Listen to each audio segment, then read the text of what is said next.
encounters unfold in the forgotten depths of dead worlds. Imagine, if you will, a scenario so bizarre and yet so perfectly fitting for the universe of Warhammer 40,000 that it could only exist in the twisted logic of the 41st millennium. Picture the moment when the oldest race in the galaxy, beings who walked among the stars when humanity's ancestors were still learning to make fire, discover something equally ancient in their own sacred tombs. Not an artifact of their own making, not a relic from the war in heaven, but something altogether different, something that breathes, after a fashion, something that dreams, in its own mechanical way. A space marine dreadnought of the Black Templars, silent and still in its stasis sleep, resting in the very heart of a Necron tomb world. This is not a tale of immediate violence, though violence will surely come. This is a story about two forms of undeath meeting in the darkness beneath alien soil. It is about the collision of technologies separated by 60 million years of history, yet eerily similar in their fundamental purpose. It is about what happens when the Necrons, those beings of living metal who sacrifice their flesh for immortality, encounter a human warrior who made a similar bargain, trading a broken body for an eternal prison of adamantium and ceramite. The irony is almost poetic. If poetry could exist in a universe where such horrors are commonplace, before we can understand the magnitude of this encounter, before we can appreciate the cosmic joke at play here, we must first understand the players in this strange drama.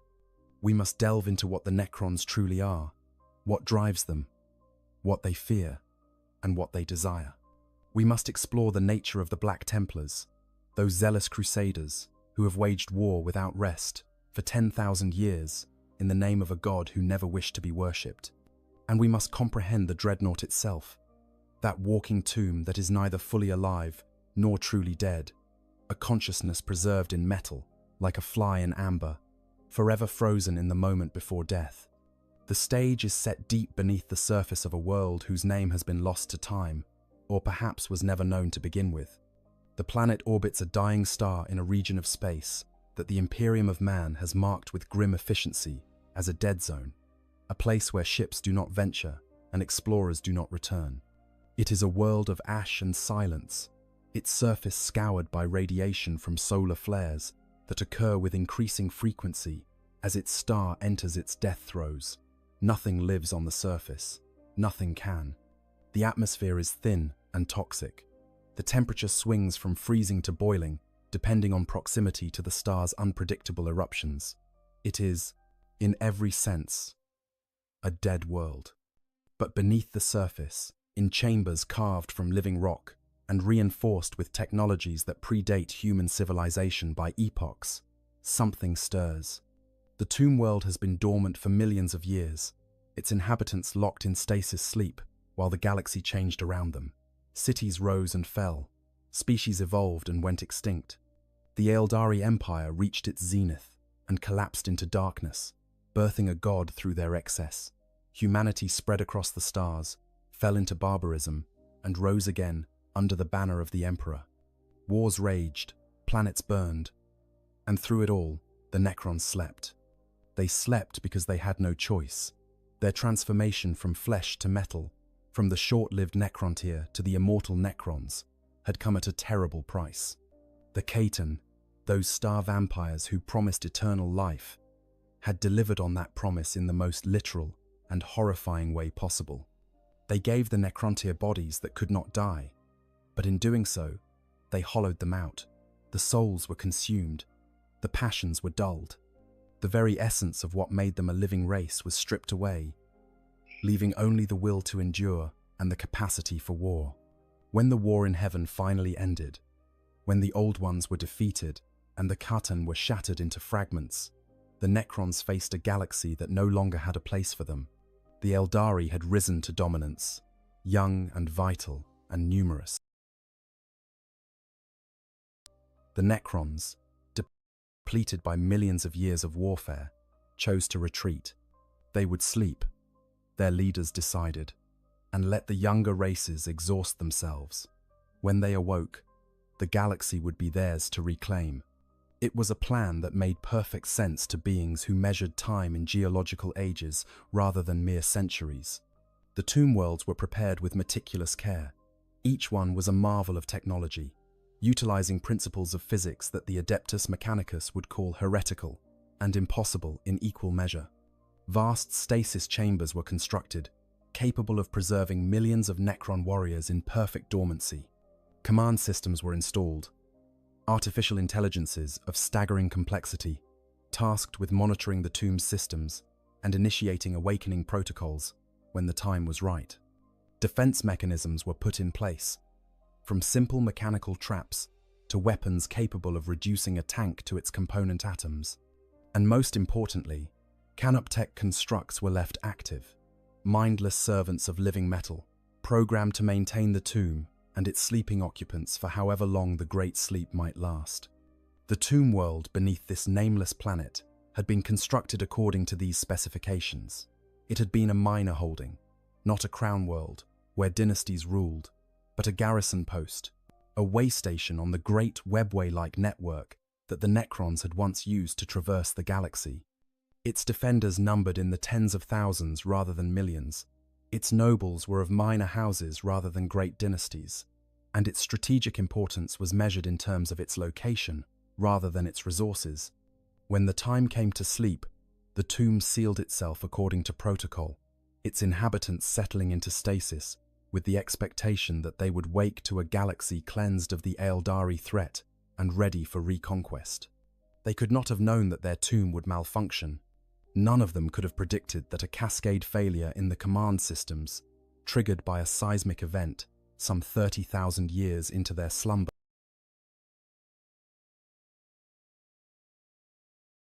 would corrupt the awakening protocols. The damage was subtle, not enough to cause immediate catastrophic failure, but sufficient to delay the resurrection indefinitely. The tomb's artificial intelligence, its tomb mind, found itself trapped in an endless loop, unable to complete the awakening sequence, but also unable to determine why. And so the tomb remained sealed, its defenders locked in dreamless sleep, while the galaxy continued its violent evolution around them. The Black Templars came to this world by accident and necessity in equal measure. Their crusade fleet, one of dozens that roamed the galaxy in perpetual war against the Emperor's enemies, had been engaged in pursuit of a greenskin warband that had been raiding worlds in this sector for the better part of a decade. The fight had been brutal, as all fights with greenskins were. The creatures had numbers and ferocity on their side, and their leader, a particularly cunning beast that the Black Templars had dubbed the Red Fist, had proven frustratingly adept at avoiding decisive battle. The Black Templars were not a chapter that accepted stalemates or indecisive engagements. Since their founding in the aftermath of the Horus Heresy, they had maintained an unbroken crusade that had lasted for 10 millennia, refusing to establish a permanent homeworld, instead roaming the galaxy in their fleet, bringing the Emperor's wrath to every corner of the Imperium. They did not believe in the Codex Astartes, that grand treatise on warfare and organization that Rabut Gilliman had written to prevent any single Space Marine force from achieving the kind of power that had allowed the Warmaster Horus to nearly destroy the Imperium. Instead, they followed their own path, organizing themselves into crusading forces that could range from a few dozen warriors to several hundred, each dedicated to a specific campaign or region of space. This particular crusade had been ongoing for 17 standard years, a hunt that had taken them across 8 sectors and involved engagements on more than 30 worlds. The greenskin leader they pursued was unusually intelligent for its kind, capable of strategic thinking that went beyond the typical greenskin approach of charging headlong into battle and overwhelming opponents through sheer numbers. It had learned to use hit-and-run tactics, striking quickly at vulnerable targets, and then withdrawing before Imperial forces could respond in strength. It had gathered to itself a warband that shared its cunning, creating a force that was both numerous and tactically sophisticated, a combination that made them far more dangerous than typical greenskin threats. The Black Templars had pursued them relentlessly, following every lead, investigating every report, gradually narrowing the search area until they cornered the warband here, on this dead world, at the edge of known space.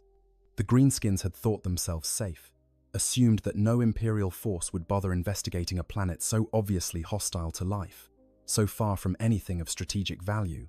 They had been wrong. The Black Templars did not abandon a hunt simply because the terrain was challenging or the location inconvenient.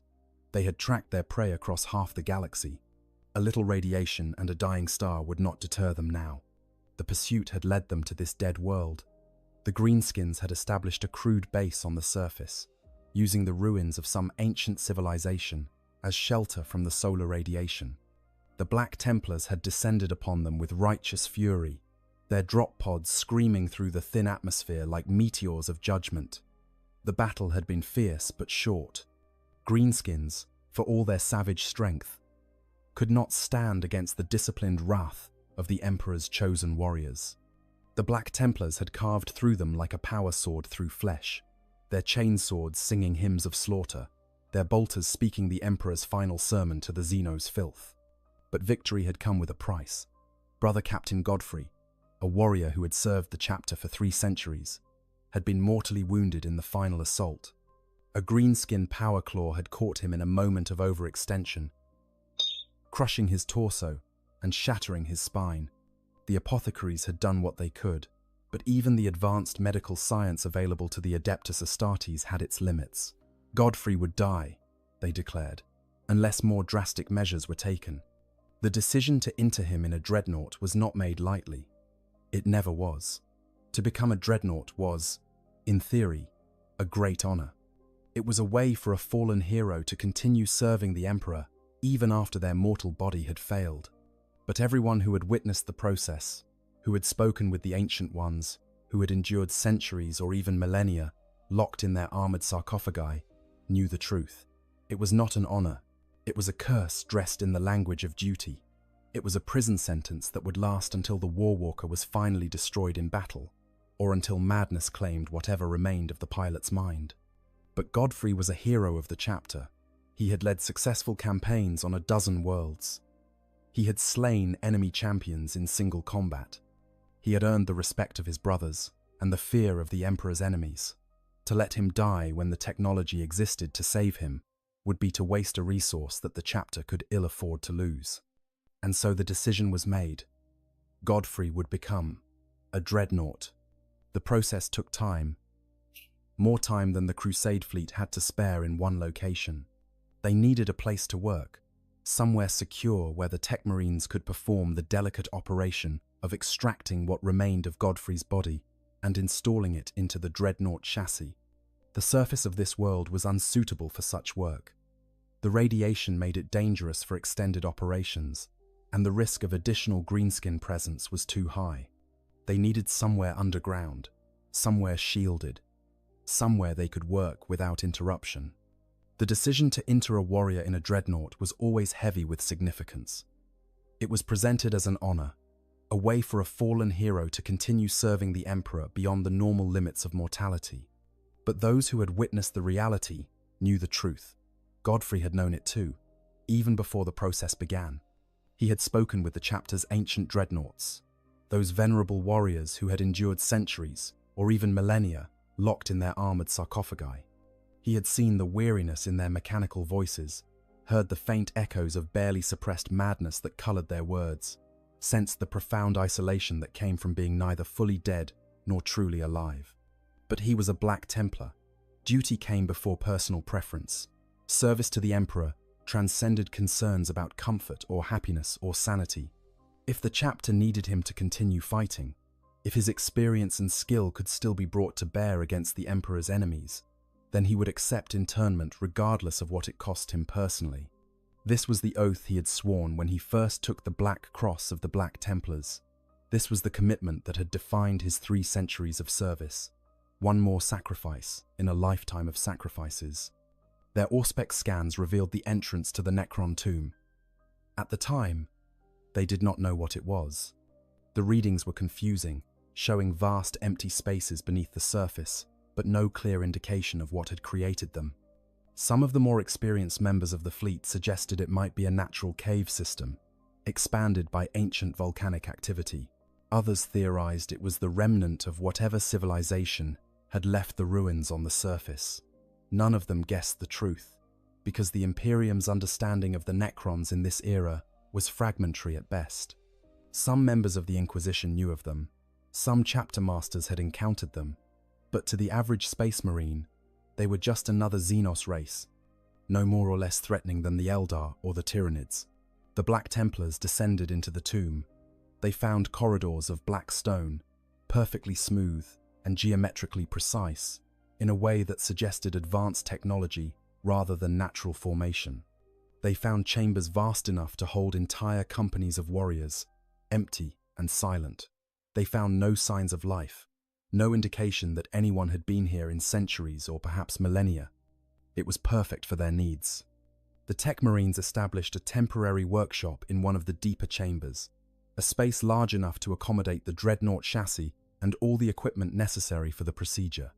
The rest of the strike force established a defensive perimeter, though they expected no trouble. The greenskins were dead or scattered, and this place felt as dead as the surface world above.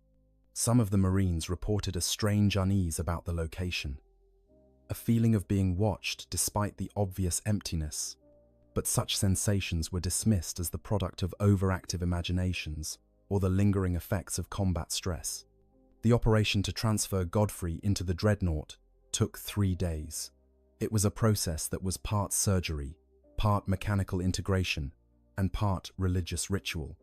The Tech Marines worked with the precision of artists, carefully extracting what remained of Godfrey's body from his ruined power armor and installing it into the life support sarcophagus that would become his new home. All the while, the chaplains chanted prayers to the Emperor and the Machine God, blessing the process and asking for divine guidance.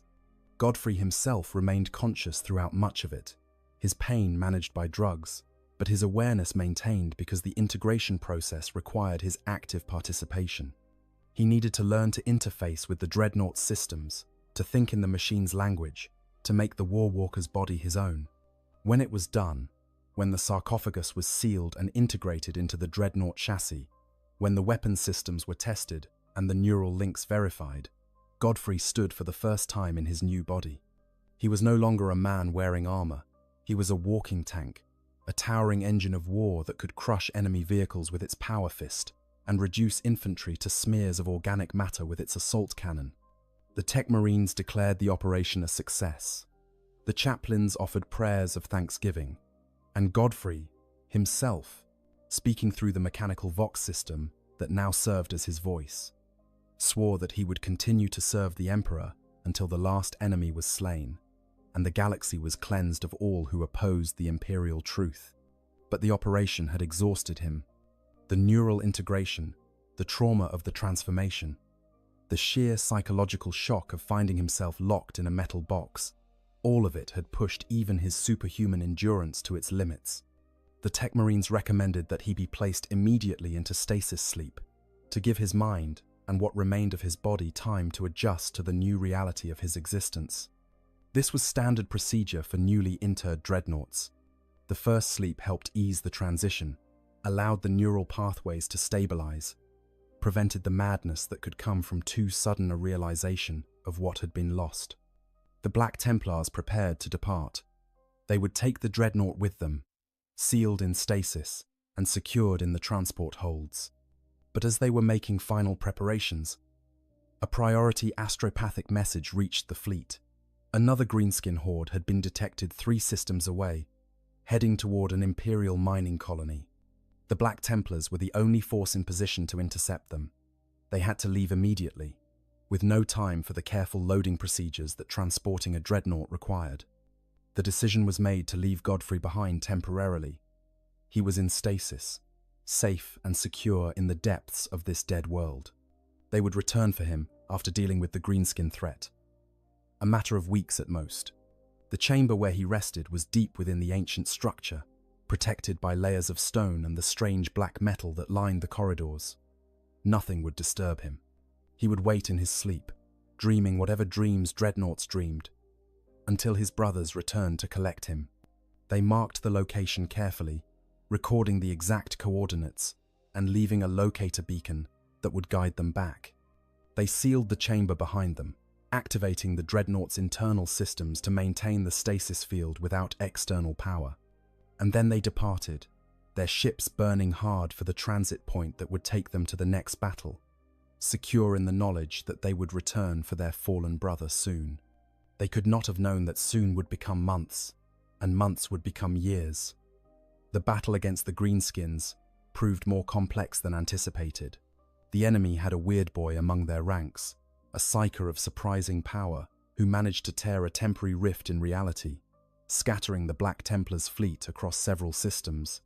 By the time they regrouped and dealt with the threat, new priorities had emerged.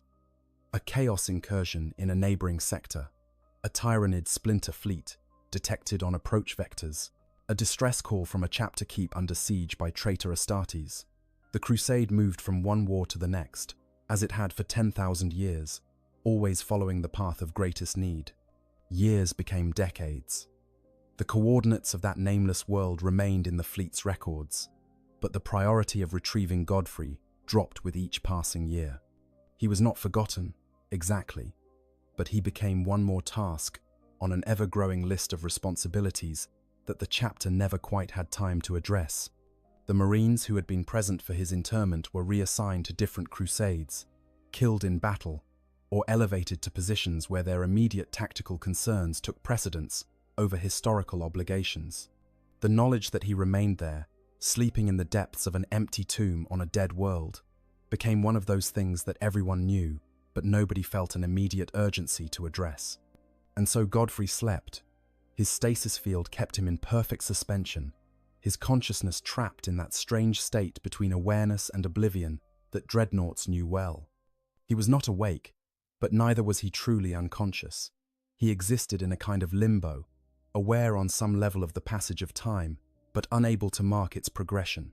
Days, weeks, years, they all blurred together into a single eternal moment of waiting, waiting for his brothers to return, waiting for the war to call him again, waiting for anything to break the monotony of the perfect silence that surrounded him.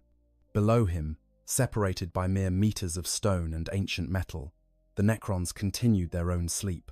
Their stasis was different from his, deeper and more complete, but the principle was the same. Both were forms of preservation, ways of storing consciousness and memory against a future that might never come. Two forms of undeath, separated by the thinnest of barriers, each unaware of the other's existence. The years became decades, and the decades accumulated into nearly a century. And then, as if the universe had decided that this particular cosmic joke had marinated long enough, something changed. The tomb world began to wake. The process started gradually, as it always did with Necron tomb worlds.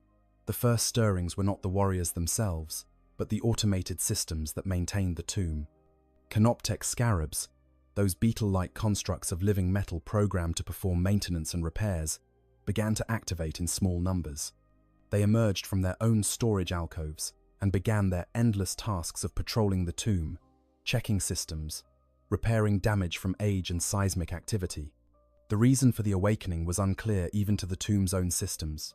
Perhaps it was the natural progression of the damaged awakening protocols, finally resolving themselves after 30 million years of computation. Perhaps it was some external trigger, a signal from another tomb world, or a change in the galactic background radiation that the sensors interpreted as meaningful. Perhaps it was simply time, whatever that meant to machines that measured duration in geological epochs. Whatever the cause, the tomb was waking, and once the process began, it followed an inexorable logic encoded in programming older than most of the galaxy's current civilizations.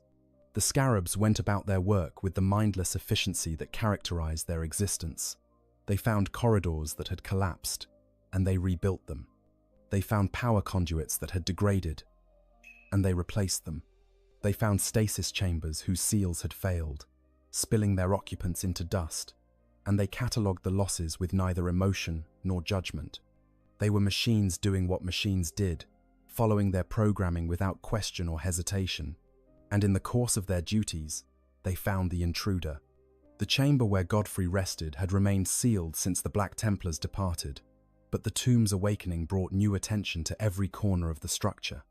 The scarabs detected the anomaly almost immediately.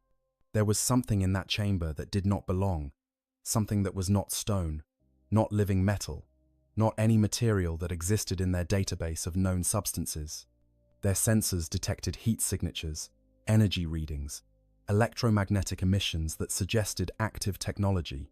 Something was there that should not be. The scarabs did not have the capacity for complex decision-making. Their programming allowed them to recognize anomalies and respond according to predetermined protocols. But they could not analyze the situation or determine appropriate action beyond basic responses. An intruder in the tomb was a threat by definition, even one that appeared to be inactive. The appropriate response was clear: report the anomaly to higher functions, initiate defensive protocols, contain the threat until more sophisticated systems could assess it. More scarabs converged on the chamber. They did not have the capacity to open the sealed entrance, but they could monitor it, surrounding the door in a living carpet of clicking, skittering metal. They broadcast their findings through the tomb's internal communication network, sending the alert rippling through systems that were slowly coming online after millions of years of dormancy. The tomb's central intelligence, that artificial consciousness known as the tomb mind, received the alert.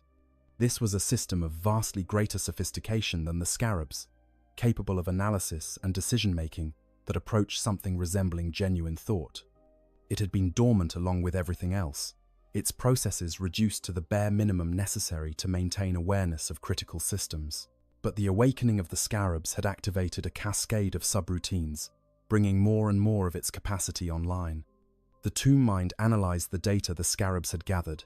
It recognized immediately that this was no minor anomaly. The energy signatures were unlike anything in its database. The material composition was wrong, suggesting alloys and composites that should not exist, at least not according to the technological baseline of the races that had existed when the Necrons entered their long sleep. Most significantly, the readings suggested an active stasis field, a technology that the tomb mind recognized because it was fundamentally similar to the fields that maintained the Necrons themselves in their sleep. Something was sleeping in the tomb, something that was not Necron, something that was using technology sophisticated enough to maintain long-term stasis. This was not a simple intruder to be eliminated by automated defenses. This required investigation. This required the awakening of higher functions. The tomb mind initiated the next phase of the resurrection protocol. Power began flowing to the stasis chambers that housed the lowest ranks of Necron warriors. These were the baseline troops, the former citizens of the Necrontyr Empire who had been transformed into mindless automatons, retaining just enough consciousness to follow orders but stripped of everything that had once made them individuals. They were the infantry, the expendable masses who would form the bulk of any military action. The process of awakening them was slow, measured in hours rather than moments.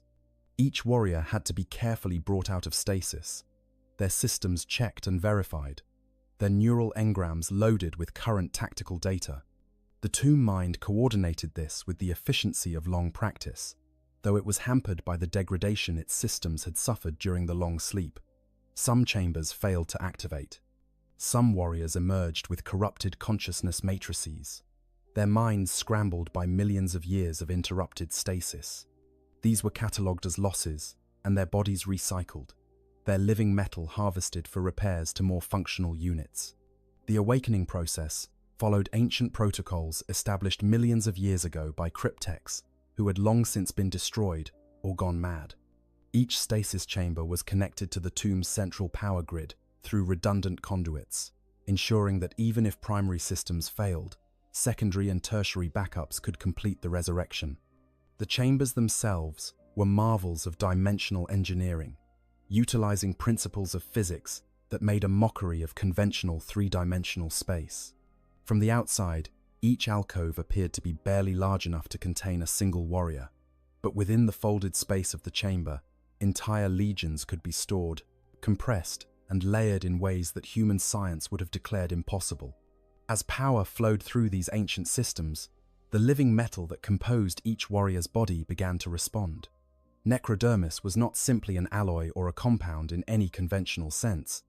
It was a programmable matter, capable of repairing itself at the molecular level, of adapting to damage, of maintaining its integrity across spans of time that would have reduced any organic material to dust.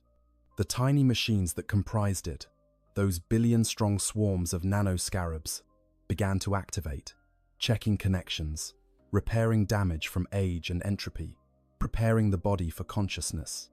The consciousness itself was stored not in any single location but distributed throughout the warrior's form, encoded in patterns of energy and matter that defied simple description. It was not a soul. The Necrons had lost those during the biotransference, consumed by the Ketan, or perhaps simply annihilated by the transformation from organic to mechanical. What remained was more like a recording, a pattern of thoughts and memories and basic personality traits, frozen at the moment of transformation and preserved through technology that bordered on the miraculous. When a warrior awakened, that pattern had to be loaded into the necrodermis framework, distributed through the body's systems, integrated with the sensory inputs and motor controls.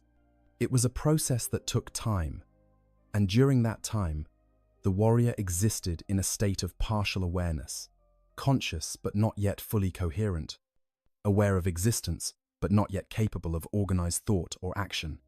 It was, in its own way, similar to the emergence of consciousness in organic beings, that gradual transition from sleep to wakefulness, but stretched across hours instead of seconds.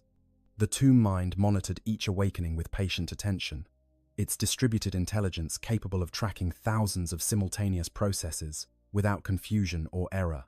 It noted which chambers were responding properly, which showed signs of degradation, which had failed completely. It calculated casualty rates and assessed whether the available forces would be sufficient for defensive operations. It prepared contingency plans for various threat scenarios, running through countless simulations in the microseconds between each actual observation.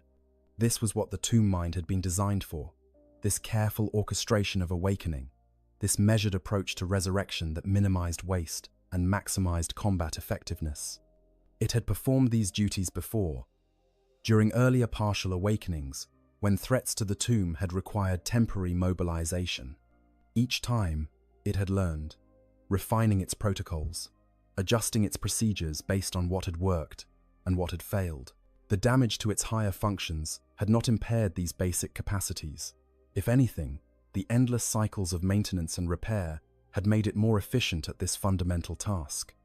But enough warriors awakened successfully. They rose from their alcoves, skeletal forms of gleaming necrodermis, articulating with mechanical precision as ancient joints and servos, activated for the first time in millions of years. Their eye sockets, empty in repose, began to glow with the eerie green light of their consciousness awakening. They reached for their weapons, Gauss flares that had been in storage alongside them, energy weapons capable of stripping away their targets at the atomic level. They formed up in orderly ranks, waiting for commands from the tomb mind, with the patience of beings who had no concept of impatience, no capacity for boredom or frustration, or any of the emotions that might make waiting difficult. The tomb mind directed a squad of warriors to investigate the anomaly. 20 Necron warriors, moving in perfect synchronization, marched through the tomb's corridors toward the sealed chamber. They walked past walls decorated with hieroglyphs in languages that had been dead longer than some stars had existed. They passed through halls that had once hosted great dynastic gatherings, now empty and silent. They moved with the mechanical precision of clockwork soldiers, each step placed with perfect accuracy, each turn executed with mathematical exactness.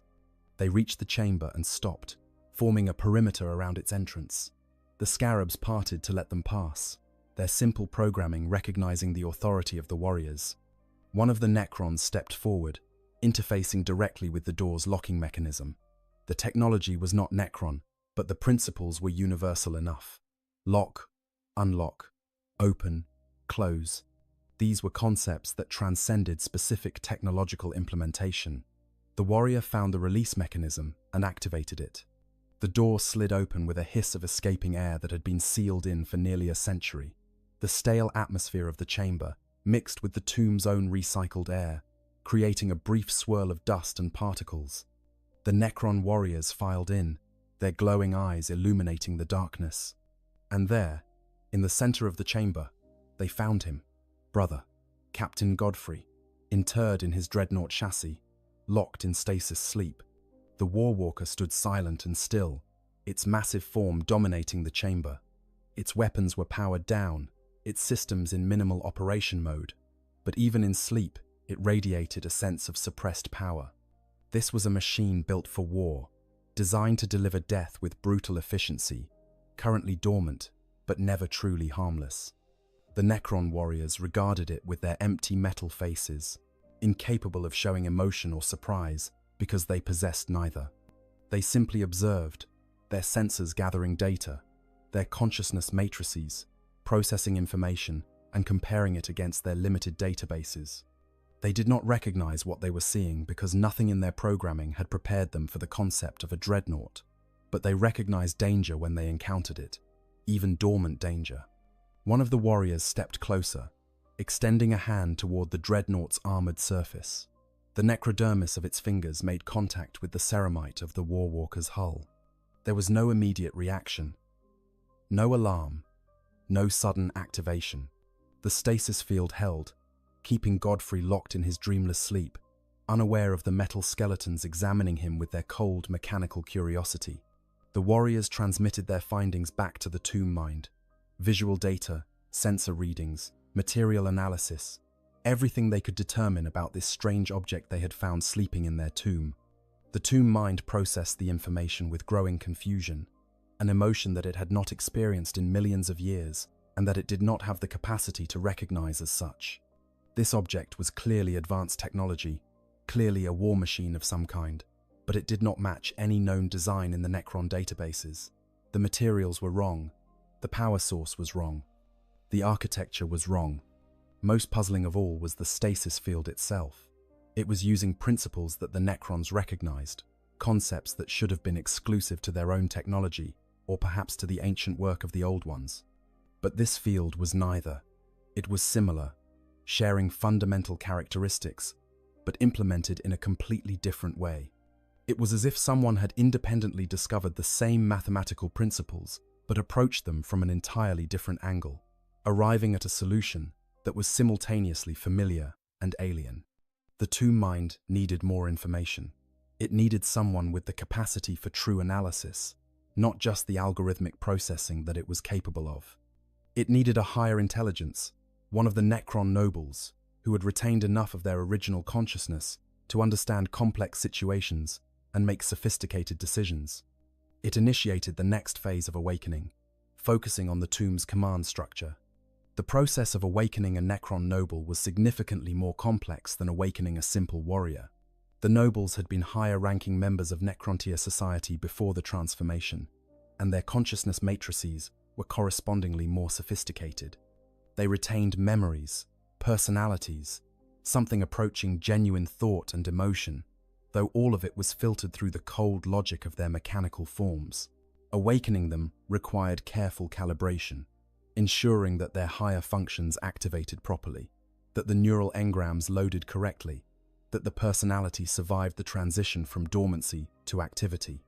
The tomb's ranking noble was a lord known as Trazak the Unyielding, a title earned through centuries of warfare before the Great Sleep.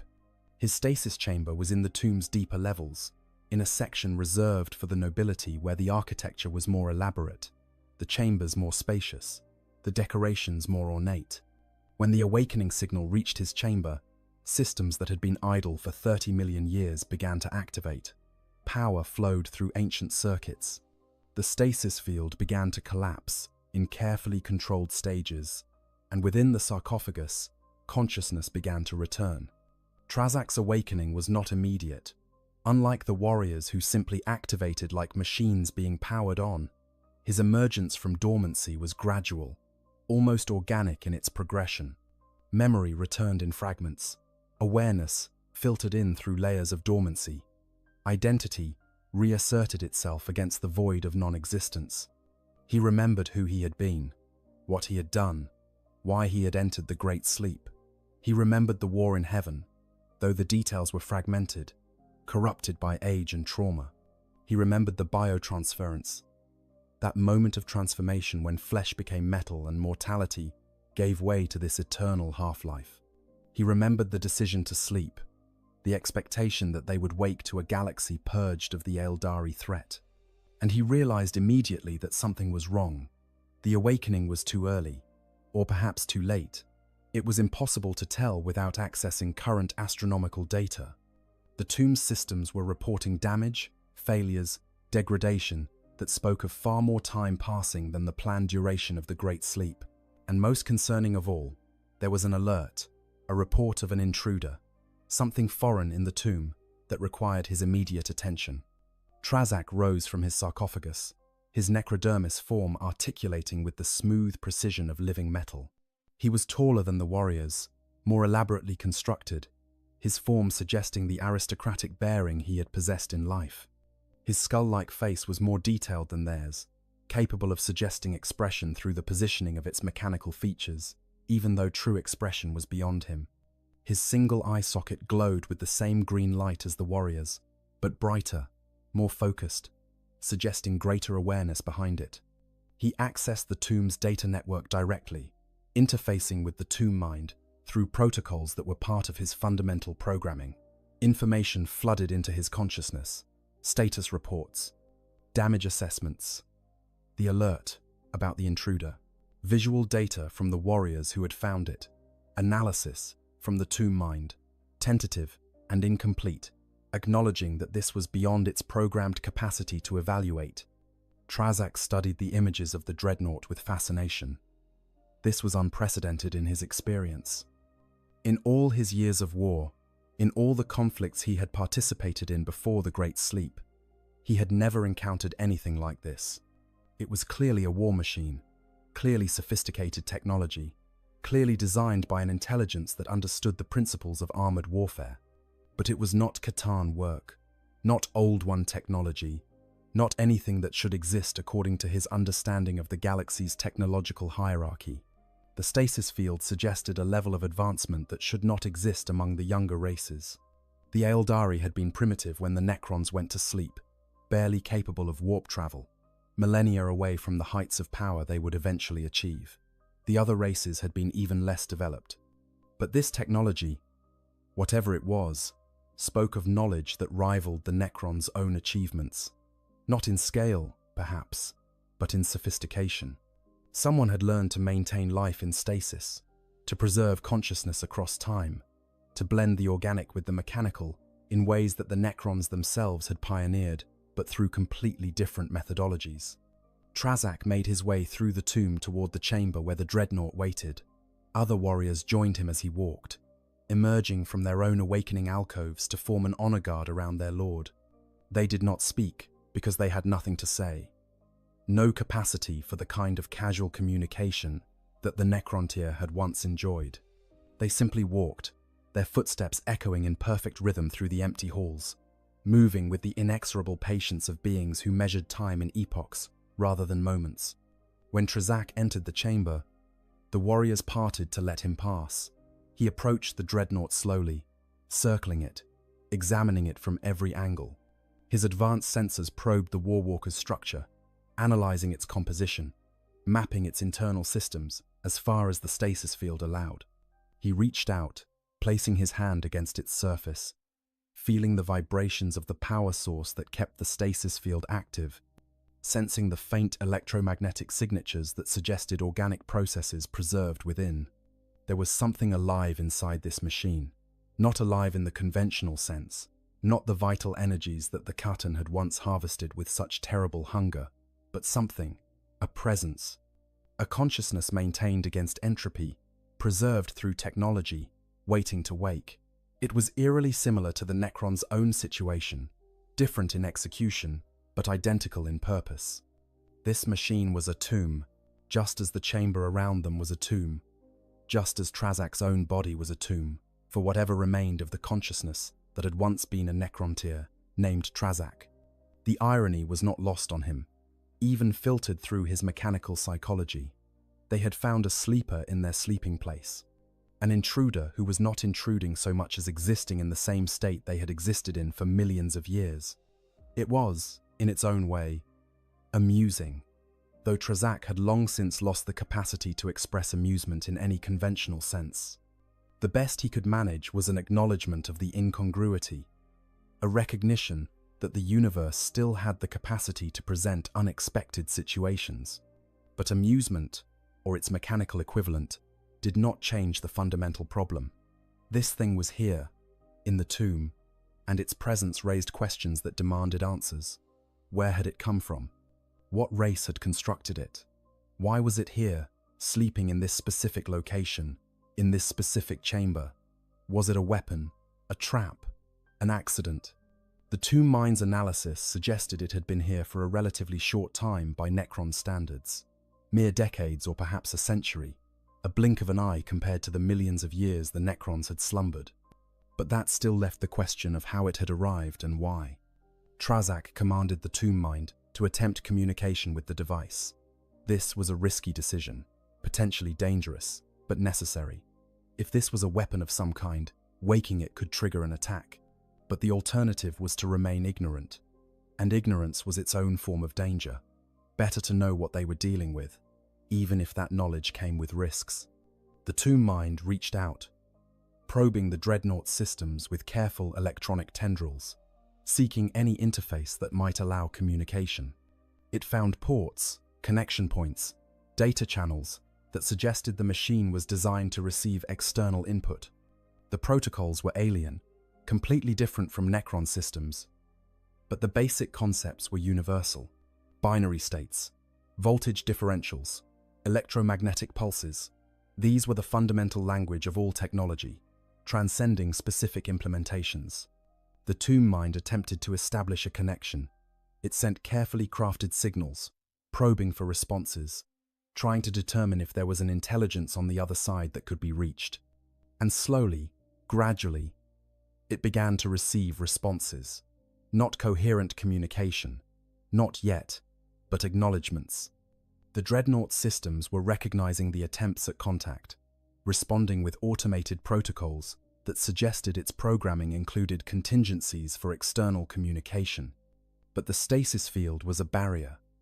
As long as it remained active, the Dreadnought's higher functions were locked away, its consciousness trapped in that state of suspended existence. To truly communicate, to determine what this thing was and what it wanted, they would need to wake it. And that was a decision that Trazak was not prepared to make without more information. He commanded the warriors to establish a perimeter around the chamber. No other systems should be activated in this area. Nothing should be allowed to disturb the Dreadnought or interfere with it in any way until he had determined the appropriate course of action. He needed time to think, time to analyze, time to determine what this strange discovery meant for the tomb and its awakening. As he left the chamber to return to the tomb's command center, Trazak found himself experiencing something that might have been called curiosity in a being capable of such emotions. This Dreadnought represented a mystery, and mysteries were rare things in a universe the Necrons had once dominated so completely. It spoke of a galaxy that had changed in their absence, that had evolved in unexpected directions, that had produced technologies and civilizations the Necrons had not anticipated. It was evidence that the younger races, those primitives who had been barely capable of making fire when the Necrons went to sleep, had achieved things worth paying attention to. The question was, what to do about it? That would require more awakening, more of the tomb's systems brought online, perhaps even more nobles roused from their sleep to offer counsel. This was not a decision Trazak could or should make alone. It had implications for the tomb's security, for its strategic situation, for its understanding of the current galactic state. It required careful consideration, detailed analysis, consultation with those who had the capacity for sophisticated thought. The tomb continued its awakening, more systems coming online, more warriors emerging from stasis, more of the command structure being activated. And in the chamber below, Godfrey slept on, unaware of the metal skeletons examining him, unaware of the debate his presence had sparked, unaware that he had become an object of fascination for beings who had seen the birth of empires and the death of stars. He dreamed, if dreadnoughts could be said to dream, of war and duty and the Emperor's will.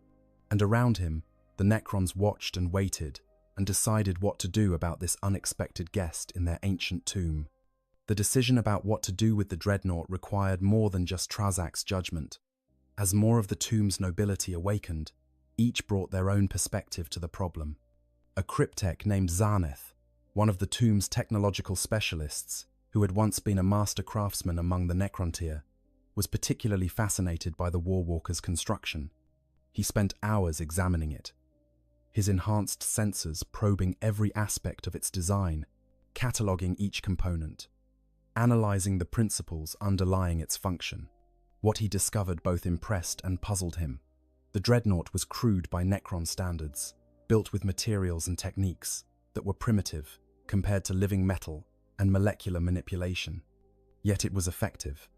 The armor was thick and well-designed, capable of withstanding tremendous punishment. The weapon systems were powerful, perhaps not at the level of Necron Gauss technology, but still formidable. The life support systems were sophisticated, maintaining biological processes in a way that showed deep understanding of organic chemistry and physics. But it was the stasis technology that truly caught Zaneth's attention. This was not a simple freezing, not a crude suspension of biological processes. This was genuine stasis, a field that held its occupant in temporal suspension, preventing decay not through preservation, but through the elimination of time itself within the field's boundaries. It was similar to what the Necrons used, similar enough to suggest either parallel development or some form of cross-contamination between technologies that should never have met. Zaneth reported his findings to Trazak and the other awakened nobles. The dreadnought, he concluded, was not Eldari work. The design philosophy was completely different. The implementation too direct, too brutal, lacking the elegant efficiency that characterized Eldari technology. It was not Khartan work either, obviously, since the Star Vampires had no need for such devices and would not have constructed something that preserved organic life. That left one of the younger races, and given the tomb's location, in what the Necrons would eventually learn was Imperial space, the most likely candidate was humanity. This conclusion sparked debate among the awakened nobles. Humanity? The primitives who had barely mastered fire when the Necrons went to sleep. That species had achieved this level of technological sophistication. It seemed impossible, a violation of the expected order of things. The younger races were supposed to remain primitive, manageable threats at best, irrelevant vermin at worst. They were not supposed to develop technologies that approached Necron capabilities, even in specific areas. But the evidence was undeniable. This was human technology, or at least technology created by something that appeared to be human. The neural interface systems suggested a biological template consistent with humanity. The power source, while different from Necron systems, matched theoretical models of what an advanced human civilization might develop. The weapons were the kind that humans would favor, simple kinetic and energy weapons, rather than the exotic physics-bending armaments the Necrons preferred. The realization forced a reassessment of the tomb's strategic situation. If humanity had advanced this far, if they were capable of producing war machines of this sophistication, then the galaxy the Necrons were awakening to was very different from the one they had left. This was not a universe of primitive tribes to be easily reconquered. This was a universe that had continued to evolve, where the younger races had achieved things the Necrons had not anticipated. More nobles were awakened to weigh in on the decision. A destroyer lord named Vral, who had been corrupted by the madness that sometimes claimed Necrons over extended existence, advocated for immediate destruction of the dreadnought. It was a potential threat, he argued, and the only certain way to eliminate a threat was complete annihilation. They should dismantle it, harvest its components for study, and then obliterate everything that remained until nothing but dust remained. But others counseled caution. A royal named Nemeth, who had been a diplomat before the biotransference and retained some capacity for nuanced thinking, suggested that the dreadnought represented an opportunity. They knew almost nothing about the current state of the galaxy. They had no intelligence about the civilizations that now dominated it, no understanding of the political landscape, no awareness of the threats and opportunities that existed. This sleeping warrior could provide that information, if they could extract it without destroying him in the process. The debate stretched on for what humans would have measured in days. For the Necrons, locked in their timeless perspective, It felt instantaneous and eternal simultaneously. They were not bound by biological imperatives like hunger or fatigue. They could discuss and analyze without the need for rest, without the pressure of deadlines, without any of the constraints that limited organic civilizations. But they were also not particularly good at reaching consensus, their mechanical psychology making compromise and negotiation difficult. Eventually, Trazak made the decision that was his right as the tomb's ranking noble. They would wake the dreadnought, but carefully, under controlled conditions, with every possible precaution in place. They would establish communication if possible, determine what it knew about the current galactic situation, and then decide what to do with it based on the information they gathered. It was a calculated risk, but all meaningful decisions involved risk, and the potential value of the intelligence they might gain outweighed the danger of awakening a single war machine while the tomb had hundreds of warriors standing ready. Preparations were made with typical Necron thoroughness. The chamber was cleared of all non-essential personnel. Defensive positions were established. Warriors with Gauss flares positioned to have clear lines of fire on the dreadnought from multiple angles.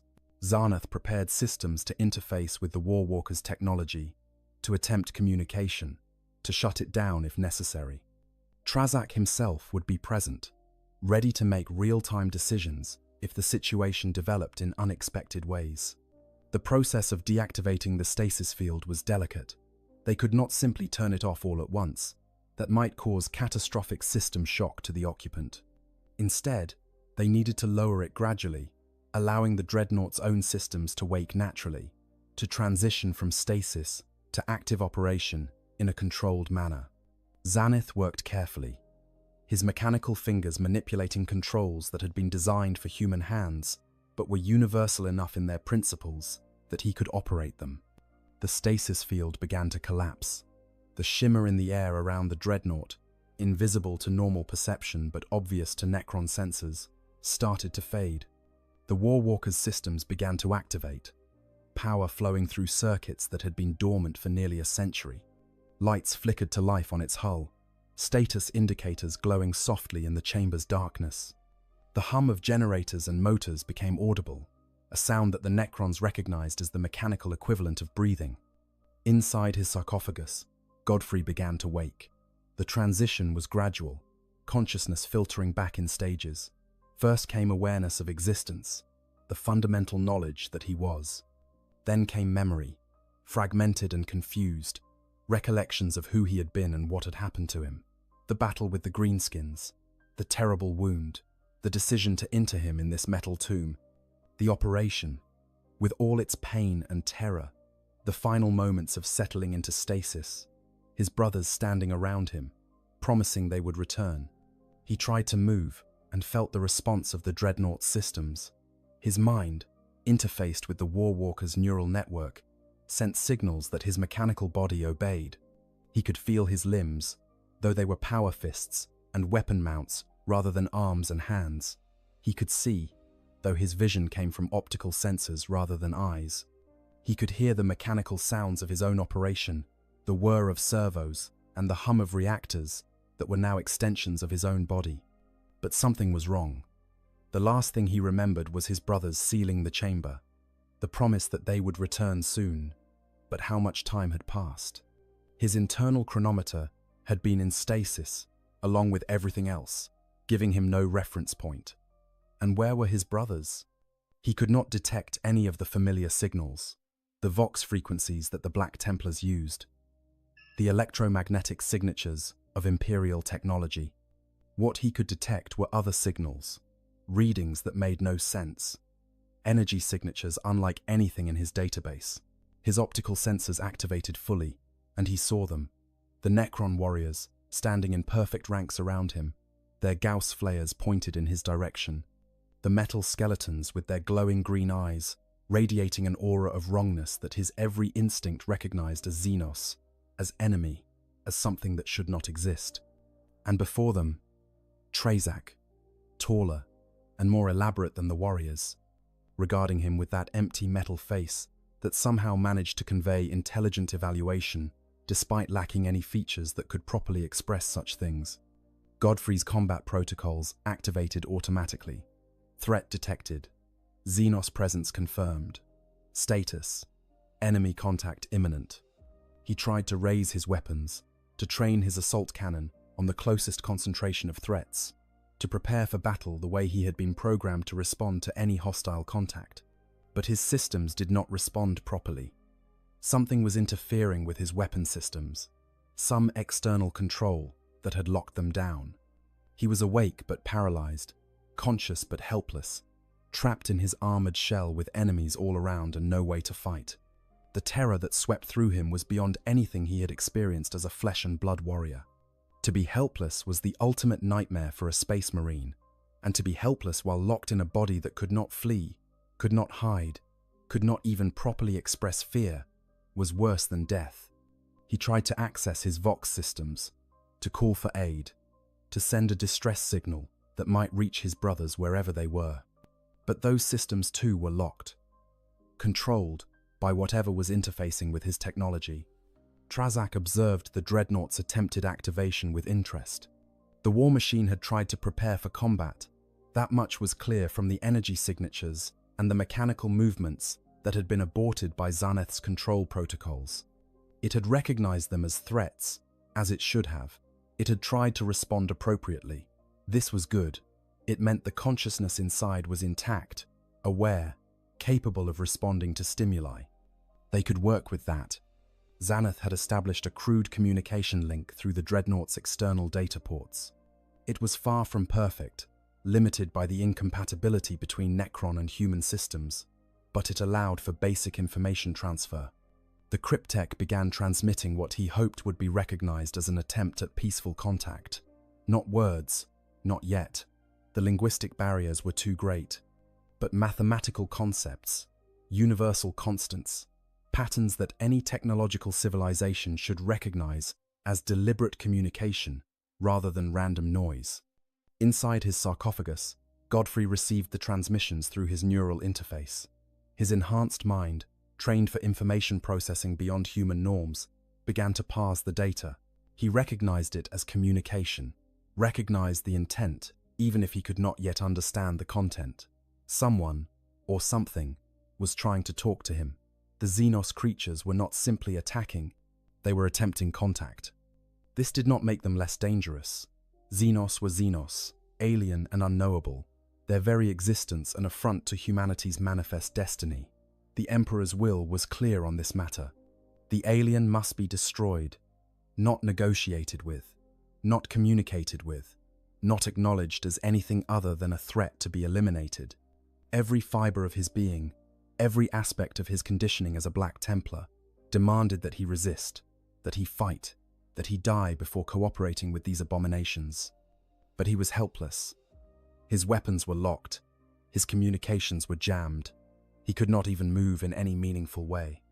All he could do was exist, trapped in his metal prison, aware of the creatures surrounding him, knowing that they had him completely at their mercy. If they wanted him dead, there was nothing he could do to prevent it. If they wanted something else, he had no ability to refuse them. The communication attempts continued, becoming more sophisticated as Xaneth learned to interpret the responses from the dreadnought systems. Simple concepts at first. Self, other, awareness, acknowledgement, then more complex ideas. Location, time, purpose, intent. Slowly, painfully, bridging the gap between two utterly different forms of consciousness, the cryptech and the dreadnought began to establish a rudimentary form of dialogue. Godfrey found himself responding despite his determination to resist. Part of it was simple pragmatism. If they were going to kill him, they would have done so already. Part of it was curiosity, a desire to understand what these creatures were and what they wanted. And part of it was the simple, desperate loneliness of a consciousness that had been isolated in darkness for decades, suddenly given the chance to interact with something, anything, even if that something was a Xenos abomination. Through the primitive communication link, concepts began to flow. The Necrons wanted to know what he was. Godfrey tried to explain, though the limitations of the communication method made it difficult. He was human, or had been. He was a space marine, a warrior of the Adeptus Astartes, one of the Emperor's chosen defenders of humanity. He had been wounded in battle and interred in this dreadnought chassis to continue his service. He had been left here by his brothers, who had intended to return for him, but had not yet done so.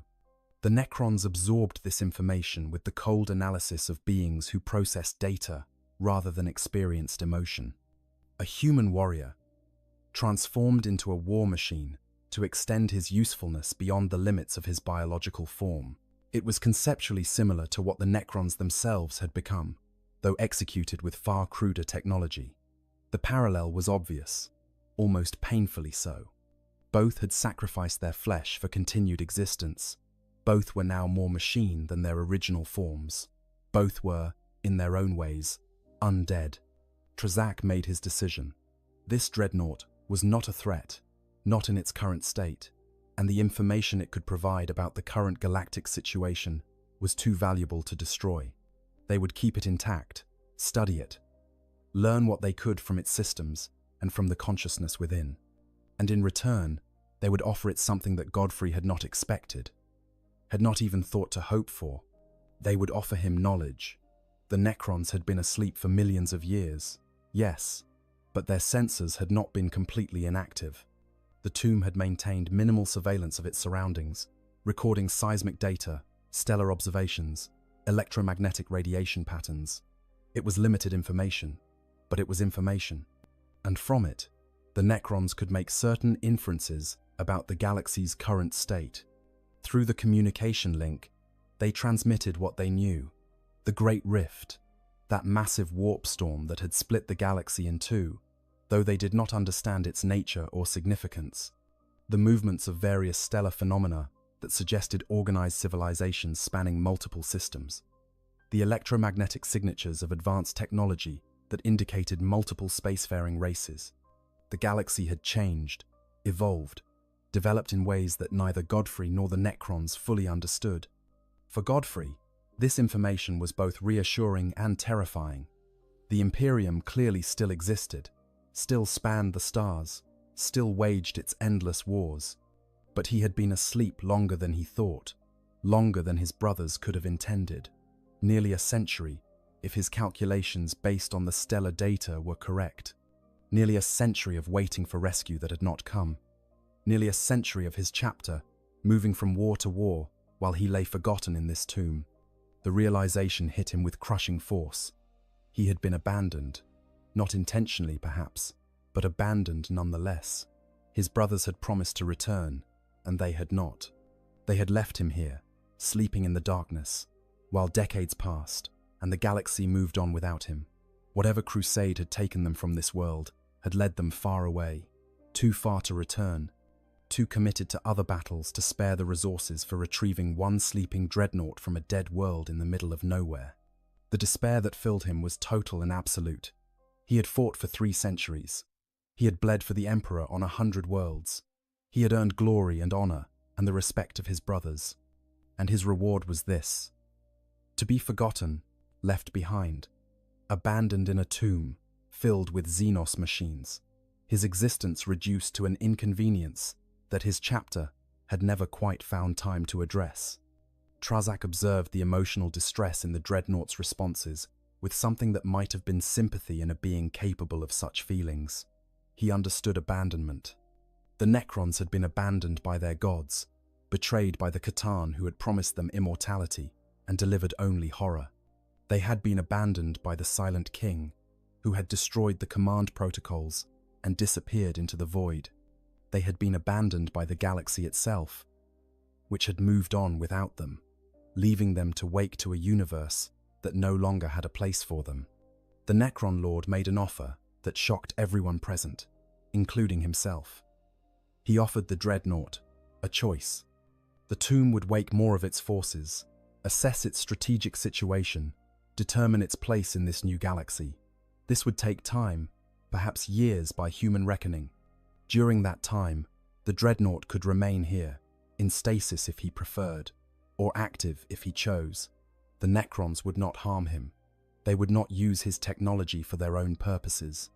They would simply allow him to exist, in peace, until either his brothers returned to retrieve him, or until the situation changed in some other way. Or, if he preferred, they would help him. The tomb had communication systems, primitive by Necron standards but functional. They could help him send a signal, a beacon that might be picked up by Imperial forces.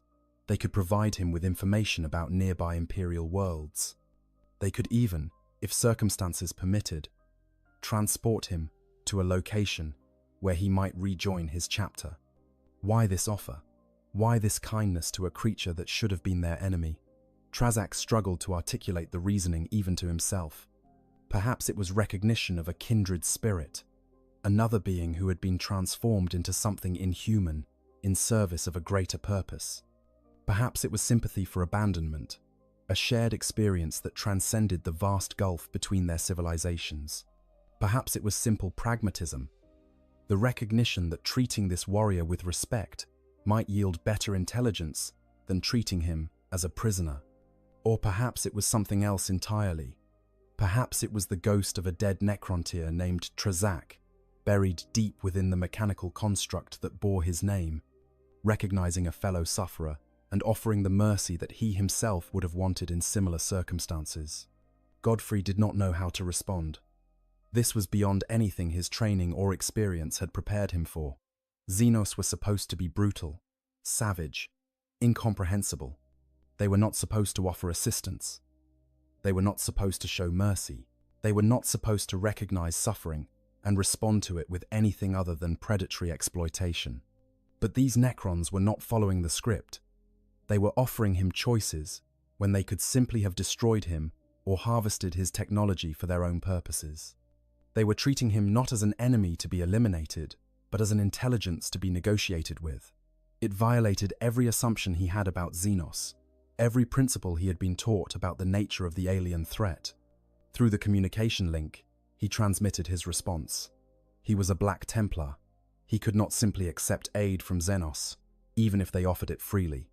His chapter would view such cooperation as heresy, as betrayal of the Emperor's will. He had sworn oaths that bound him to fight against all enemies of humanity, and these Necrons, whatever their current behavior, were still enemies by definition. But he also could not deny the simple truth of his situation. He was helpless, abandoned, with no prospect of rescue. Pride was a luxury for those who had options. He had none. If these Necrons wanted to destroy him, they could. If they wanted to help him, he lacked the means to refuse.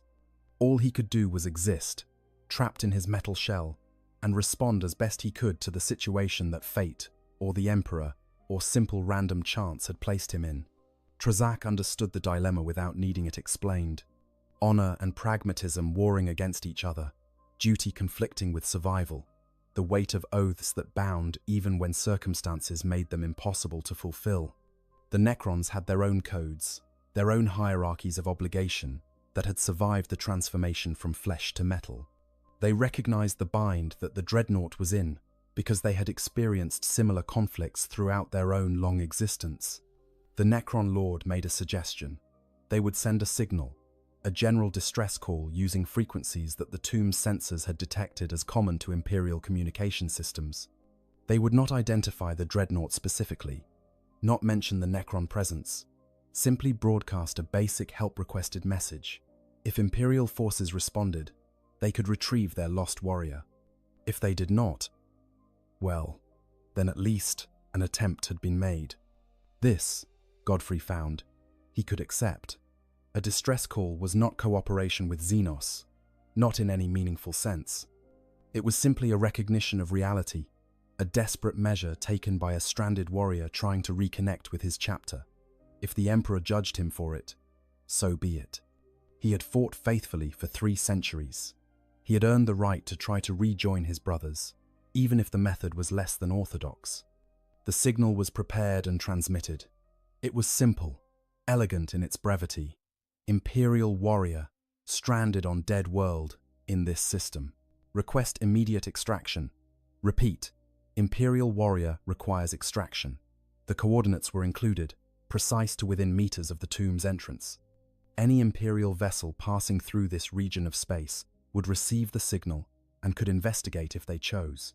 Of course, there was no guarantee that any Imperial ships would pass through this region. The dead world was in the middle of nowhere, its star dying, its strategic value negligible. The Black Templars might never return, assuming they even remembered that they had left someone behind.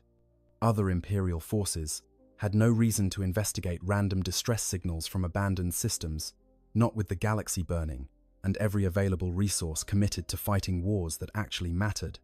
But the signal was sent. It would repeat on a continuous loop, broadcasting into the void, a tiny electronic voice crying out across the darkness between the stars. And somewhere, perhaps, someone might hear it. The Necrons, for their part, continued their awakening. More systems came online. More warriors emerged from stasis. The tomb's command structure solidified as additional nobles were roused from their long sleep.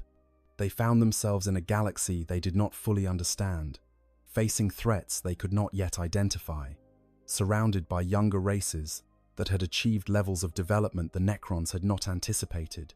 The strategic situation was complex, requiring careful analysis before any major actions could be taken. And in the midst of all this, they had a guest. A human warrior locked in a machine body, sleeping when he preferred sleep, waking when he chose to be awake, treated with the respect due to a fallen enemy who had fought with honor. It was an unusual situation, unprecedented in Necron memory. But then, much about this new galaxy was proving to be unusual. Days became weeks. The distress signal continued its broadcast, unanswered. Godfrey spent his time in a state between wakefulness and sleep, his consciousness drifting in the strange limbo that dreadnoughts knew so well. The Necrons left him largely alone, checking on him periodically to ensure his systems remained functional but otherwise respecting his isolation. They had their own concerns, their own tasks, their own process of coming to terms with the galaxy they found themselves in. Zenith visited sometimes, fascinated by the dreadnought's technology, eager to understand the principles underlying its construction. They communicated through the crude link they had established, exchanging information about their respective technologies, finding common ground in the language of engineering and physics that transcended cultural boundaries. It was not friendship, exactly. Neither was capable of that anymore. But it was something approaching professional respect, two craftsmen recognizing each other's work, even across the vast gulf between their civilizations. Trazak came once, standing in silence before the Warwalker for what might have been hours or minutes, time having little meaning to beings who did not measure their existence in biological rhythms. He did not attempt communication. He simply stood, regarding the dreadnought with his empty metal face, thinking thoughts that even he could not fully articulate. Two tombs, one built by his own race millions of years ago, one constructed by human hands mere decades past. Two forms of undeath, standing in the darkness beneath a dying world, waiting for purposes that neither could fully define. Eventually, after weeks of silence, the distress signal received a response. It was not the Black Templars. They were engaged in campaigns halfway across the galaxy, too distant and too committed to respond to a random distress call from a dead world. It was a different chapter, one that happened to be passing through the region, investigating reports of Xeno's activity. The Crimson Fists, themselves descendants of the Imperial Fists and thus distant cousins to the Black Templars, detected the signal and diverted to investigate. Their response was cautious. A dead world broadcasting Imperial codes was suspicious, potentially a trap set by raiders or Xenos trying to lure Imperial forces into an ambush. They approached carefully, sensors active, weapons ready, prepared for anything, from void pirates to chaos cultists, to some new Xenos threat they had not yet catalogued. What they found confused them utterly. The planet registered as dead, its surface scoured by radiation, no signs of life or activity. But the signal was definitely emanating from beneath the surface, from some kind of structure buried in the planetary crust. Their scans detected energy readings consistent with advanced technology, massive chambers and corridors, systems that were clearly artificial and operational. This was not a natural formation. This was not an abandoned ruin. Something was down there, active and aware. The Crimson Fists deployed a reconnaissance force, combat teams equipped for underground operations, ready for whatever they might encounter. They followed the coordinates from the distress signal, finding the entrance to the tomb more easily than the Black Templars had, thanks to the Necrons' decision to unseal it in preparation for possible Imperial arrival. They descended into darkness, their helmet lamps cutting through shadows that had existed for millions of years. And they found the Necrons waiting for them, not attacking, not immediately threatening, but present. Rows of metal skeletons standing in perfect formation, their weapons lowered but ready. The Crimson Fists prepared for battle, recognizing the distinctive appearance of Necron warriors even if they had never personally encountered them before. This was a trap after all, they thought, though one more sophisticated than they had expected. But then Trazak stepped forward, alone, unarmed, broadcasting a message on frequencies he had learned from monitoring the Dreadnought systems. The message was simple, transmitted in crude, low Gothic, that the tomb's analysis systems had pieced together from intercepted Imperial communications. You are here for your warrior. He is unharmed. You may take him. We mean no hostility. The Crimson Fists did not understand. Xenos did not negotiate. They attacked, or they fled, or they died. They did not capture Imperial warriors and then offer to return them unharmed. It violated every principle of warfare they understood. This had to be a trick, a deception, though its purpose was unclear. Trazak gestured, and the Necron warriors parted, creating a clear path. At the end of that path, the Crimson Fists could see the Dreadnought, standing in the chamber where it had slept for so long. Godfrey had activated fully when the Imperial forces entered the tomb, his systems online and aware, his weapons no longer locked by Necron control protocols. He was free to move, free to fight if necessary, free to walk out of this tomb and rejoin his own kind. The moment was surreal. Space Marines standing face to face with Necrons, neither side attacking, neither side retreating, both simply waiting to see what would happen next. The air was thick with potential violence, every warrior on both sides ready to respond instantly if hostilities broke out. But for now, in this moment, there was only tense silence and the sound of mechanical breathing. Godfrey moved forward, his dreadnought body articulating smoothly as he walked between the ranks of Necron warriors toward his rescuers. He did not look back at Trazak, did not acknowledge the Necrons in any way that the Crimson Fists would notice. But through the communication link that still connected him to the tomb's systems, he transmitted a final message.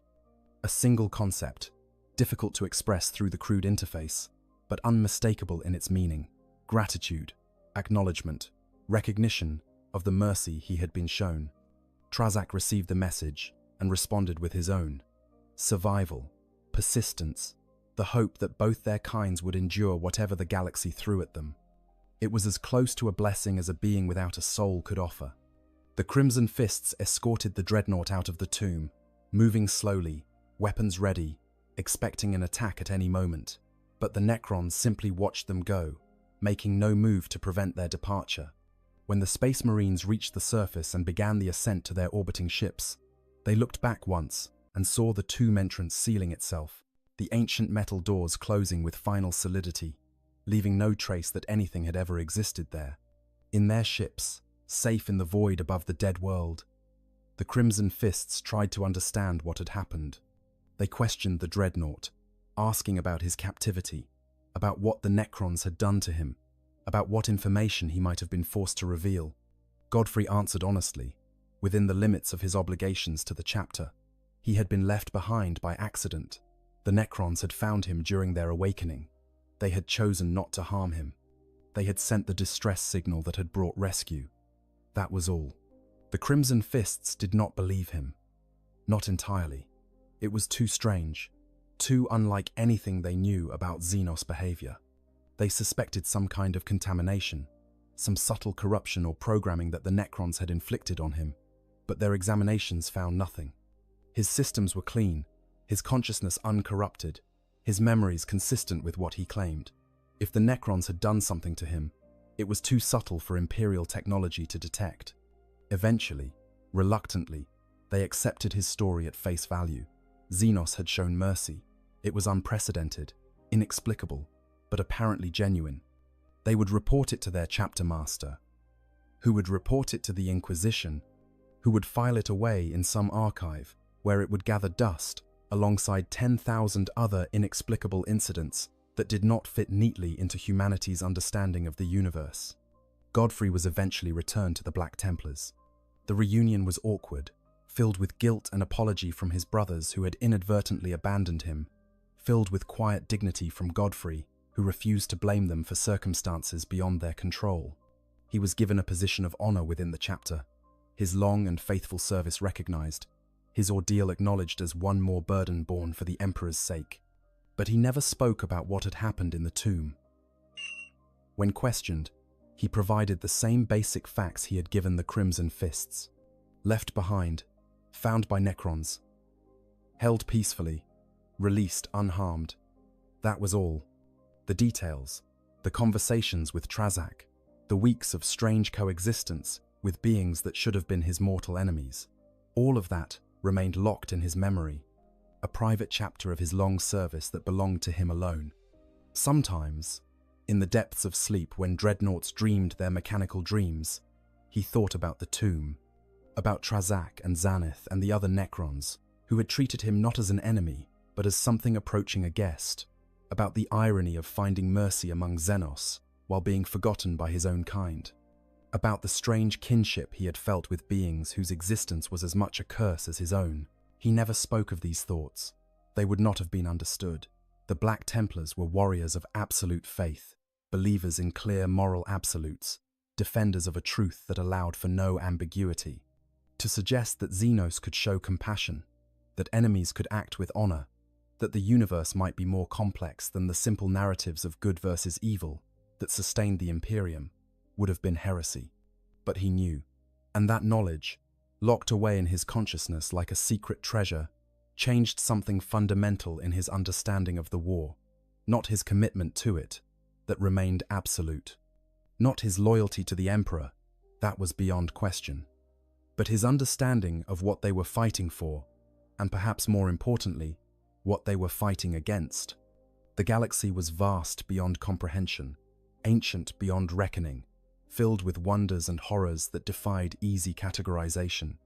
In such a universe, simple truths were lies, and the only real truth was complexity.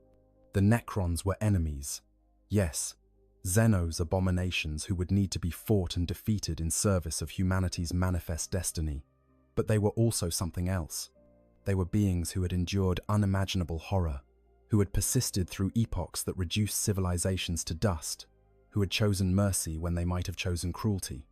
That did not make them less dangerous. That did not mean they could be trusted. That did not change the fundamental reality that humanity and the Necrons were on a collision course that would eventually result in terrible war. But it meant something. What? Exactly, Godfrey could not have said. But it meant something. Back in the tomb, now sealed once more, Trazak considered the encounter. The dreadnought had left, retrieved by his own kind, returned to whatever wars awaited him. The tomb would never see him again, unless circumstances brought them into conflict, in which case they would fight, and one or both would likely be destroyed. That was the way of the galaxy, the eternal cycle of war that defined existence in this dark millennium. But for a brief moment, there had been something else, a pause in the endless violence. A moment of understanding between beings who had both sacrificed their humanity, each in their own way, in service of causes larger than themselves. It had been temporary, fragile, impossible to sustain in a universe defined by conflict, but it had existed, and that meant something too. The tomb continued its awakening, slowly bringing more of its systems online, gradually rousing more of its inhabitants from their millions of years of sleep. Eventually, it would be fully active, its legions ready to march, its nobles prepared to reclaim what they viewed as their rightful dominion over the galaxy. There would be war, terrible and total, as there always had been and always would be. But in the depths of Trazak's programming, in whatever passed for memory in his mechanical consciousness, there remained a ghost of this encounter. A human warrior, locked in metal like the Necrons themselves, abandoned and then rescued, showing dignity in captivity and gratitude in release. It was a small thing, insignificant against the scale of galactic conflict, but it was also proof that even in a universe of only war, there could be moments of something else. The encounter between the Necrons and the Black Templars' dreadnought would have ripple effects neither side could have anticipated. For the Imperium, it added one more data point to their incomplete understanding of the Necron threat. The Xenos could show restraint. They could negotiate. They could make choices that suggested strategic thinking beyond simple aggression. This made them more dangerous, not less, because it meant they were capable of sophisticated threat assessment and tactical flexibility. The Inquisition would spend years analyzing the reports, looking for evidence of corruption or contamination, trying to determine if the Necrons' behavior suggested some deeper threat. They would find nothing conclusive, no clear answers, just more questions about a Xenos race that continued to defy easy categorization. The Ordo Xenos in particular would be deeply troubled by the implications. If Necrons could show mercy, if they could make sophisticated judgments about when to fight and when to refrain, then they were not the mindless automatons that some Imperial scholars had theorized. They were thinking beings, capable of complex reasoning, able to pursue long-term strategies that might span centuries or millennia. This made them unpredictable in ways that simple, aggressive Xenos races were not. Some within the Inquisition would argue that the dreadnought should be destroyed, that any warrior who had spent time in Xenos captivity, regardless of how benign that captivity appeared, represented an unacceptable security risk. The Necrons possessed technologies that the Mechanicus could barely comprehend, methods of manipulating matter and energy that seemed more like sorcery than science. Who was to say they had not done something to Godfrey during his time in their tomb? Who could guarantee that he was not now a vector for some subtle contamination, some programming or conditioning that would only reveal itself years or decades hence? But others would counsel caution. The Dreadnought's consciousness had been examined by the finest tech priests available. No evidence of tampering had been found. His memories were consistent, his personality unchanged, his loyalty to the Emperor undiminished. To destroy him, based on suspicion alone, without evidence of actual corruption, would be to punish a warrior who had already suffered greatly in the Emperor's service. It would set a dangerous precedent, suggesting that any Space Marine who survived Xenos contact was automatically suspect. The Space Marines would not accept such a policy, and the Inquisition could not afford to alienate the Adeptus Astartes by pursuing vendettas against individual warriors without cause. In the end, Godfrey would be allowed to live and continue his service, but quietly watched. Inquisitorial agents would monitor him, examining his actions for any signs of unusual behavior or suspicious choices. They would find nothing. He would fight, as he had always fought, with the same courage and dedication that had defined his 3 centuries of service. If the Necrons had done something to him, it was too subtle for even the Inquisition to detect, or perhaps they had done nothing at all, and his story was exactly what he claimed it to be. For the Necrons, the encounter provided valuable intelligence about the current state of the galaxy. The Dreadnought systems had contained data, fragmentary and incomplete, but still useful, about Imperial technology and military doctrine. They learned about the structure of Space Marine chapters, about the existence of the Emperor and the Imperial cult that worshipped him, about the vast size of the Imperium and the countless threats it faced. This information would be integrated into the Tomb's strategic databases, shared with other awakening Tomb worlds through communication systems that operated at speeds and across distances that Imperial technology could not match.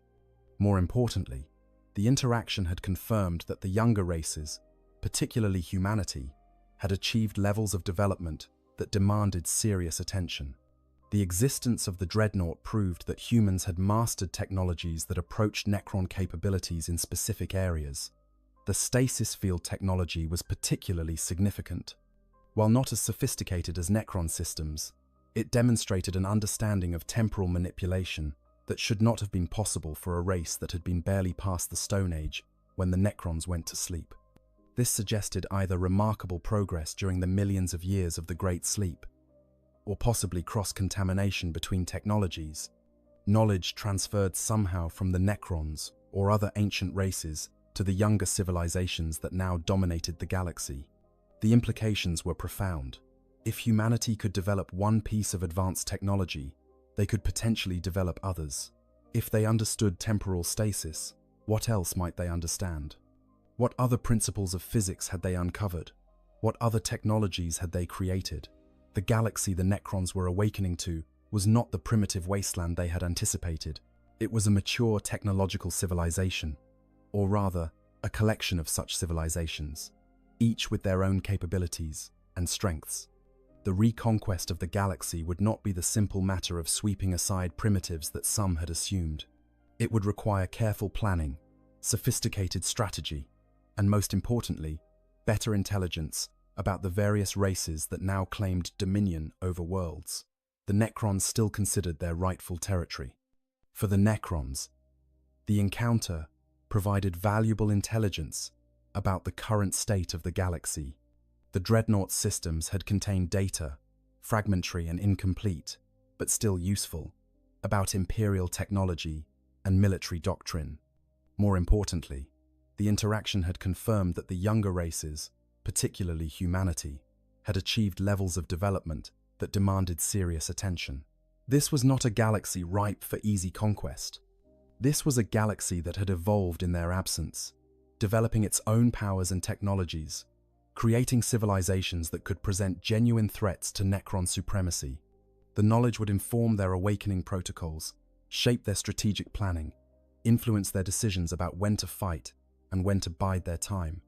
The war was coming, inevitable as the death of stars, but it would be fought with better intelligence and more realistic assessments of enemy capabilities than it might have been otherwise.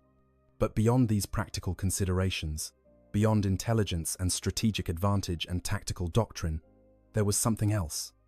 A memory, a ghost of an interaction that should not have happened, between beings that should have been implacable enemies, in the darkness beneath a dying world. It proved nothing. It changed nothing. The war would come regardless. And when it came, both sides would fight, with all the terrible fury they could muster. But it was there. And in a universe where moments of peace were rarer than habitable worlds, where mercy was weakness and compassion was heresy, where the only truth was war and the only certainty was death, that meant something.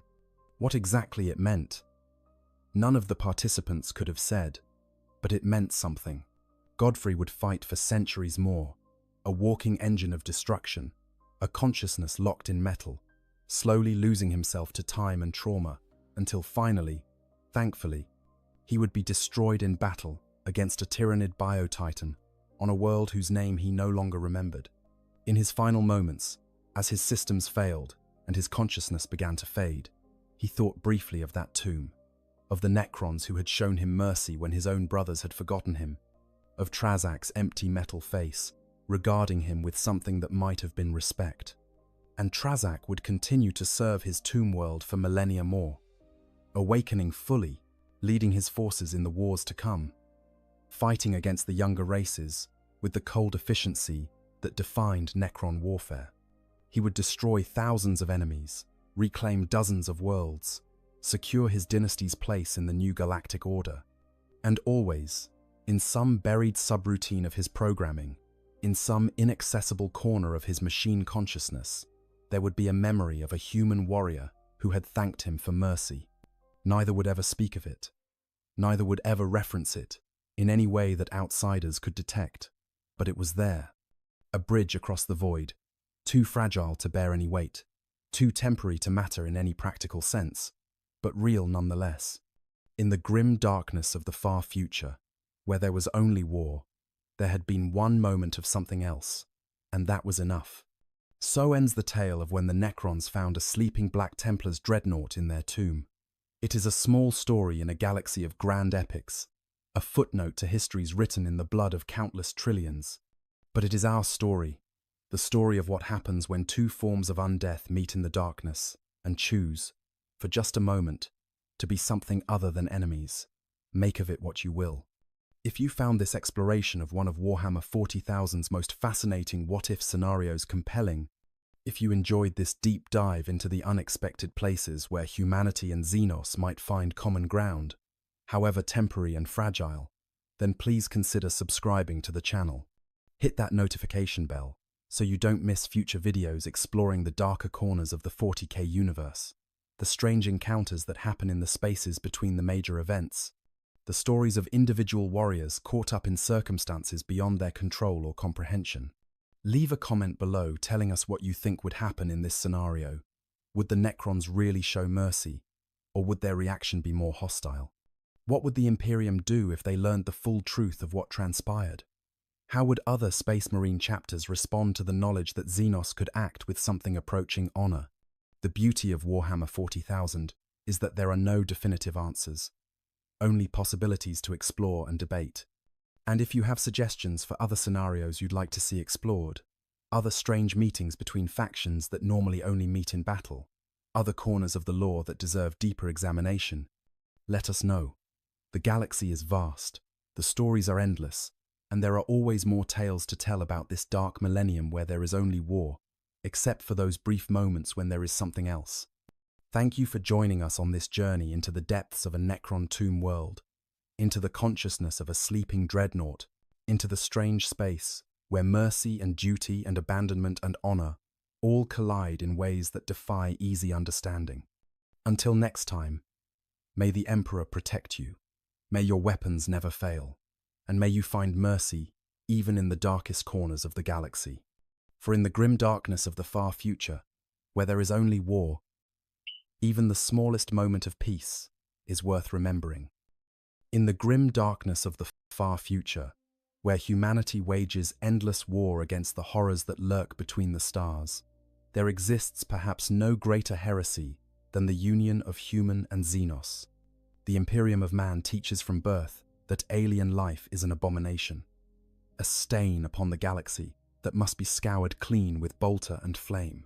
Yet in the infinite vastness of space, in the forgotten corners, where imperial authority grows thin and desperate choices must be made, sometimes the impossible happens. Sometimes a child of the Tau Empire finds itself cradled in human hands, raised among the very species that would see its kind exterminated. This is the story of what that existence would be like, a tale of two worlds that should never meet, of identities that can never fully form, and of belonging that remains forever out of reach. To understand the profound alienation such a being would experience, we must first comprehend the fundamental nature of what the Tau are, and what humanity has become in this age of endless darkness. These are not simply two different cultures meeting across the void. These are species whose very biology, whose neural architecture, and sensory experience of reality itself differ in ways both subtle and profound. The Tau evolved on a world different from Terra, shaped by different evolutionary pressures, their bodies and minds tuned to frequencies that humanity can barely comprehend. And humanity, oh humanity, has descended into such depths of xenophobia and religious fanaticism that the mere existence of alien life is considered an offense against the God Emperor himself. Imagine, if you will, being born into a body that feels wrong from the first moment of consciousness. Imagine opening eyes that perceive light in spectrums your caregivers cannot see, reaching out with hands that have too few digits, standing on legs that bend in ways that draw stares and whispers. Imagine a mind wired for collectivism, for the greater good, trapped in a society that glorifies individual sacrifice to an uncaring God. Imagine the hunger for connection to your own kind, a hunger that grows with each passing year, knowing that to admit what you are would mean death not just for yourself, but likely for everyone who dared to shelter you. This is the existence we explore today. Not a tale of heroism or glory, but something far more intimate and terrible. The day-to-day reality of being fundamentally other in a universe that offers no mercy to those who are different. The sensory experience of inhabiting a body that marks you as alien in 10,000 subtle ways. The psychological weight of living a lie so complete that even you begin to forget which parts are performance and which might be genuine. The crushing isolation of being utterly, irredeemably alone, surrounded by people yet forever separated by the unbridgeable gulf of species. We will walk through every stage of this impossible life, from the first confused moments of infantile awareness to the inevitable moment when the truth can no longer be hidden. We will explore the physical sensations that never quite feel right, the ideological contradictions that tear at the developing mind, the social dynamics that leave such a being perpetually on the outside looking in. And through it all, we will see how the very thing that makes the Tao who they are, their drive toward collective action and societal harmony, becomes a curse when experienced in isolation, without others of your kind to complete the circuit of understanding. The Imperium would tell you that such a scenario is impossible, that their zealous protection of humanity's purity would prevent any Xenos child from surviving long enough to be raised by human hands. The Tao would tell you that no child of the greater good could be so cruelly separated from the unity that defines their existence. But the galaxy is vast beyond comprehension, and in its darkest corners, the impossible becomes merely unlikely. And in a universe where billions die every day in conflicts that span solar systems, where entire worlds can be forgotten by the bureaucracy that nominally governs them, where desperate survivors will do desperate things, sometimes a blue-skinned infant with too few fingers ends up in human care. Perhaps it was found in the wreckage of a Tau diplomatic vessel, the only survivor of a warp transit gone catastrophically wrong. Perhaps it was left behind during a hasty evacuation, abandoned when Tau forces withdrew from a contested world rather than risk its capture.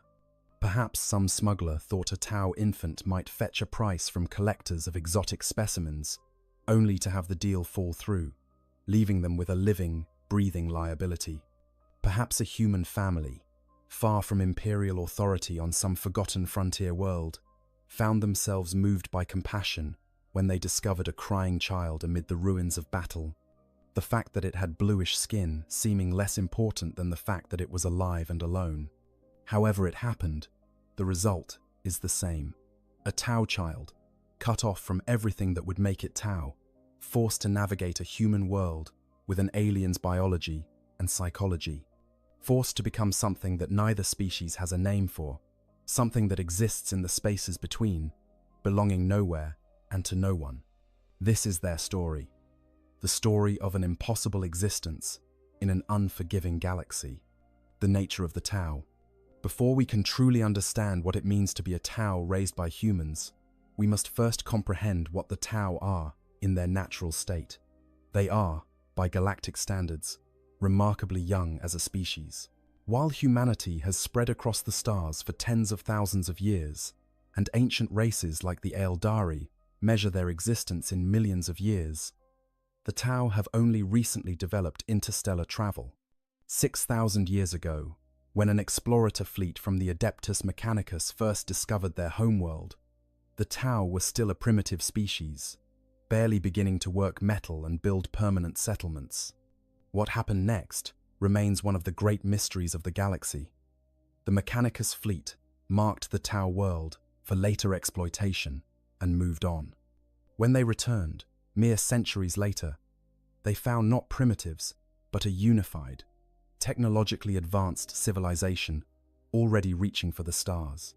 The Tau had progressed through millennia of development in a fraction of the time it took humanity. Some whisper of outside intervention, of hands unseen guiding their evolution. Others point to the sudden appearance of the ethereals, the mysterious caste that united warring Tau factions and set them on the path of the greater good. But whatever the cause, the Tau went from stone tools to plasma rifles with a speed that defies natural development. Physically, the Tau are humanoid in the broad sense, possessing 2 arms, 2 legs, a torso, and a head arranged in familiar configuration. But the similarities end there. A Tau stands shorter than the average human, their frame more slender and gracile, with less muscle mass distributed across a lighter skeletal structure. Their homeworld's gravity is slightly lower than Terra's, and this is reflected in their physiology. Where a human might break through a wooden door with brute force, a Tau would need to find another way, relying on tools or tactics rather than physical might. Their skin ranges from grey-blue to a deeper slate color, rough in texture compared to human skin, almost like fine suede to the touch. It serves them well in the arid plains and mountain ranges where their ancestors evolved, providing protection from the harsh sunlight of their homeworld. Their faces are broad and flat, dominated by large eyes positioned more to the sides of the head than a human's forward-facing gaze. These eyes see differently than human eyes. Their pupils, unable to dilate and contract as ours do, giving them poorer depth perception, in exchange for a visual spectrum that extends further into the ultraviolet and infrared wavelengths. They perceive colors we cannot name, see heat signatures we cannot detect without technology, but struggle with the precise distance judgment that humans take for granted. Most distinctively, Tau possess only 4 digits on each hand, 3 fingers, and an opposable thumb, and their feet are not feet at all in the human sense but hooves, solid and ungulate-like. They move with a different gait than humans. Their center of balance shifted, their stride adapted to terrain that humans would find alien. A human watching a Tau walk might describe the movement as slightly odd. Not quite wrong, but not quite right either. A subtle, uncanny quality that marks them as other even at a distance. Their olfactory organs are located inside the mouth rather than on a protruding nose, giving their face that characteristic flat appearance. This arrangement means they experience scent differently, taste and smell more intermingled than they are for humans. The slit that runs down the center of their face from forehead to where a nose would be differs between males and females. Males have a simple vertical eye shape, while females possess a Y-shaped slit. To human eyes, the differences are subtle, and many imperial observers have reported difficulty distinguishing Tau sexes without close examination. But the physical differences, significant as they are, pale in comparison to the gulf that exists in the way Tau perceive and interact with their reality on a fundamental cognitive level. Tau possess virtually no presence in the warp, that roiling sea of psychic energy that underlies reality itself. They cannot become psychers, cannot touch the powers that human witches wield. This makes them almost invisible to the predations of chaos, protected by their very lack of connection to that realm. But it also means they cannot travel through the warp, as humanity does. Their faster-than-light travel requires different technology, skimming along the edge of that realm, rather than diving into its depths. More importantly, the Tau mind itself operates on principles that seem alien to human psychology. They are shorter-lived than humans, with lifespans measuring around 40 standard years, though some sources suggest this might be longer for the ethereal caste. This compressed lifespan means they mature faster, reaching adulthood in their mid-teens rather than early 20s. But it also means they live with an urgency humans rarely match, a drive to accomplish and progress that pushes their society forward at a breakneck pace. From birth, a Tau's place in society is determined by the caste into which they are born. The fire caste, warriors and soldiers, tend to be the most physically robust, though still slighter than human military personnel. The earth caste, engineers and builders, are stockier and more practical in disposition. The water caste, diplomats and administrators, are taller and more graceful, their features softer and more expressive. The air caste, pilots and voidborn, are the tallest and most slender, their bodies adapted to low-gravity environments, their bones hollow and fragile by human standards. And the ethereals, the mysterious leaders who guide all Tau society, possess a distinctive diamond-shaped ridge of bone in their foreheads and command an authority that borders on the supernatural. Each caste is not merely a social role but a distinct subspecies, shaped by generations of specialized breeding and adaptation. A fire caste warrior cannot become an earth caste engineer, not merely because it is forbidden, but because they lack the physiological adaptations that make such work natural. The castes are designed to work together, each fulfilling roles that complement the others, creating a society that functions like a well-oiled machine. This brings us to the philosophical and psychological core of what makes the Tau who they are. The greater good, or Tauva in their language, is not merely a political ideology or a philosophical stance. It is the fundamental organizing principle of their entire civilization, so deeply ingrained that it shapes how they perceive reality itself. The greater good teaches that the needs of the collective outweigh the desires of the individual, that every Tao has a place in society, and society has a responsibility to every Tao, that all sentient beings would benefit from embracing this harmony. To human ears, particularly those steeped in the individualistic dogma of the imperial creed, this might sound like simple collectivism or communism, but the greater good goes deeper than mere political organization. It represents a fundamental way of perceiving one's place in the universe. A Tao does not see themselves as a lone individual struggling for survival and glory, but as one note in a greater symphony, one cell in a larger organism. Their identity is bound up with their role in society, their purpose defined by how they serve the whole. This collectivist psychology means that isolation is fundamentally traumatic for a Tao in ways that might not be immediately obvious to humans. Humans can be loners, hermits, individuals who thrive in solitude, but for a Tao, being cut off from their kind, from the network of reciprocal obligation and shared purpose that defines their existence, creates a psychological wound that never fully heals. They are social creatures not by preference but by the very architecture of their cognition. The Tao also possess what might be called a more literal and pragmatic worldview than many humans. They are not a particularly religious species, at least not in the way humans understand religion. They do not have gods they worship or supernatural forces they propitiate. The greater good is not a deity but an ideal, a goal toward which all effort is directed. This makes them oddly vulnerable to the religious fanaticism they encounter in other species, unable to fully comprehend the power that faith can wield over the human mind. Their approach to warfare reflects this practical mindset. They prefer ranged combat, using advanced technology to eliminate threats from a distance. The idea of charging into melee with chainswords roaring seems to them wasteful and inefficient. Why risk your life in close combat when a well-placed pulse rifle round can eliminate an enemy from half a kilometer away?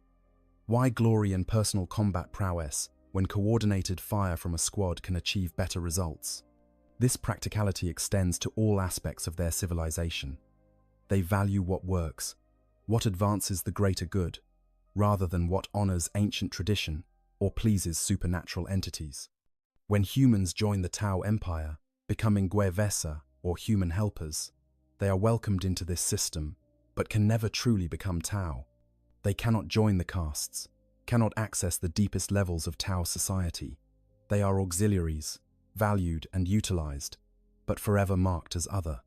This is important to understand because it reveals something fundamental about Tao psychology. Despite their talk of unity and the greater good encompassing all sentient species, there remains a distinction between Tao and not Tao. The castes are closed to outsiders not through prejudice but through biological reality. You cannot become fire caste if you were not born to it, and you cannot be born to it unless your parents were both fire caste. This creates an interesting paradox at the heart of Tao ideology. They genuinely believe that all species would benefit from embracing the greater good. They sincerely work toward unity and cooperation. But at the same time, their society is fundamentally organized around biological determinism. Your caste, determined at birth, defines your entire existence. There is no social mobility in the sense that humans understand it, no rising above one's station through individual effort. The system is rigid precisely because it is biological, the Imperium's truth. To understand what it means for a Tao to be raised by humans, we must also understand what humanity has become in the 41st millennium. The Imperium of Man is not the hopeful, rational civilization that the Emperor sought to build during the Great Crusade. It has devolved into a theocratic nightmare state, a galaxy-spanning empire held together by fanatical religious devotion, crushing bureaucracy, and xenophobic hatred so deep it has become a core tenet of faith. The average imperial citizen grows up indoctrinated with a simple truth. Aliens are the enemy of mankind. Not some aliens, not certain xenos species that have proven hostile, but all aliens everywhere by virtue of existing. The Imperial infantryman's uplifting primer, distributed to countless billions of guardsmen, states it clearly and without nuance. Fear the alien, hate the alien, kill the alien. This is not presented as a military necessity or an unfortunate reality of galactic politics. It is presented as moral truth, as the will of the God Emperor himself. This xenophobia has deep historical roots. During the Age of Strife, when human civilization collapsed and warp storms isolated human worlds from each other for thousands of years, many alien species that had maintained peace treaties with humanity turned on their former allies. Human colonies were raided, enslaved, or simply exterminated by aliens who saw weakness and opportunity. The Emperor, when he emerged to unite humanity, pointed to these betrayals as evidence that aliens could never be trusted, that coexistence was impossible, that the galaxy belonged to humanity by right, and any alien presence was an affront to that destiny. But what the Emperor may have intended as a pragmatic, if harsh policy has, over 10,000 years, metastasized into religious dogma. The ecclesiarchy, the state church of the Imperium, teaches that aliens are not merely enemies, but spiritual abominations. To consort with Xenos is heresy, a sin against the God Emperor and against humanity itself. It marks you as spiritually corrupt, as having betrayed your own species. The punishment for xenophilia, as this crime is called, is death. Not a quick death, but the kind of death that the Inquisition specializes in. Death that serves as warning and example. The average imperial citizen on a civilized world will go their entire life without seeing a living alien unless that world comes under attack. Their knowledge of Xenos comes from propaganda images, from lurid illustrations in religious texts showing grotesque caricatures of various alien species committing atrocities. Children learn their letters by reading simple primers that describe the various Xenos threats to humanity in terms designed to inspire fear and hatred. By the time an imperial child reaches adolescence, the idea that an alien could be anything other than an enemy to be destroyed seems as absurd as suggesting that fire is cold or water is dry. This conditioning goes deeper than mere propaganda, however. It touches on fundamental aspects of how humans in the Imperium understand their place in the universe. The Imperial Creed teaches that humanity is special, chosen by the Emperor to rule the galaxy. It teaches that humans possess immortal souls, while aliens are soulless things, clever mimics of true life but fundamentally hollow. It teaches that to fall in battle against Xenos is glorious, but to allow a Xenos to live is shameful. These ideas are reinforced through every aspect of Imperial culture, from the sermons delivered in towering cathedrals to the stories parents tell their children at night. The Tau, in particular, represent a special kind of threat to Imperial ideology. Unlike orcs, who are obviously savage, or Tyranids, who are so alien that they barely register as life in any recognizable sense, the Tau are uncomfortably similar to humans in some ways. They build cities, develop technology, form governments. They can be reasoned with, negotiated with. They even allow humans to join their empire, treating them with more dignity and better living conditions than many humans experience under Imperial rule. This makes them especially dangerous from the Imperium's perspective because they represent a viable alternative, evidence that humanity's suffering is not inevitable, that a different path might be possible. Imperial propaganda works over time to paint the Tau as deceivers and manipulators, claiming that their offers of cooperation mask sinister intentions. They spread stories of human populations being sterilized, of Guevesa being used as cannon fodder, of terrible mind control inflicted upon those who accept Tau authority. Some of these stories may have grains of truth, blown out of proportion and twisted to serve propaganda purposes. Others are complete fabrications, designed to ensure that no Imperial citizen ever looks at the Tau as anything other than the enemy. In practice, Imperial policy towards Xenos varies depending on circumstances and location. The Inquisition, particularly the Ordo Xenos, maintains that any contact with aliens is dangerous and must be carefully controlled. But they also understand that absolute purity is impossible in a galaxy where humanity is surrounded by alien civilizations. Rogue traders are allowed to deal with Xenos, to trade, and even form temporary alliances, because their activities benefit the Imperium. Individual military commanders sometimes make battlefield truces with alien forces when facing a greater threat, though such arrangements are usually kept quiet and deniable. But for the average Imperial citizen, particularly those in the more civilized and controlled regions of the Imperium, the policy is simple. Xenos must be reported to the authorities immediately. To harbor a Xenos, to show it mercy, to fail to report its presence. These are all crimes, punishable by death, not just for the individual who commits the crime, but potentially for their entire family, their community, anyone who might have known and failed to report. The Imperium rules through fear as much as faith, and that fear extends to ensuring absolute compliance with xenophobic doctrine. This creates a terrible dilemma for anyone who might find themselves in possession of a Xenos infant. The moral thing, the humane thing, would be to care for the child, to raise it as best you can. But to do so invites destruction not just on yourself, but on everyone around you. Every day that the child lives is another day of mortal risk, another day where discovery could mean execution for you and everyone you care about. The pressure to simply eliminate the problem, to expose the child to the elements or deliver it to the authorities, would be overwhelming. And yet, humans are humans. For all the indoctrination, all the propaganda, all the religious fervor, humans remain capable of compassion, of seeing suffering and wanting to alleviate it. A crying infant, even one with blue skin and strange feet, triggers deep instincts that millions of years of evolution have hardwired into our brains. Not every human would make the choice to save the Tau child. Perhaps not even most humans, but some would, particularly if they were isolated enough from Imperial authority to believe they could get away with it, particularly if they were desperate or lonely, or simply stubborn enough to reject the authorities telling them what to do. So we arrive at our scenario. A human family, for whatever reason, makes the decision to raise a Tau infant as their own. Perhaps they are far enough from civilization that they believe they can hide the truth. Perhaps they are simply willing to take the risk, because the alternative, letting the child die, is something they cannot stomach. Whatever their reasoning, they now face a task that would challenge even the most dedicated caregiver. They must raise an alien child, keep its true nature secret, and somehow help it survive in a world that would kill it without hesitation if the truth were known. The first years.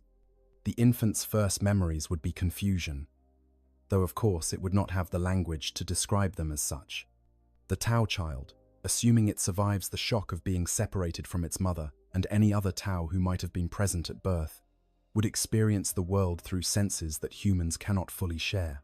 Its first visual experiences would include colors that its human caregivers cannot perceive, infrared and ultraviolet frequencies that exist beyond human vision. The world would be painted in extra dimensions of light, patterns, and contrasts, invisible to the people trying to care for it. This creates an immediate and profound sense of isolation that the infant cannot articulate but certainly feels. Human infants derive enormous comfort from seeing their mother's face, from the visual recognition that connects them to their caregiver. But a Tau infant looking at a human face would see something fundamentally wrong. The eyes are positioned differently, too close together, and facing too directly forward. The nose protrudes in a way that seems grotesque, a fleshy projection where there should be smooth skin. The ears stick out from the sides of the head instead of lying flat. And most disturbingly, the whole face moves in ways that Tau faces don't. Muscles creating expressions that the infant has no instinctive ability to read. Human parents learn to interpret their infant's cries, to distinguish between hunger, pain, discomfort, and the need for contact. But a Tau infant's vocalizations would follow different patterns, pitch and rhythm shaped by a different vocal anatomy. The human caregivers would struggle to understand what the child needs, their instincts constantly leading them astray, because the signals they are reading don't correspond to familiar patterns. The child would cry and cry, unable to communicate its distress, and the parents would try everything they know, growing increasingly desperate as nothing seems to work. Feeding would present its own unique challenges. Tau infants presumably nurse from their mothers like most mammalian species, but their nutritional needs might differ from human infants. Their digestive system, evolved on a different world with different biochemistry, might process proteins and sugars differently than human systems do. The human parents would have to experiment, trying different formulas and foods, watching anxiously for signs of illness or malnutrition, never quite sure if what they are providing is adequate. As the infant grows into a toddler, the physical differences become more pronounced and harder to hide. The hooved feet make learning to walk a different experience than it would be for a human child. The center of balance is different. The way weight distributes across those solid, ungulate feet requires different motor coordination. Human parents trying to help their Tao child learn to walk would find their own instincts almost useless. The techniques that work for human toddlers don't translate. The child falls in unexpected ways, struggles with balance in situations that seem easy for human children the same age. The four-fingered hands present their own challenges. Human tools, human toys, human everything is designed for five-fingered grip. A Tao child picking up a human toy finds it subtly wrong, the proportions not quite matching the natural grip. Learning to manipulate objects requires constant adaptation, constant compensation for having one fewer finger. Tasks that human children master easily become exercises in frustration. Buttons are harder to press, small objects harder to grasp, fine motor control forever slightly impaired because the tools were not designed for this body. Language development would be perhaps the most complex challenge of all.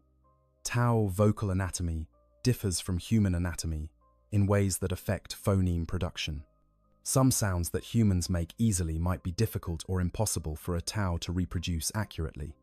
Conversely, Tao language includes sounds that human vocal cords cannot make. The child, growing up speaking only human languages, would develop a noticeable accent, a way of speaking that sounds slightly off no matter how hard they try to match the sounds their human family makes. But more than the physical mechanics of speech, the Tao child would struggle with the conceptual frameworks embedded in human language. Human languages, particularly Low Gothic, as spoken across the Imperium, are saturated with religious and individualistic concepts that have no direct equivalent in Tao thought. Ideas about personal glory, individual salvation, suffering as a path to redemption, these would seem alien to a mind wired for collective good and practical cooperation. The child would learn the words, would memorize the phrases, but would struggle to fully grasp what they mean on an emotional level. Early childhood would be marked by a growing awareness of being different in ways that cannot be hidden or explained. The other children, in whatever community the family inhabits, would notice the strange skin color, the odd way of moving, the unusual hands and feet. If the family is on a frontier world, isolated from the full weight of imperial authority, they might concoct a story to explain these differences. Perhaps they claim the child has a rare mutation, a abhuman strain that results in these physical characteristics. Perhaps they say it is a medical condition, a disease that affected development in the womb. Whatever story they tell, it must be consistent and believable enough to prevent too many questions. But children are curious, and they are cruel. Young humans have not yet fully absorbed the social conditioning that teaches them to hide their observations and questions behind polite fictions.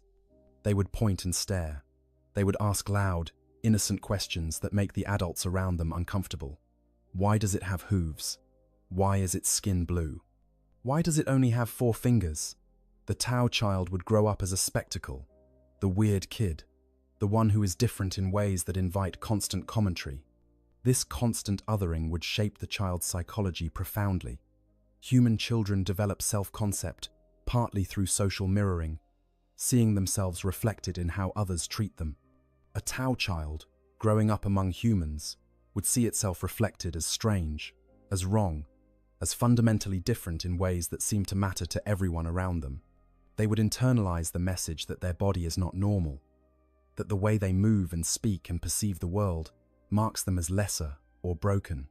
The human parents, no matter how loving, could not fully shield the child from this.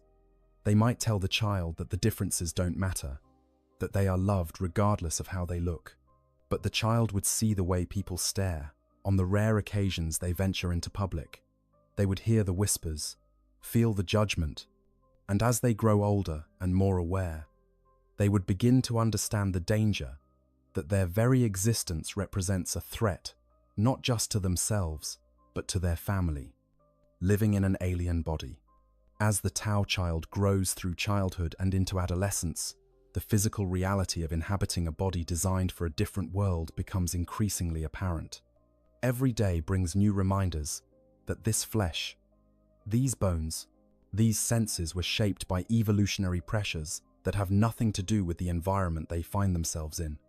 It is an experience of constant, low-level discomfort, like wearing clothes that almost fit but not quite, a shoe with a pebble that shifts just enough to avoid but never quite vanishes.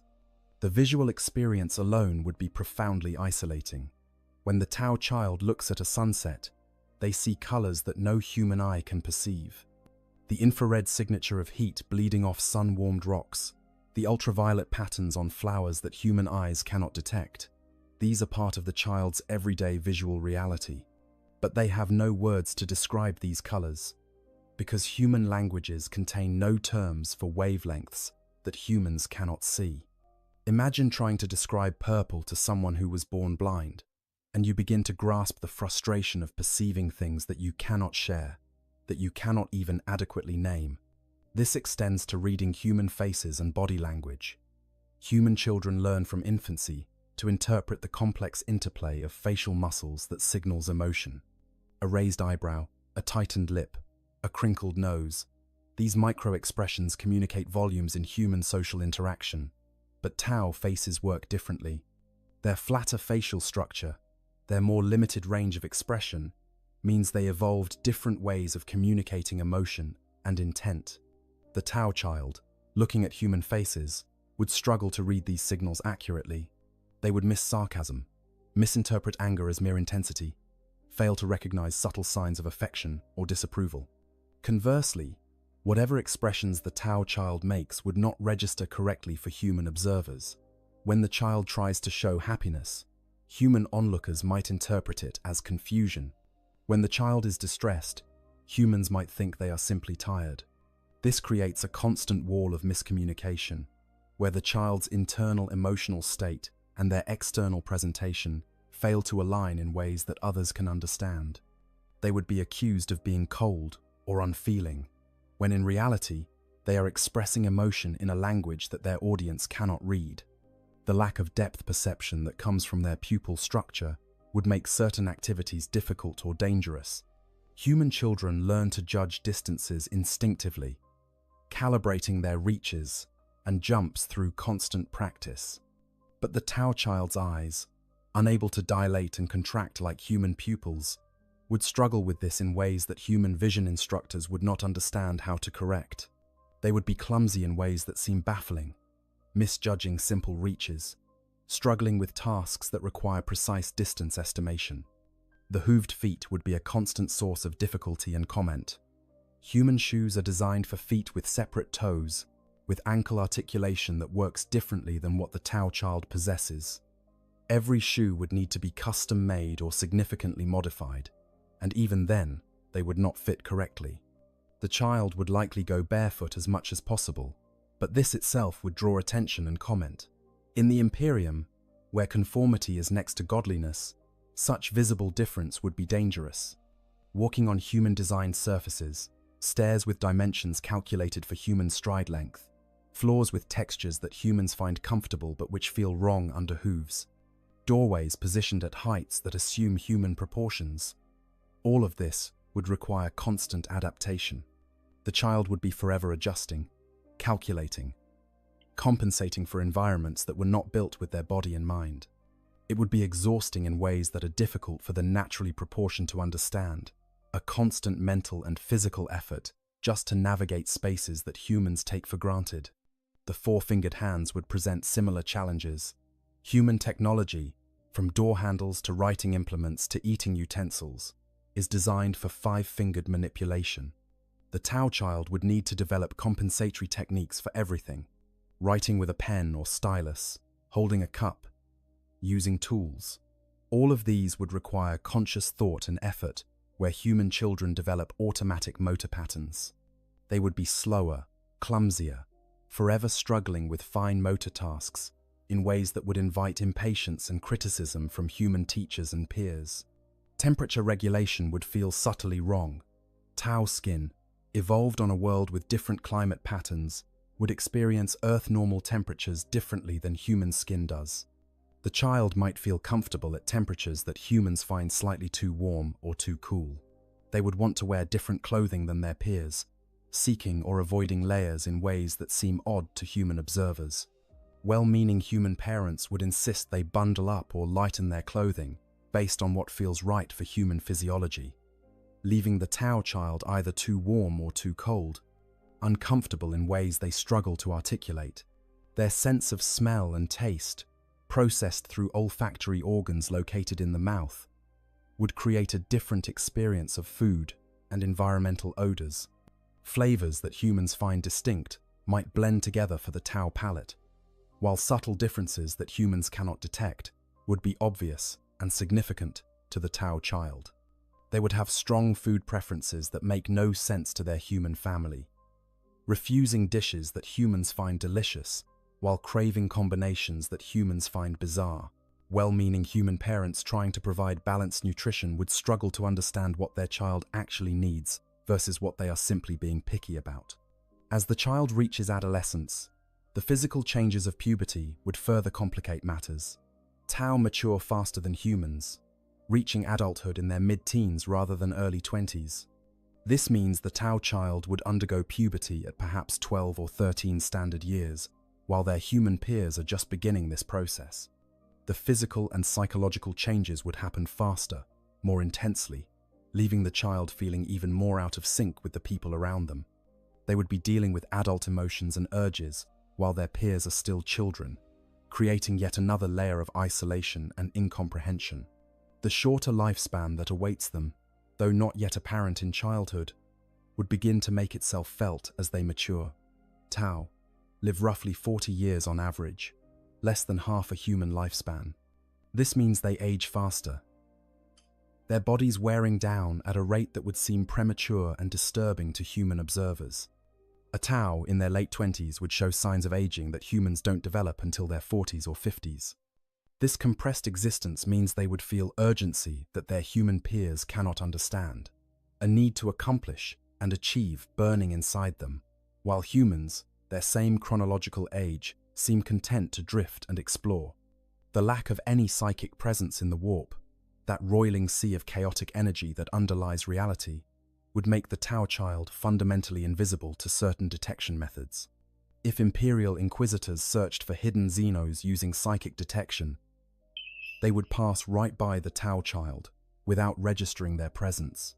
This might be one of the few advantages to their situation, one of the few ways in which being Tau, rather than any other alien species, would make hiding slightly easier, but it would also mean they could never develop any psychic abilities, never touch the powers that some rare humans possess, forever cut off from that aspect of human experience. All of these physical differences would accumulate into a comprehensive experience of wrongness, of inhabiting a body that does not fit the world it finds itself in. The child would grow up hyper-aware of their own flesh, constantly monitoring how they move, how they sound, how they appear to others. Every gesture would be calculated, every expression carefully controlled, trying to minimize the visible differences that mark them as other. The mental and emotional energy required for this constant self-monitoring would be exhausting, leaving less capacity for simply being, for relaxing into natural behavior. And yet, paradoxically, this would become so habitual that the child might not even fully realize how much effort they are expending. The adaptation would happen so gradually, from such an early age, that the constant performance might feel like their natural state. Only in rare, private moments would they be able to let their guard down, to move and speak in ways that feel organic rather than calculated. And in those moments, the contrast would make clear just how much of their public self is artifice, is camouflage designed to hide the reality of what they are. The impossible ideological divide, perhaps even more profound than the physical differences, would be the psychological and philosophical chasm between Tau collectivism and human individualism as practiced in the Imperium. The Tao child's mind would be wired for one type of existence but forced to navigate a reality built on completely opposite principles. This creates a form of cognitive dissonance so deep that it shapes every aspect of how they understand themselves and their place in the world. The greater good is not merely a political ideology that the Tao choose to follow. It is the fundamental organizing principle of their entire worldview, so deeply integrated into how they think that alternatives seem not just wrong, but incomprehensible. A Tao naturally thinks in terms of collective benefit, of how individual actions contribute to societal harmony, of duty and obligation to the whole. Their sense of identity is bound up with their role in the greater structure, their purpose defined by how they serve. To be cut off from this, to be forced to pretend that individual glory and personal salvation matter more than collective good, would be a form of psychological torture. The Imperial Creed, the religious doctrine that saturates every aspect of life in the Imperium, stands in almost perfect opposition to Tao values. It glorifies individual sacrifice, but in a deeply pessimistic, nihilistic way.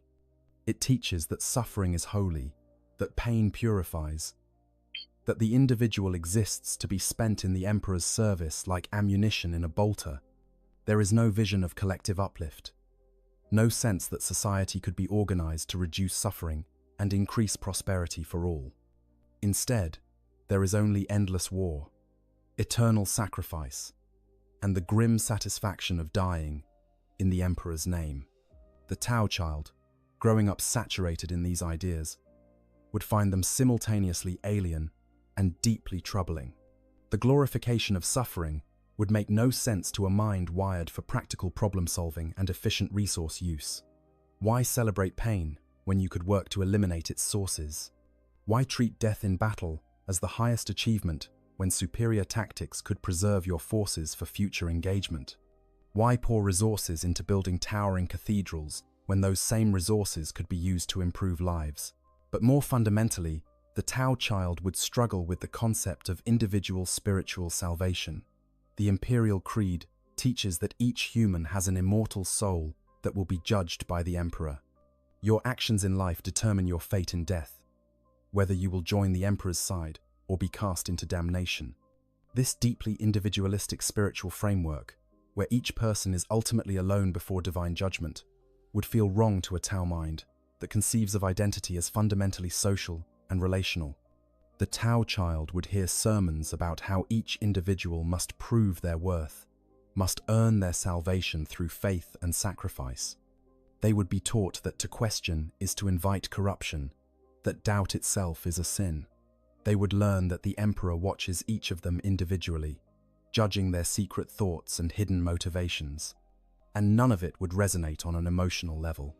They would memorize the words, repeat the phrases, but internally, they would be thinking about collective efficiency, about how these beliefs either advance or hinder societal function.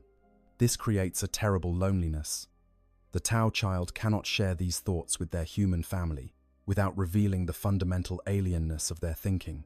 They cannot question why suffering is glorified without inviting suspicion. They cannot propose more efficient, collectively oriented solutions to problems without marking themselves as strange and possibly heretical.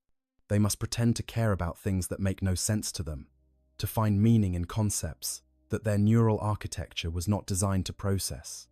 The concept of prayer itself would seem bizarre. Tao do not have gods, do not believe in supernatural intervention. The idea of speaking to an entity that cannot respond, of asking for divine favor, of attributing outcomes to invisible forces rather than to natural cause and effect, all of this would strike a Tao mind as fundamentally irrational. Yet the child would be expected to pray, to participate in religious observances, to demonstrate proper piety. They would go through the motions, kneeling when others kneel, reciting when others recite. But internally, they would be empty, unable to generate the sincere faith that their human peers seem to possess naturally. Conversely, the Tao child would hunger for the kind of social connection that the greater good promises, but that the Imperium does not provide. They would look at human society and see waste, inefficiency, people working at cross purposes because of lack of coordination. They would see resources squandered on religious displays that serve no practical function. They would see people suffering when simple organizational changes could alleviate that suffering. And they would want to fix it, to organize, to optimize, to bring order and cooperation to chaos and competition. But to openly advocate for such things would be dangerous. The Imperium is deeply suspicious of anyone who suggests alternatives to the current order. To propose organizing workers for collective benefit sounds dangerously like sedition. To question whether resources might be better allocated differently challenges the divine order supposedly established by the Emperor himself. The Tau child would have to suppress their natural instinct to optimize and cooperate, to pretend that competition and hierarchy are natural and good, when everything in their being screams that there must be a better way. The treatment of other alien species would be particularly difficult to stomach. The Tau child would hear constant rhetoric about how all Xenos are abominations that must be destroyed. They would be told stories of alien atrocities, taught to hate and fear creatures that they have never met. And they would know, with intimate certainty, that at least one species of aliens, the Tau themselves, are not mindless monsters. They would see the propaganda for what it is, recognizing the caricatures and exaggerations, but they could never say so, never defend the species they belong to, never suggest that perhaps some aliens could be reasoned with or worked with. As they grow older and more educated, learning the history of the Imperium and the galaxy, the Tau child would come to understand the Damocles Gulf Crusade and other conflicts between the Imperium and the Tau Empire. They would hear only one side of these stories, of course, the Imperial version that paints the Tau as expansionist aggressors, corrupting pure human worlds. They would hear about Guevesa human auxiliaries, who serve the Tau described as traitors and heretics, and they would wonder about the other side of these stories. They would think about the Tau version of events, about what motivated those human populations to accept Tau rule, about what life might actually be like in the Tau Empire. They would develop a fascination with Tau culture that they could never safely express. Any materials about the Tau that exist in Imperial space would be propaganda or intelligence reports from the Ordo Xenos. But even these biased accounts would contain kernels of truth. The child would read between the lines, trying to understand the civilization they were born into, but can never be part of. They would imagine what it would be like to live according to the greater good, to have a defined place in society and know that you are contributing to something larger than yourself. They would romanticize a civilization they've never seen, constructing an idealized version in their mind that might bear little resemblance to reality, but which serves as a counterpoint to the daily grind of pretending to be human. The fundamental loneliness of this position cannot be overstated. The Tau child is forever trapped between two worlds, unable to fully embrace either. They cannot be Tau because they have never lived in Tau society, have never been socialized into proper understanding of the greater good, have never experienced what it means to be part of that collective harmony. But they also cannot be human, can never truly internalize the individualistic, faith-based worldview that dominates Imperial culture. They are stuck in the middle, belonging nowhere, their psychology and philosophy a strange hybrid that neither culture would recognize as legitimate. This might manifest in deep depression or existential despair as they reach adolescence and young adulthood. The realization that they can never truly belong, that they will spend their entire life as an actor playing a role, that authentic existence is impossible for them. This could be crushing.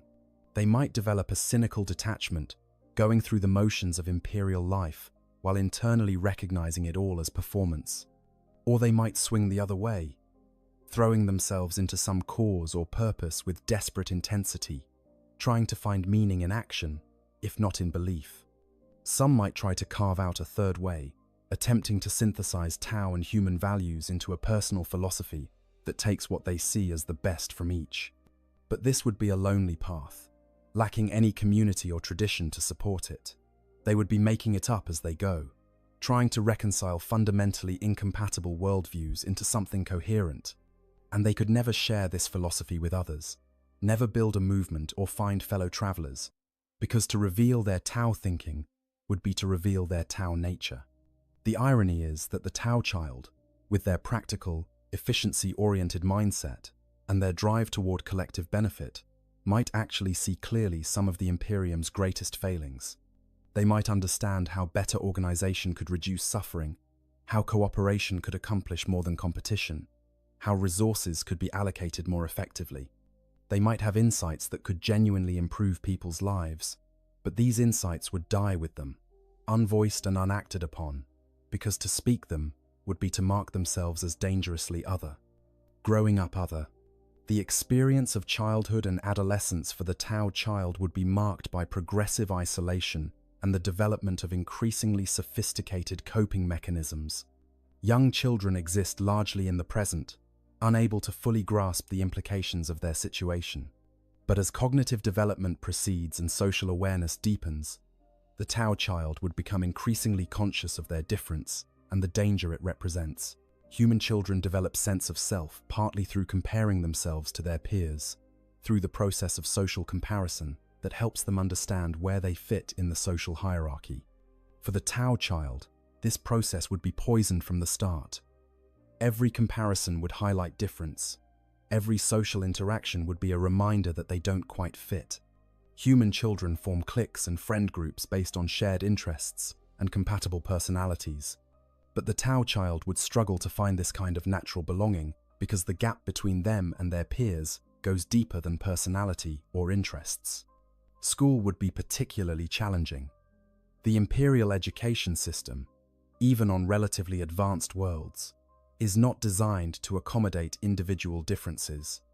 It operates on a one-size-fits-all model where conformity is valued and deviation is punished. The Tau child, with their different learning style and their instinct to question and optimize, would constantly run afoul of this system. They would ask why things are done a certain way and be told that questioning is inappropriate. They would suggest more efficient methods and be accused of arrogance or heresy. They would struggle with subjects that require rote memorization of religious doctrine because their mind naturally looks for logical connections rather than accepting assertions on faith. Teachers, unless they were particularly perceptive and sympathetic, would likely view the Tau child as a difficult student.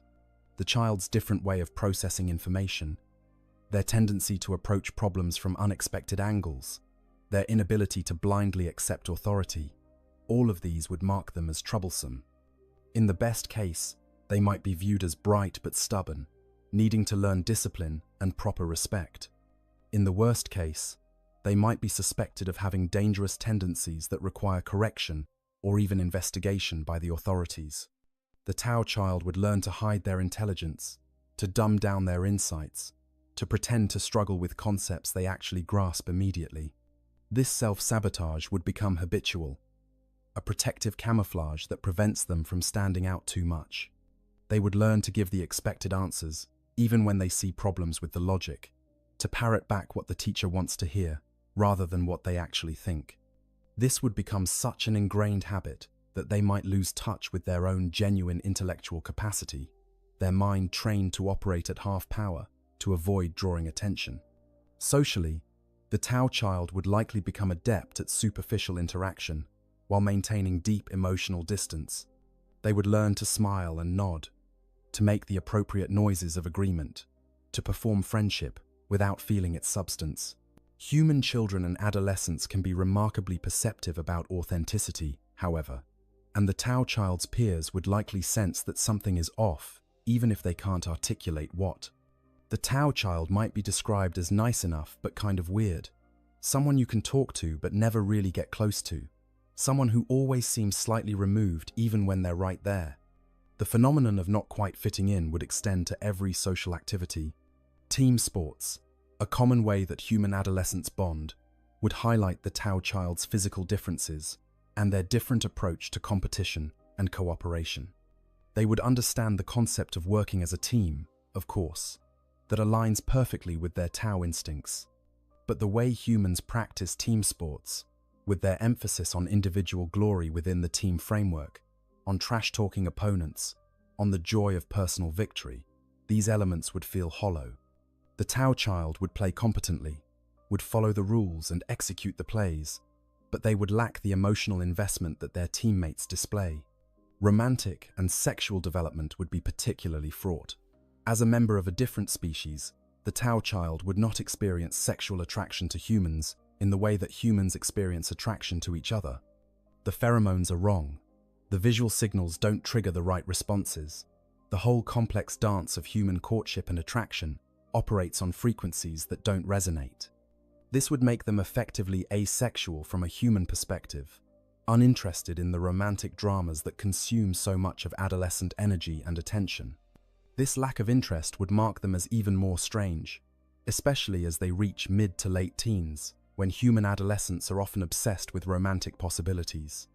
The Tao child would be asked why they never date, why they don't seem interested in anyone, whether they're attracted to males or females or both.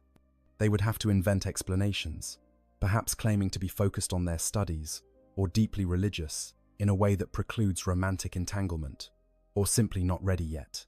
But the truth, that they are literally incapable of experiencing sexual attraction to humans because they are not human, could never be spoken.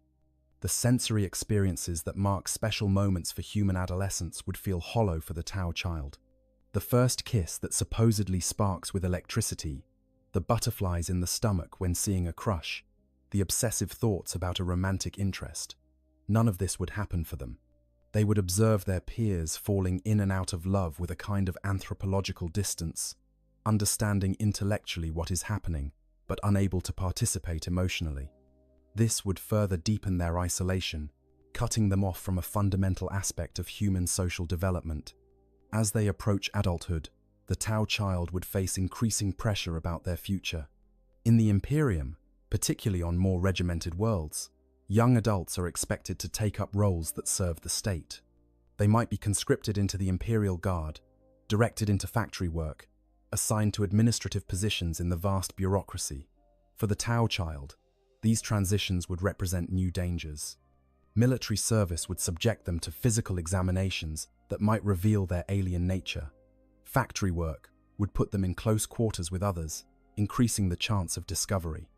Administrative positions might require background checks and documentation that they cannot provide. The human parents who raised them would face difficult decisions at this point. How do they protect their now adult child while also maintaining their own cover? Do they try to arrange for the child to stay close to home, limiting their exposure to external scrutiny?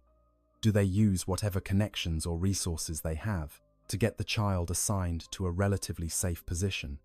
Do they consider more drastic options, like fleeing to the frontier or even attempting to make contact with the Tao Empire? Each of these options carries enormous risk. Keeping the child close might work in the short term, but raises questions about why this young adult isn't serving the Imperium like their peers. Using connections to get special treatment might draw exactly the kind of attention they're trying to avoid, with authorities wondering why this family is so invested in protecting this particular individual.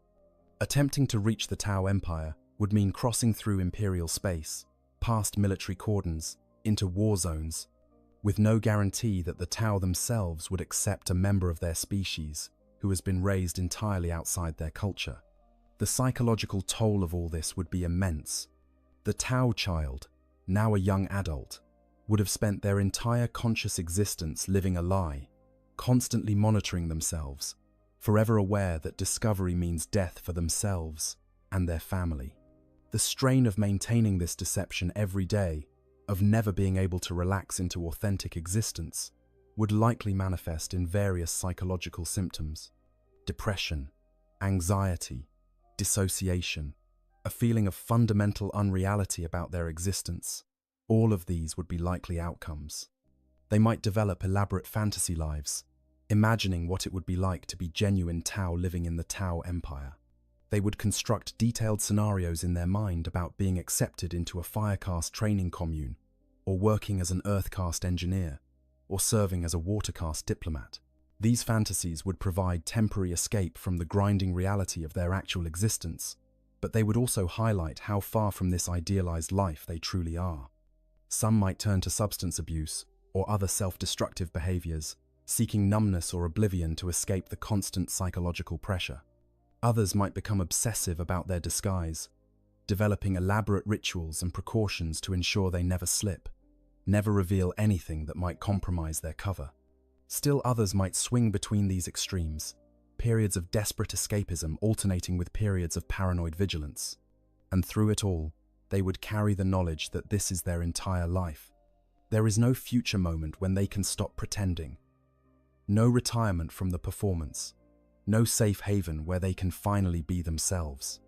Every day until they die, they will be a Tau pretending to be human, caught between two identities and able to fully claim neither. The hunger for connection. One of the most profound aspects of being a Tau raised by humans would be the constant, gnawing hunger for connection with their own kind, a hunger that can never be satisfied and grows more acute with age and understanding. Humans can be solitary by choice, can thrive in isolation if their personality inclines that way, but Tau psychology is not built for solitude. Their minds are wired for collective action, for the kind of deep social integration that the greater good represents. To be cut off from this is to be starved of something as fundamental as food or water. The child would experience this hunger long before they could articulate what it is. It would manifest as a vague sense of incompleteness, a feeling that something crucial is missing even when all their material needs are met. They would look at their human family, their human friends if they have any, and feel a disconnect that goes deeper than the physical differences. There would be a sense of wrongness, of relationships that work on the surface but lack some essential quality that they cannot name. As they grow older and potentially gain access to information about the Tau Empire, even just the biased imperial propaganda versions, they would begin to understand what they're missing. They would read about how Tau work together in teams so perfectly coordinated that they operate almost as a single organism. They would learn about the bonding ceremonies that create lifelong connections between fire warriors who serve together. They would discover that Tau society is organized around principles of mutual support and collective responsibility. And they would realize that this is what the aching emptiness inside them has always been reaching for. The Talasera ritual of bonding, where Tau warriors who serve together mix their blood and become bound as something deeper than mere companions, would seem to the isolated Tau child like a beautiful dream. The idea that you could be so connected to others, that their goals become your goals, their pain, your pain, their triumphs, your triumphs, not as metaphor but as lived reality, this would represent everything they lack. They would imagine what it would feel like to be part of a bonded team, to know with absolute certainty that you are part of something larger than yourself, and the contrast with their actual isolation would be devastating.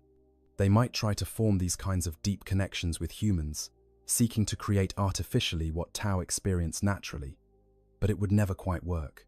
Human friendship, even at its deepest and most genuine, operates on different principles than Tau bonding. Humans maintain their individual identity even in their closest relationships. They can walk away from friendships, can grow apart, can choose to prioritize their own needs over the group's. For a Tau mind, this ability to separate and individuate would seem like a failure of connection rather than a healthy boundary. The Tau child might become clingy or demanding in their human friendships, trying to force a level of commitment and collective action that humans find uncomfortable. They would be confused and hurt when their human friends make choices that benefit themselves at the group's expense, unable to understand why personal advantage would matter more than collective good. They would struggle with the concept of friendly competition, where humans enjoy testing themselves against their friends. The idea of deliberately working against someone you care about, even in play, would seem contradictory and distressing. In group settings, the Tau child would gravitate toward roles that emphasize coordination and collective action.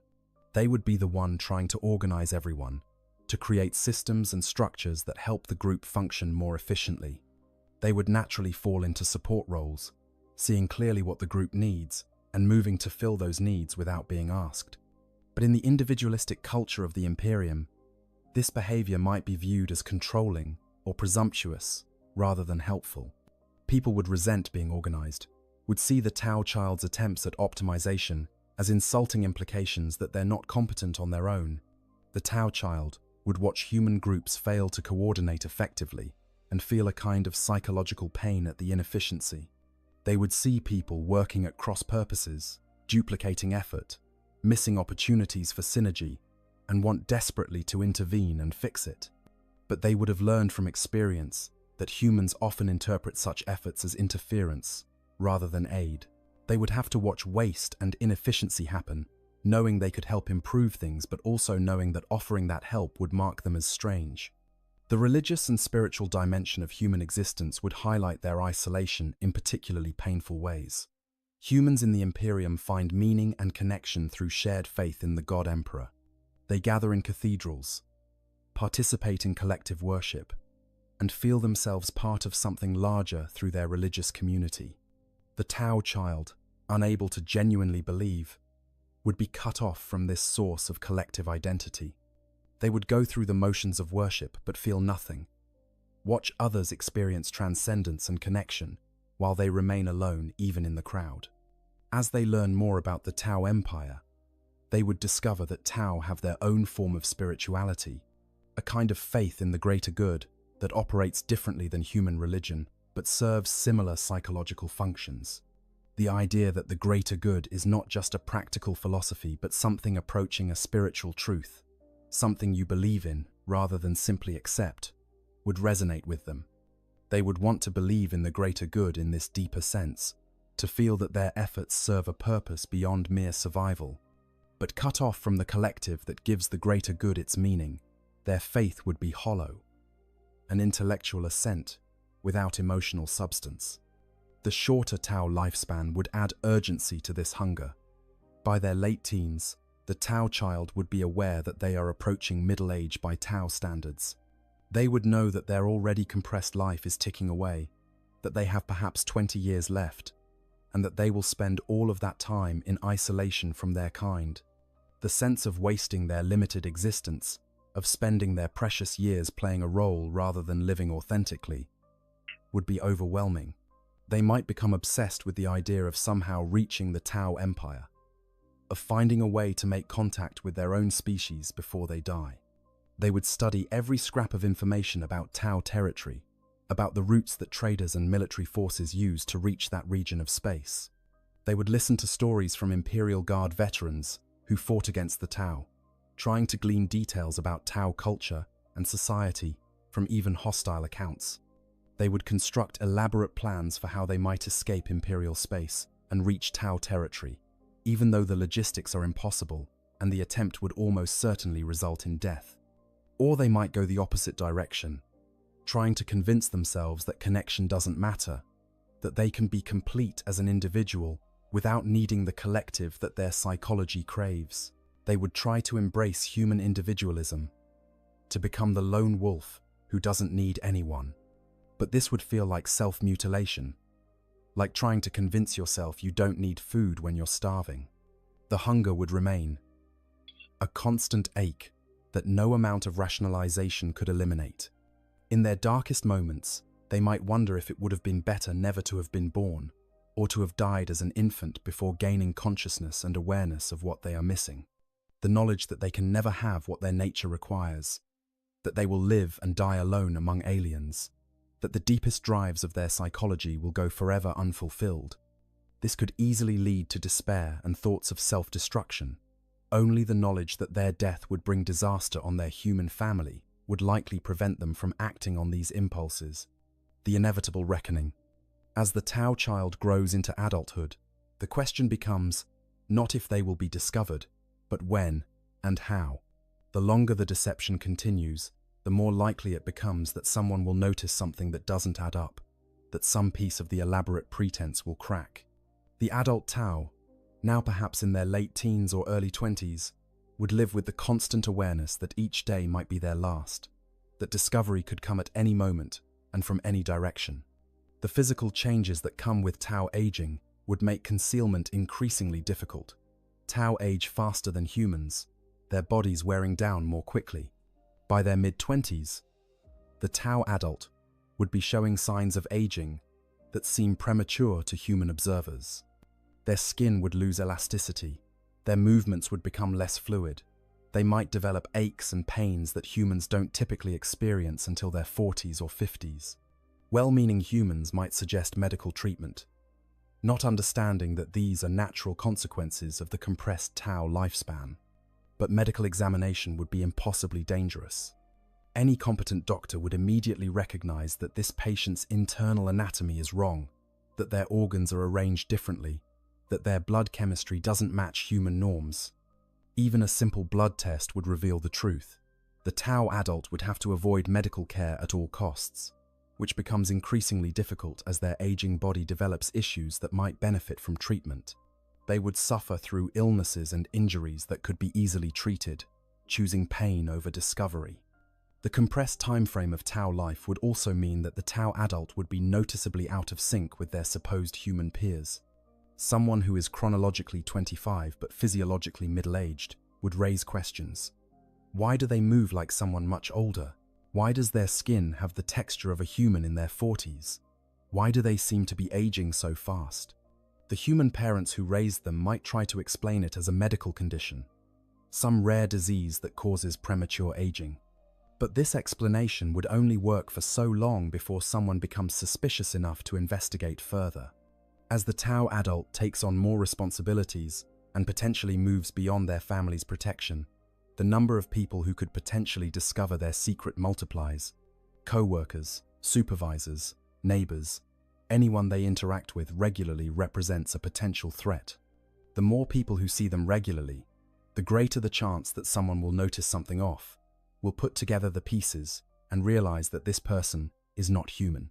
Employment would present particular challenges. Many positions in the Imperium require documentation, birth records, identification papers, genetic purity certificates. The human family might have forged these documents or somehow obtained them through corrupt officials, but such forgeries always carry the risk of discovery. One random audit, one bureaucrat doing their job more thoroughly than usual, and the whole house of cards could come crashing down. Military service, if it cannot be avoided, would be nearly impossible to survive without discovery. The physical examinations, the close quarters living, the constant observation by superiors who are trained to notice anomalies, all of this would make maintaining the deception almost impossible. The Tau adult would have to find some way to avoid military service, which itself might draw suspicion. Why is this young adult so eager to avoid serving the Emperor? What are they hiding? The discovery, when it finally comes, might happen in any number of ways. Perhaps the Tau adult is injured in an accident and rushed to a medical facility where their alien physiology is revealed. Perhaps a suspicious neighbor reports them to the Arbites, Imperial law enforcement. Perhaps an inquisitor, investigating some unrelated matter, happens to notice something off about them. Perhaps they simply make a mistake, saying or doing something that no human would say or do, giving themselves away through their own actions. The aftermath would be swift and brutal. The Inquisition does not take chances with Xenos infiltration. The Tau adult would be captured, likely tortured for information about how they ended up in human territory and what their purpose is. The torturers would not believe that they are simply a child who was found and raised by humans. They would assume the Tau adult is a spy, an infiltrator, part of some larger plot.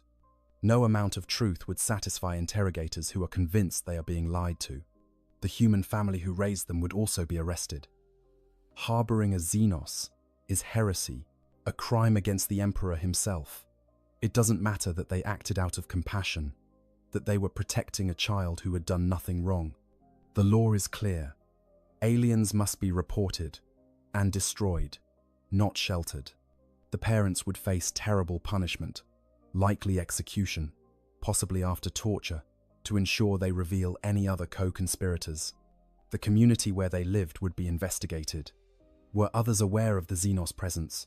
Did anyone else help hide the truth? The Inquisition would leave no stone unturned, no possibility unexamined. Neighbors who had no knowledge of the Tau's nature might be questioned, their loyalty tested, their lives disrupted by the investigation. The entire community could be purged if the Inquisitor decides that the corruption has spread too far. The Tau adult, watching all of this unfold, would experience the crushing guilt of knowing that their very existence has brought disaster on everyone they care about. The humans who showed them kindness, who raised them with love despite the risks, would be dead or dying because of choices they made decades ago. The few friends the Tau adult might have had, if any, would be questioned and possibly punished. An entire community would suffer because one family made the choice to save an alien child instead of letting it die. There would be no mercy, no consideration of circumstances or intentions. The Imperium's laws regarding Xenos are absolute. The fact that the Tau adult was raised by humans, knows no other life, cannot even speak their native language. None of this would matter. They are Xenos, and Xenos must be destroyed. The manner of execution might vary depending on local custom and the whims of the authorities, but the outcome is certain. In their final moments, the Tau adult might think about the life they never got to live. They would think about the greater good they heard about but never experienced, the connection with their own kind they always craved but never found. They would think about their human parents, flawed and imperfect but trying their best to protect a child that wasn't theirs. They would think about all the years of hiding and pretending, all the psychological effort that went into maintaining the lie, and wonder if any of it was worth it. They might also feel a strange sense of relief. The constant vigilance can finally end. The exhausting performance can stop. They can die as what they are, rather than continuing to live as what they are not. There is a kind of peace in that, even as the torturer's implements work their terrible purpose. The lie is over. The truth, however briefly, is known. And in the end, they would die alone, cut off from both the human world that never fully accepted them and the Tau civilization they were born into but never knew. They would die without ever experiencing the collective existence that their psychology was designed for, without ever feeling the connection to the greater good that might have given their suffering meaning. They would die as what they always were, neither Tau nor human, belonging nowhere, an anomaly that the universe could not accommodate. The broader implications.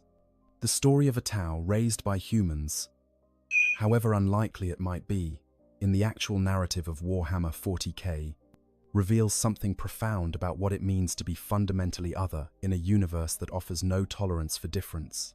It strips away the power armor and the bolter fire, the epic battles and grand strategies, to examine the intimate, personal experience of being alien in a society that sees your very existence as an abomination. This thought experiment allows us to explore xenophobia not as an abstract policy or a background element of the setting, but as a lived reality that destroys lives on the most personal level. The Tau child is guilty of nothing except existing. They did not choose to be born Tau, did not choose to be separated from their kind, did not choose any of the circumstances that define their impossible life. Yet the Imperium would execute them without hesitation, along with everyone who showed them kindness, because its doctrines allow no room for nuance or mercy when it comes to Xenos. It also reveals the psychological costs of maintaining a lie so comprehensive that it shapes every moment of existence. The Tau child cannot ever relax, cannot ever be authentic, must forever monitor and control their every word and action to maintain the deception. This is a form of psychological torture that happens not through the infliction of pain but through the constant denial of self, the perpetual performance of being something you are not. The greater good, as experienced through negation by someone who can never access it, becomes more than just an alien philosophy. It represents what human collectivism might look like if taken to its logical conclusion, if truly embraced rather than given lip service. The Tau child, raised in the hyper-individualistic and hierarchical Imperium, would see clearly the inefficiencies and cruelties that humans have normalized, but they would be powerless to change any of it, able only to observe and suffer. At the same time, we must acknowledge that the Tau Empire is not the paradise it might seem to the isolated child. It has its own problems, its own cruelties, its own forms of oppression.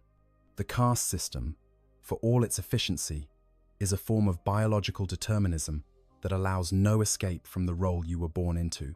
The ethereals wield power that borders on mind control, their influence over other Tau possibly enhanced by pheromones or other means that bypass rational choice. The greater good, for all its noble rhetoric, has been used to justify aggressive expansion and the forced integration of species that did not ask to be uplifted. The Tau child, if they knew these things, might find their romanticized view of Tau society complicated, but lacking access to honest information, they can only imagine, can only construct an idealized version of the civilization they came from. This imagined Tau empire becomes a refuge in their mind, a perfect collective that contrasts with the harsh reality of imperial life. Whether this imagined version matches reality matters less than the psychological function it serves, giving them something to believe in when everything else has failed them. The humans who chose to raise the Tau child also deserve consideration. What would drive someone to take such a risk, knowing that discovery means not just their death but the possible destruction of their entire community? Perhaps they were simply compassionate people who could not let a child die. Perhaps they were lonely and desperate for family, willing to accept any child, regardless of its nature. Perhaps they had their own reasons for being distant from imperial authority, their own secrets that made them willing to keep one more. Whatever their motivation, they made a choice that human morality would generally consider good, protecting and raising a helpless child, but which imperial law considers one of the worst heresies imaginable. This tension between human compassion and imperial ideology runs throughout the setting. How many other acts of basic human decency are crimes against the emperor? How many lives are destroyed by a system that demands absolute obedience to doctrines that often run counter to basic ethical intuition? The Tau child's story also illuminates the tragedy at the heart of the Warhammer 40k universe. This is a setting where circumstances are so dire, where existential threats are so constant, that the Imperium's brutal policies might genuinely be necessary for humanity's survival.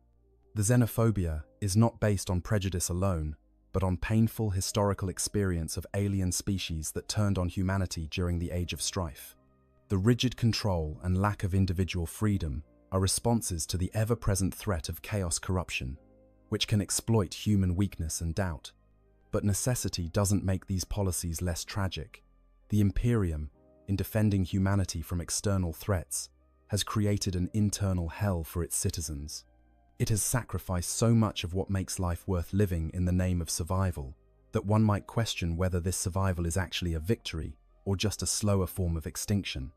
The Tau child, raised in this system, would see both sides. They would understand why humans fear aliens, having access to the same historical information that justifies imperial xenophobia. But they would also know, with absolute certainty, that at least one alien means them no harm and is suffering terribly because of policies meant to protect humanity. There is no resolution to this tension, no synthesis that makes everything work out. The Tau child is doomed from the start. Their story, a tragedy with no possibility of a happy ending. In the grim darkness of the far future, there is only war, and there are only losers. Some lose faster and more dramatically than others, but in the end, everyone loses. The Tau child, the human parents, the community that sheltered them, all are ground up in the machinery of a universe that has no room for kindness or nuance. Conclusion. We have walked through the life of an impossible being, a Tau child raised by humans in the heart of the Imperium. We have experienced their confusion as an infant whose senses perceive a different world than their caregivers. We have felt their struggle as a child, learning to navigate human social structures with an alien mind. We have known their longing as an adolescent who hungers for a connection they can never have. And we have witnessed their inevitable destruction when the truth can no longer be hidden. This thought experiment strips away the grand battles and epic conflicts of Warhammer 40k to examine something more intimate and perhaps more horrifying, the day-to-day reality of being fundamentally other in a universe that offers no mercy to those who are different. The Tau child commits no crime, threatens no one, wants only to exist and perhaps to connect with others.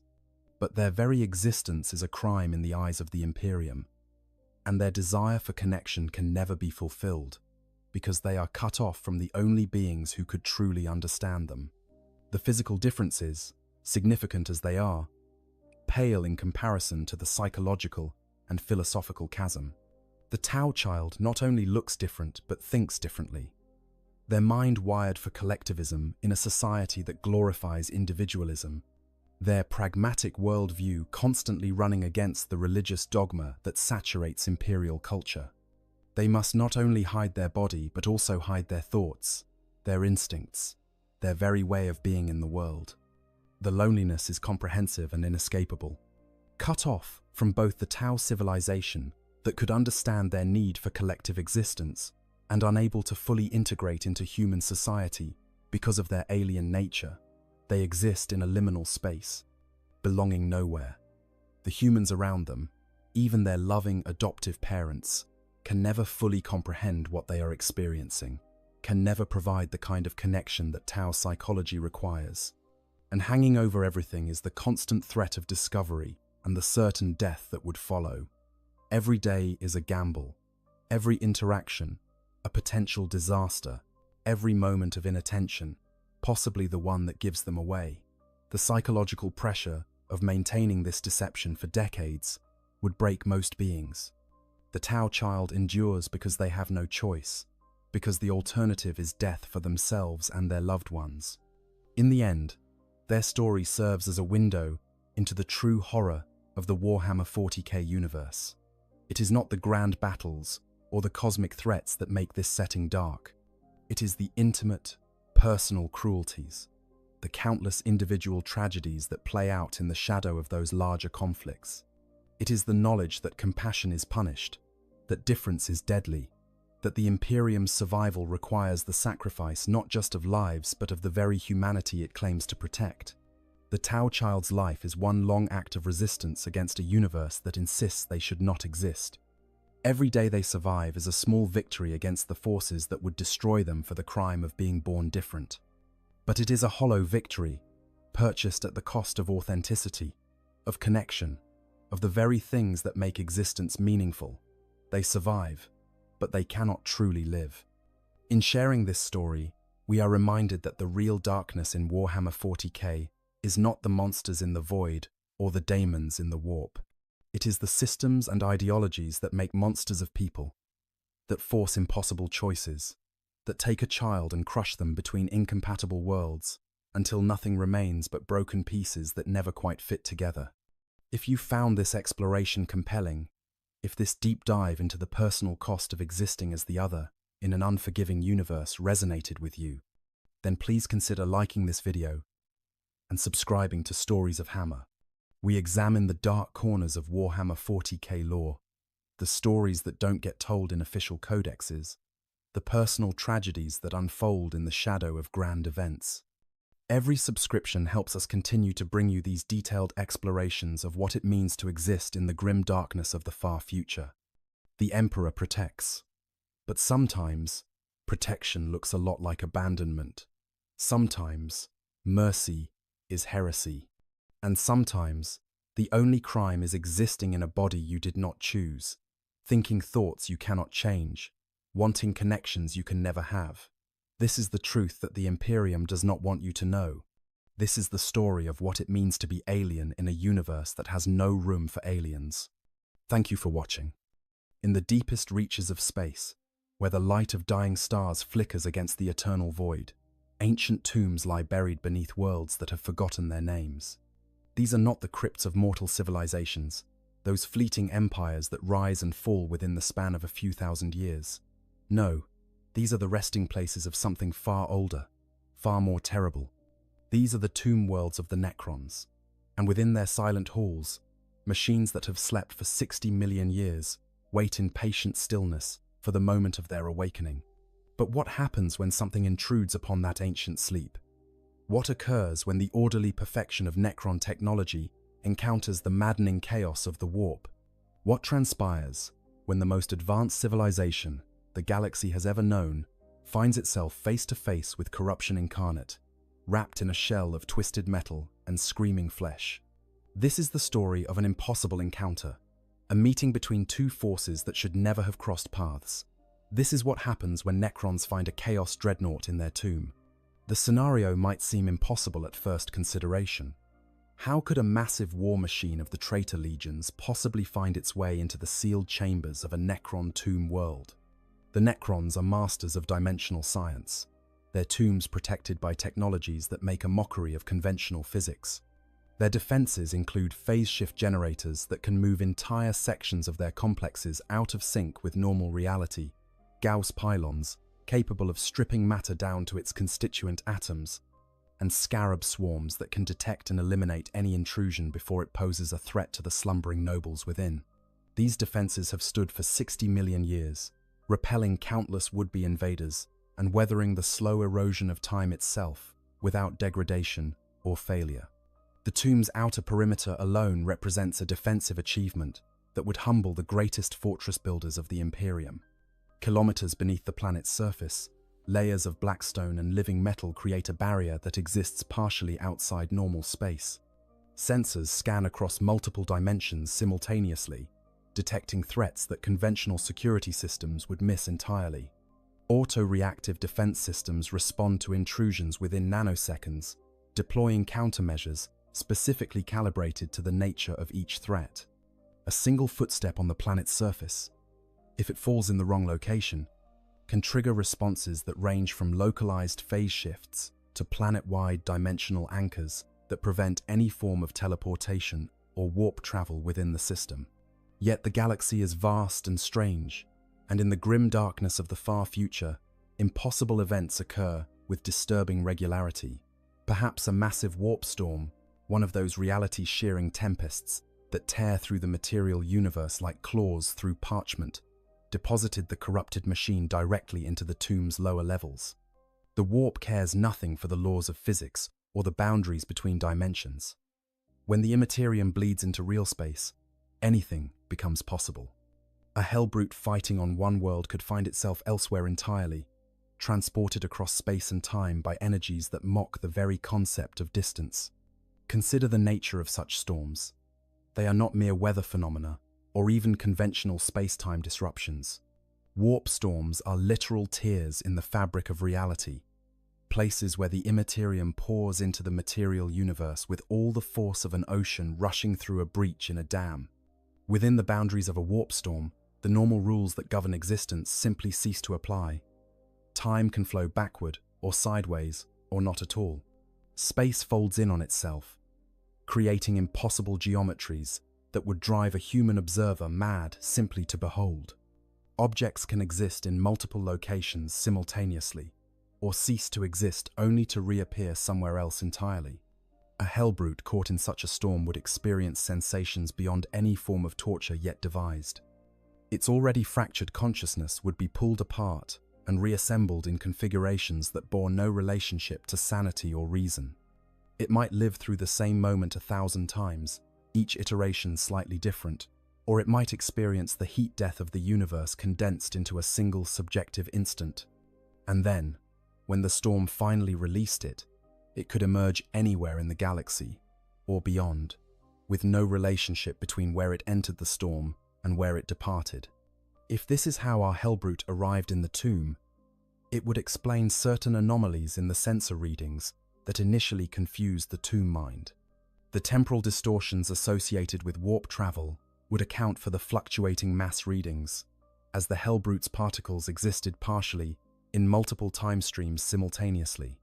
The dimensional phasing would explain why the construct appeared to occupy different amounts of space depending on which sensors were examining it. And the residual warp energies clinging to its frame would create precisely the sort of reality distortions that the tomb mind initially classified as sensor malfunctions.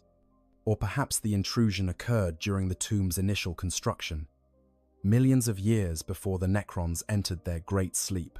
The world that became a tomb might once have been a battlefield, and the dreadnought, already ancient even then, could have been buried by tectonic shifts and geological upheaval. This scenario, while seemingly less dramatic than a warp storm, carries its own profound implications. It suggests that the hellbrute has been sitting dormant beneath the planet's surface for millions of years, its corrupted systems in some form of stasis that prevented complete degradation. Imagine the geological processes required to bury a war machine the size of a dreadnought so deeply that it would end up within a structure built kilometers underground. The planet itself would need to be geologically active, with tectonic plates grinding against each other, with sufficient force to subduct surface material into the mantle. Over millions of years, layer upon layer of sediment would accumulate, compressing and transforming under immense pressure into solid rock. The battlefield, where the hellbrute fell, would be buried beneath mountains, those mountains worn down by erosion and covered by new formations. The cycle repeating until the original surface lay kilometers below the current ground level. The Necrons, when they chose this world for a tomb, would have scanned it extensively, mapping its internal structure and identifying optimal locations for their stasis chambers. But their scans were calibrated to detect threats and unsuitable geological formations, not to identify individual artifacts that might be buried in the deep strata. A Hellbrute, its power systems cold and dark, its corrupted machine spirit dormant, would register as nothing more than an unusually dense rock formation, if it registered at all. The Necrons would have built their tomb around it, never knowing that beneath their carefully engineered chambers lay a time bomb that would not detonate for millions of years. A third possibility involves the chaotic nature of teleportation technology in the hands of those who serve the Dark Gods. Chaos Space Marines are known to use crude teleportation devices, warp-touched artifacts that tear holes in reality to move troops and war machines across vast distances. These devices are inherently unstable, prone to catastrophic failures that can deposit their cargo into solid rock, the void of space, or dimensions that should not exist. A Hellbrute, teleporting into what its corrupted machine spirit believed to be a battlefield, might instead materialize deep within a Necron tomb, its arrival undetected by defenses that were never calibrated to recognize threats emerging from within. The mechanics of chaos teleportation are as horrifying as they are effective. Unlike Imperial teleportation technology, which uses carefully calculated mathematical models to punch temporary holes through the warp, chaos teleportation relies on the whims of demonic entities to facilitate transport. A chaos sorcerer might bargain with a daemon of Tziench, offering its souls or secrets in exchange for passage through the immaterium. Or a warpsmith might construct a teleportation device, powered by bound daemons, each one screaming in eternal torment as it tears reality apart to fulfill its function. These methods work, after a fashion, but they are subject to the capricious nature of the entities that make them possible. A daemon might fulfill the letter of a bargain while violating its spirit, depositing troops in the location requested but thousands of years in the past or future. A bound daemon might rebel against its constraints, sending its cargo to some nightmare realm instead of the intended destination. Or the sheer chaos of the warp might interfere with the teleportation process, scattering individual molecules across light years or merging multiple beings into single horrifying amalgamations. In this scenario, the Hellbrute was likely part of a larger force attempting to teleport onto a battlefield. Perhaps its warband was assaulting an Imperial fortress, and the Hellbrute was meant to materialize in the heart of the enemy stronghold, sowing chaos and destruction while its comrades attacked from without. The teleportation was initiated, reality was torn open, and the Hellbrute stepped through the bleeding wound between dimensions. But something went wrong. Perhaps the sorcerer performing the ritual made an error in the complex incantations required to guide the teleportation. Perhaps the daemon facilitating the transport decided to play a cruel joke on its supposed masters. Or perhaps the Hellbrute's own corrupted nature interfered with the process, its warp-saturated systems creating interference that disrupted the carefully balanced energies of the teleportation. Whatever the cause, the Hellbrute emerged not on a battlefield, but in a chamber deep within a Necron tomb, materializing in a restricted sector where no conscious mind had set foot in millions of years. The tomb's defenses, sophisticated as they are, were not designed to detect threats that appear from nowhere. Their sensors scan for physical intrusions, for energy signatures that indicate incoming attacks, for the specific gravitational and electromagnetic signatures associated with spacecraft or armies on the march. But a single entity materializing directly within the tomb's boundaries, bypassing all physical barriers, would not trigger the standard alert protocols. It would simply appear, as if it had always been there, and the sensors would register it only when they happened to scan the specific location where it materialized. However it arrived, the result is the same: an abomination of flesh, metal, and demonic corruption now sits within the sacred precincts of a tomb world, its very presence an affront to everything the Necrons represent. The tomb, built to be a sanctuary from the chaos of the galaxy, a place where the Necrons could sleep in perfect stillness until the time of awakening, has been violated. The intrusion might be accidental, might be the result of forces beyond anyone's control, but that does not diminish its significance. A wound has been opened in the tomb's perfect order, and like any wound, it will fester if not treated with extreme prejudice. To understand the magnitude of this intrusion, we must first comprehend what a Necron tomb world truly is. These are not simple burial grounds or military installations. They are engineering marvels on a scale that makes the greatest achievements of the Imperium look like children's toys. Each tomb world is a planet-spanning complex of stasis chambers, power matrices, and dimensional labyrinths that exist partially outside normal space-time.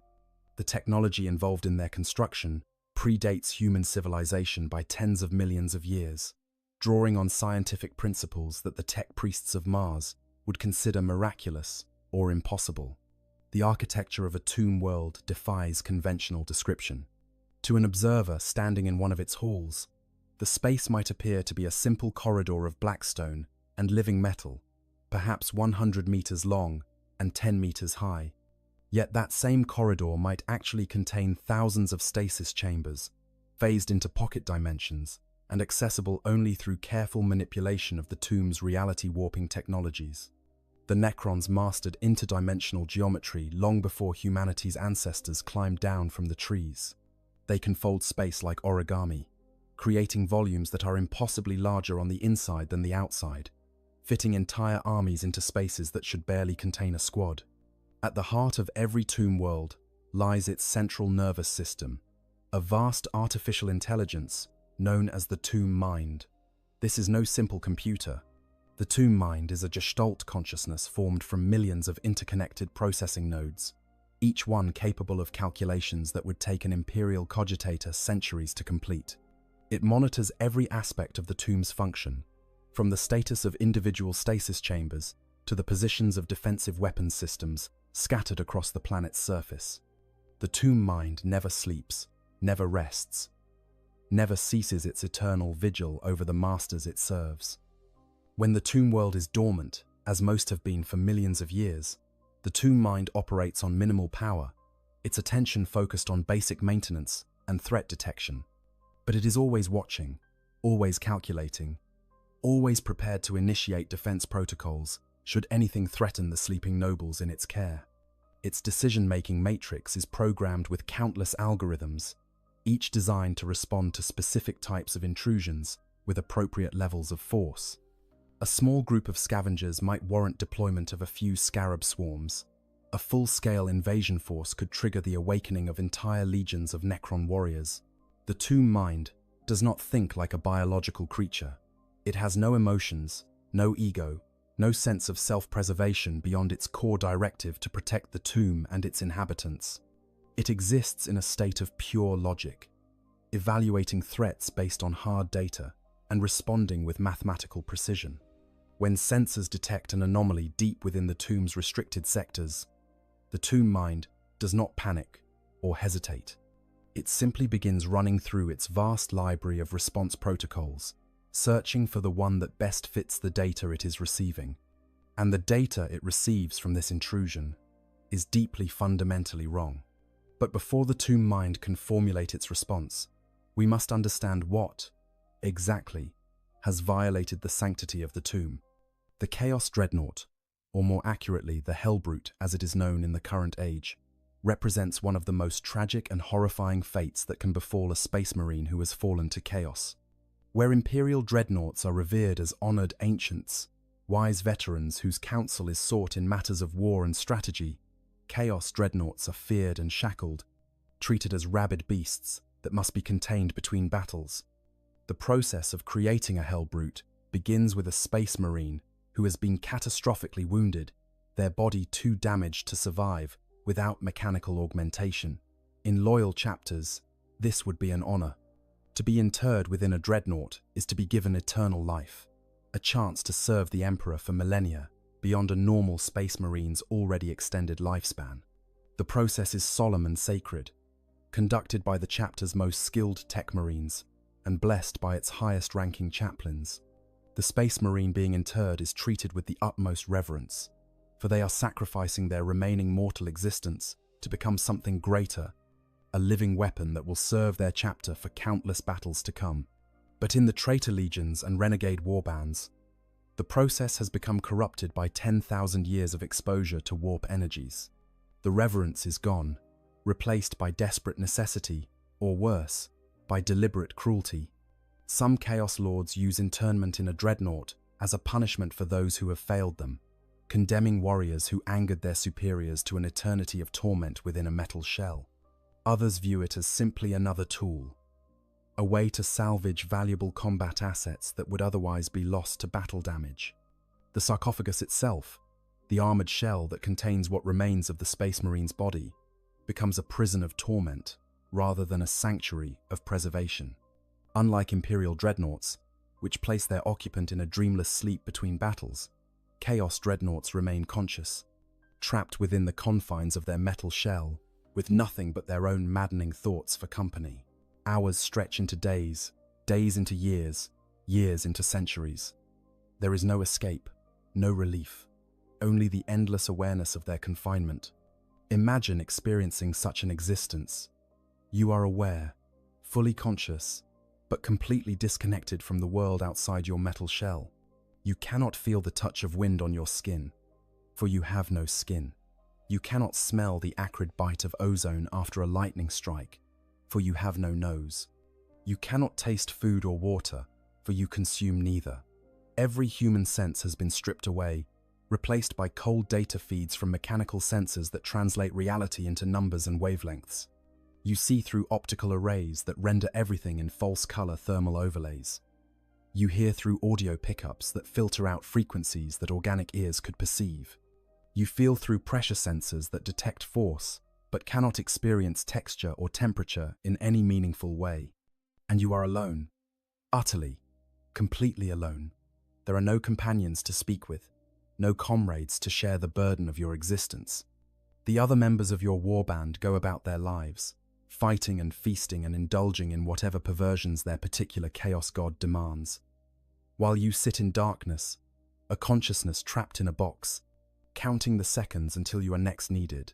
Some Imperial dreadnoughts report that their time in stasis passes instantaneously, that one moment they are being sealed away and the next they are awakening for deployment, with no subjective experience of the time between.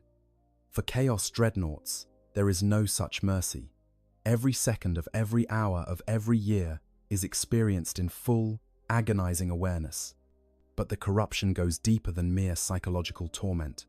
The warp itself seeps into the dreadnought systems, drawn by the negative emotions of rage, despair, and hatred emanating from the trapped Space Marine. These psychic emanations act as a beacon, attracting the attention of entities that dwell in the immaterium. Daemons whisper in the darkness, their voices promising power, freedom, vengeance. They tell the imprisoned warrior that they can grant him release, that they can restore what was taken, that they can make him whole again. Sometimes the promises are true, in their own twisted way. More often, they are simply another layer of torment heaped upon the damned soul within. The daemons are patient, for time means nothing to them. They whisper and cajole and tempt, wearing away at the Space Marine's sanity like water eroding stone.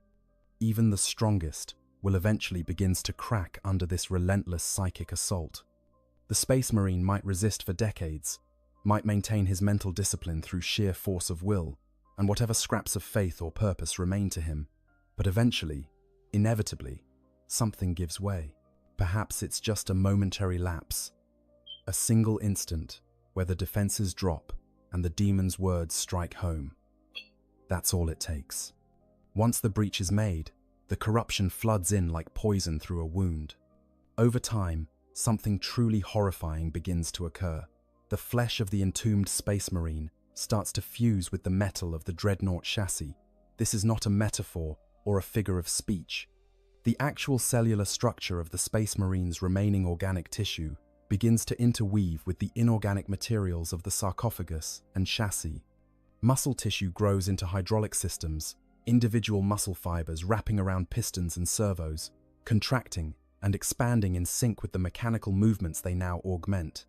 Bone melds with adamantium plating, the calcium matrix of skeletal tissue bonding at the molecular level with the artificially hardened metal. Nerves intertwine with circuitry in ways that should be impossible, but somehow function through the reality-warping influence of chaos, creating hybrid pathways that transmit both bioelectric impulses and electronic signals.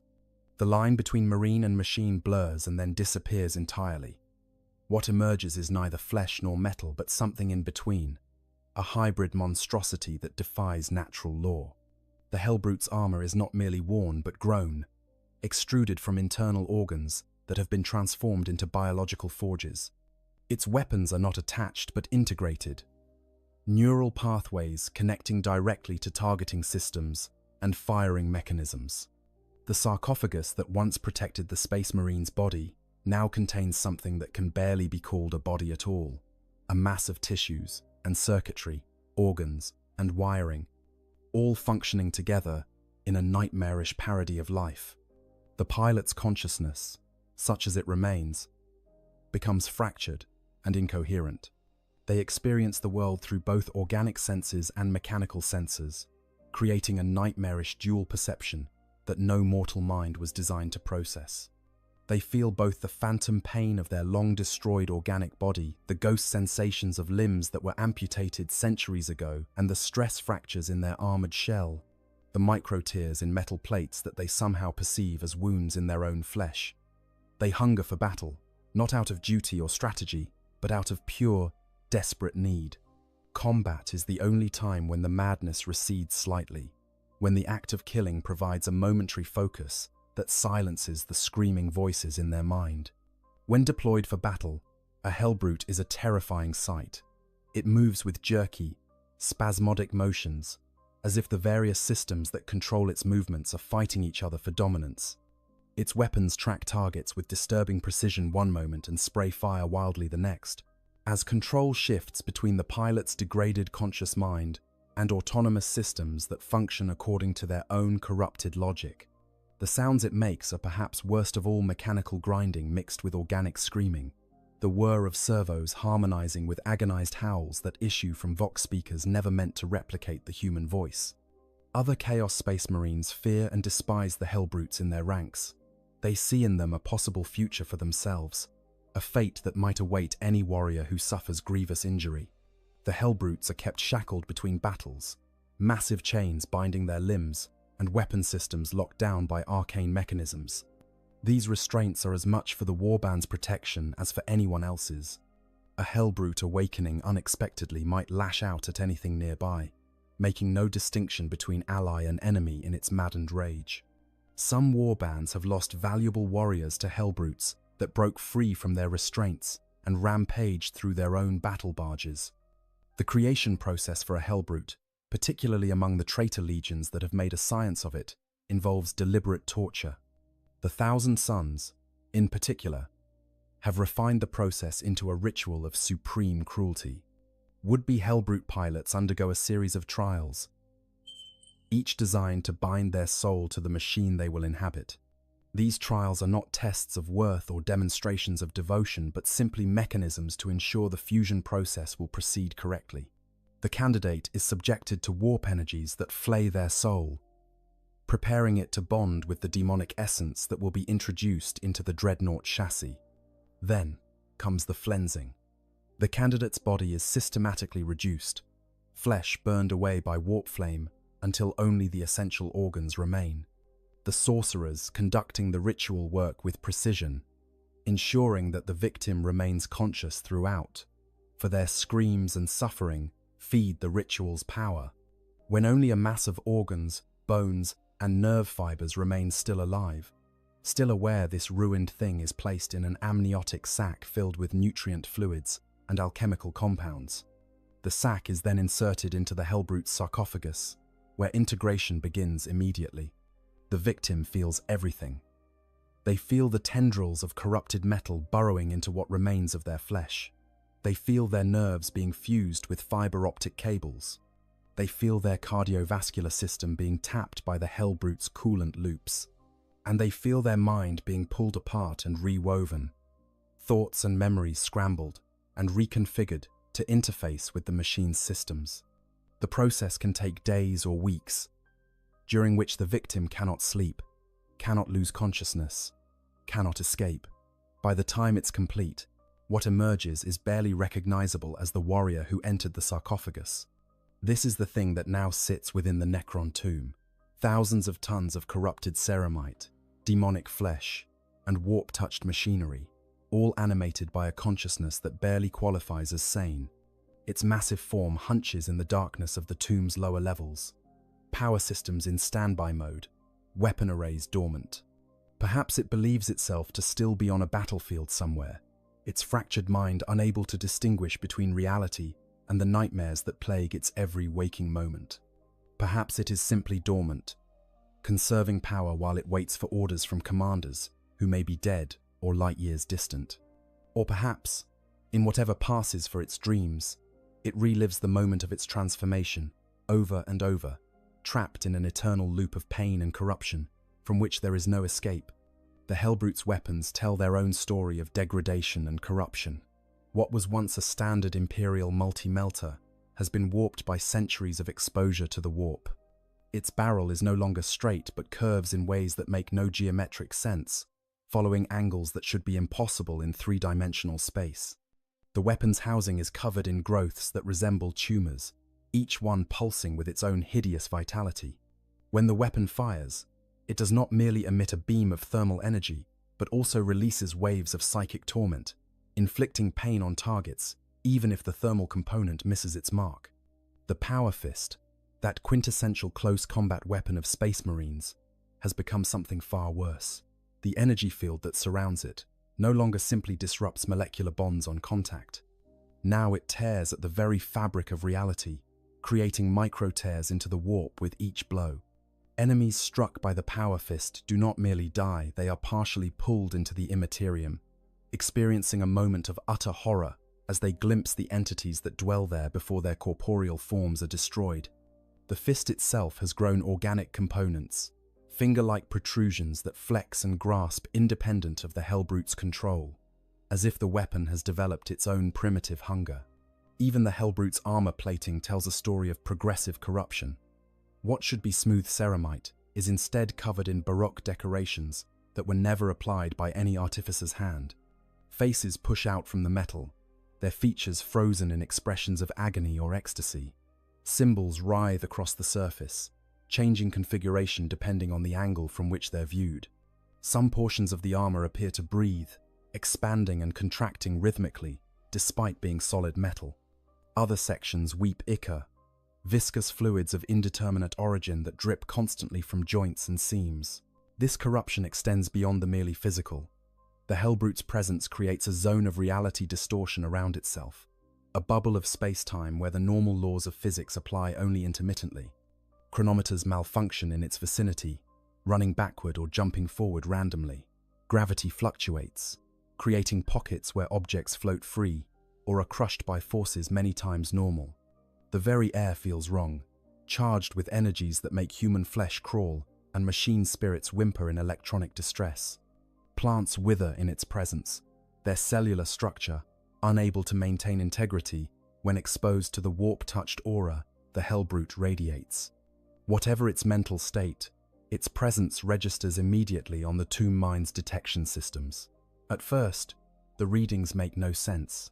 The sensors detect mass, certainly.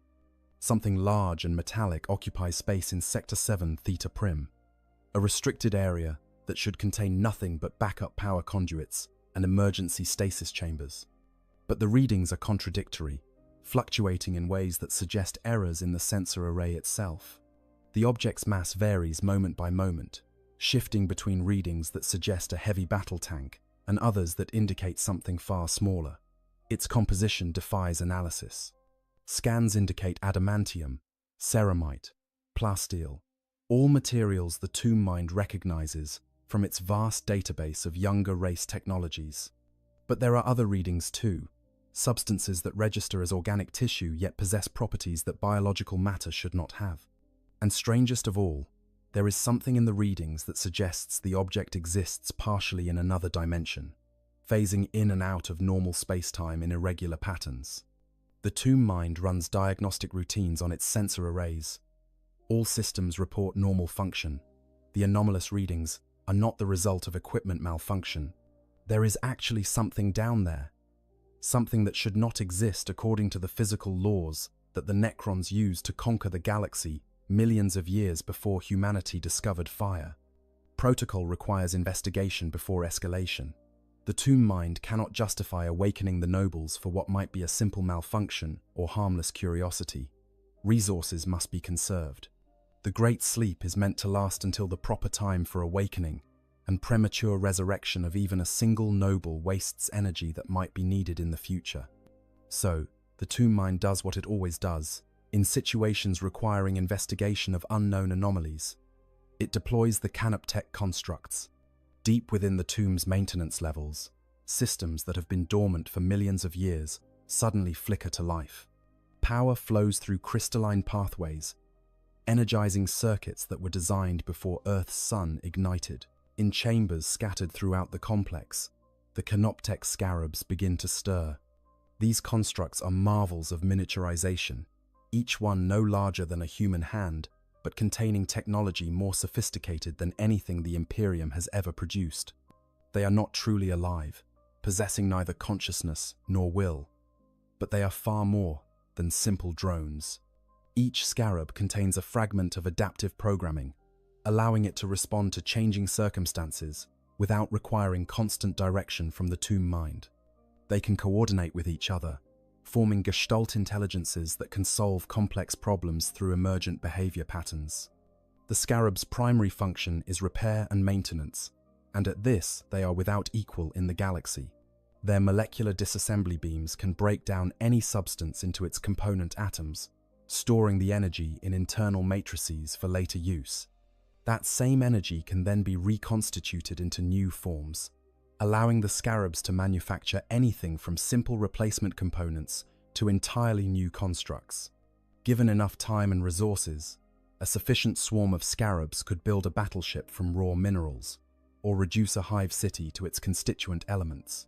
But they also serve as the tomb's reconnaissance units, and it is in this capacity that they now deploy. Dozens of scarabs emerge from hidden maintenance ports, their anti-gravitic engines humming at frequencies just below human hearing. They move through the tomb's corridors in a loose swarm, chittering to each other in high-bandwidth data bursts as they share sensor readings and coordinate their approach vectors. The tomb mind observes through their compound eyes, seeing the ancient corridors from dozens of perspectives simultaneously. The scarabs descend through levels that have not been traversed in 60 million years, past stasis chambers containing legions of Necron warriors frozen in timeless sleep, through halls where dust has never settled, because there is no air to carry it. The tomb is a place of perfect preservation, its environmental controls maintaining a near-total vacuum in most sections. Only the scarabs move through this stillness, disturbing nothing, as they glide towards Sector 7 Theta Prim. As they approach the location of the anomaly, their sensors begin to register increasingly strange readings. The temperature in this sector is higher than it should be by several degrees. There are trace molecules in the air that should not exist in a properly sealed section of the tomb. Something is generating heat and atmosphere in an area that has been airless and frozen for longer than human civilization has existed. The scarabs enter the chamber where the anomaly is located, and for 1.7 milliseconds, the tomb mind experiences something that might be called confusion, if it were capable of emotion.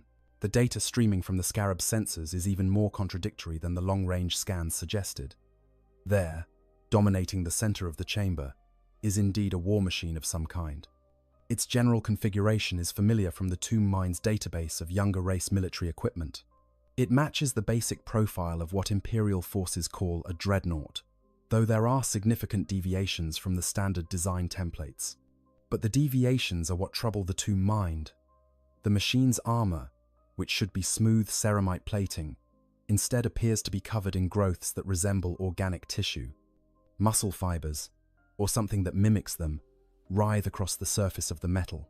The pilot's sarcophagus, visible through gaps in the corrupted plating, pulses with a rhythmic motion that suggests breathing or a heartbeat, despite being constructed from non-living materials. Worse still are the energy signatures. The scarabs detect fluctuations in local reality, small tears in the fabric of space-time that pulse in time with the sarcophagus's movements. These are phenomena the tomb mind recognizes from ancient records, classified in its databases under designations that translate roughly as warp intrusion and immaterial contamination. This is not simply a damaged war machine. This is something that has been touched by the realm of chaos, that nightmare dimension that the Necrons despise above all others. The scarabs move closer, their programming directing them to establish the precise nature of the threat. Several land on the Hellbrute's armored shell, their molecular analysis beams playing across its surface. The readings they send back are profoundly disturbing. The armor is not dead metal, not in the way that Necron materials are living metal, but in a far more literal and horrifying sense. There are actual biological processes occurring within and on the surface of the ceramite. Cells divide, proteins fold and unfold, chemical reactions proceed that have no business occurring in inorganic matter. One of the scarabs begins to cut into the armor, intending to take a sample for more detailed analysis. Its cutting beam, capable of slicing through the hull of a battleship given enough time, makes contact with the corrupted plating. For a moment, the beam does its work, carving a microscopic line into the surface. Then, the Hellbrute awakens. The universe has mechanisms for detecting predators, responses hardwired so deeply into living beings that they operate below the level of conscious thought. The Hellbrute, for all its corruption and madness, retains these instincts. Even in standby mode, even with its higher functions dormant, it feels the scarab's cutting beam as pain. And pain, after centuries of torment, is something it knows intimately. Its optical sensors snap online, flooding with data after what might have been moments or millennia of darkness. Its corrupted consciousness struggles to process what it sees. It expected a battlefield, enemies to kill, targets for its rage.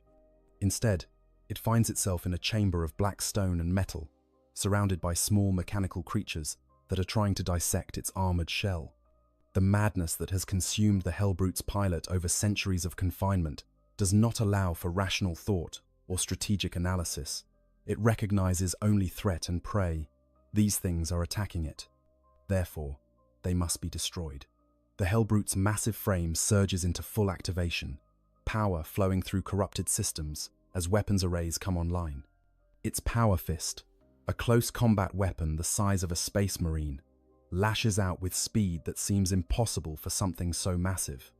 3 scarabs are pulverized instantly, their delicate systems crushed into component atoms. The others scatter, their programming recognizing immediate danger and ordering tactical withdrawal. But the Hellbrute is faster than it has any right to be. Its other arm, mounting a massive multi-melter, swings in a wide arc. The targeting system, corrupted by millennia of exposure to the warp, no longer functions properly. But at this range, accuracy is irrelevant. The multi-melter fires, its beam designed to melt through the heaviest armor at ranges of several hundred meters. At point-blank range, against targets as small and delicate as Canoptech scarabs, the effect is catastrophic. A dozen constructs simply cease to exist, vaporized so completely that not even atoms remain. The tomb mind, observing through the sensors of the remaining scarabs, registers the destruction with algorithmic detachment. Asset loss, acceptable. Data gathered, substantial. Threat level assessment, elevated to priority beta 3, elevated to. The surviving scarabs execute evasive maneuvers, their anti-gravitic engines pushing them to velocities that would tear apart organic creatures. They stream out of the chamber in all directions, following randomized escape vectors to prevent the Hellbrute from tracking and eliminating them systematically. Behind them, the corrupted war machine bellows, the sound a mixture of mechanical grinding and organic roaring that should not issue from any throat, mechanical or otherwise. The Hellbrute, in its madness, attempts to pursue. Its massive feet, each one weighing several tons, slam into the chamber's floor with force that sends vibrations through the entire section of the tomb. Ancient stone cracks under the impact. Support structures designed to last until the heat death of the universe groan under stresses they were never meant to endure. The Hellbrute crashes through the chamber's exit, its bulk barely fitting through corridors that were sized for Necron warriors, not for war machines that stand 3 times their height. The Tomb Mind observes this rampage through the sensors of scattered scarabs and fixed monitoring systems throughout the affected sections. The Hellbrute is causing damage, but more concerning is the effect its presence has on the tomb's systems. Wherever it moves, sensors begin to malfunction. The corruption is spreading, not through any physical contamination, but through simple proximity. The warp-touched nature of the Hellbrute is bleeding into reality, creating localized distortions that cause properly functioning equipment to suddenly report impossible readings, or simply cease operation altogether. This is something that cannot be ignored or contained through simple observation. The Tomb Mind escalates its response to Priority Beta 1 and initiates deployment of the next level of Canoptech constructs, the Spiders. If Scarabs are the maintenance crews of a Necron tomb, the Canoptech Spiders are the shift supervisors and heavy repair units. They are massive constructs, each one the size of a small vehicle. Their bodies shaped roughly like those of terrestrial arachnids, though the resemblance is superficial.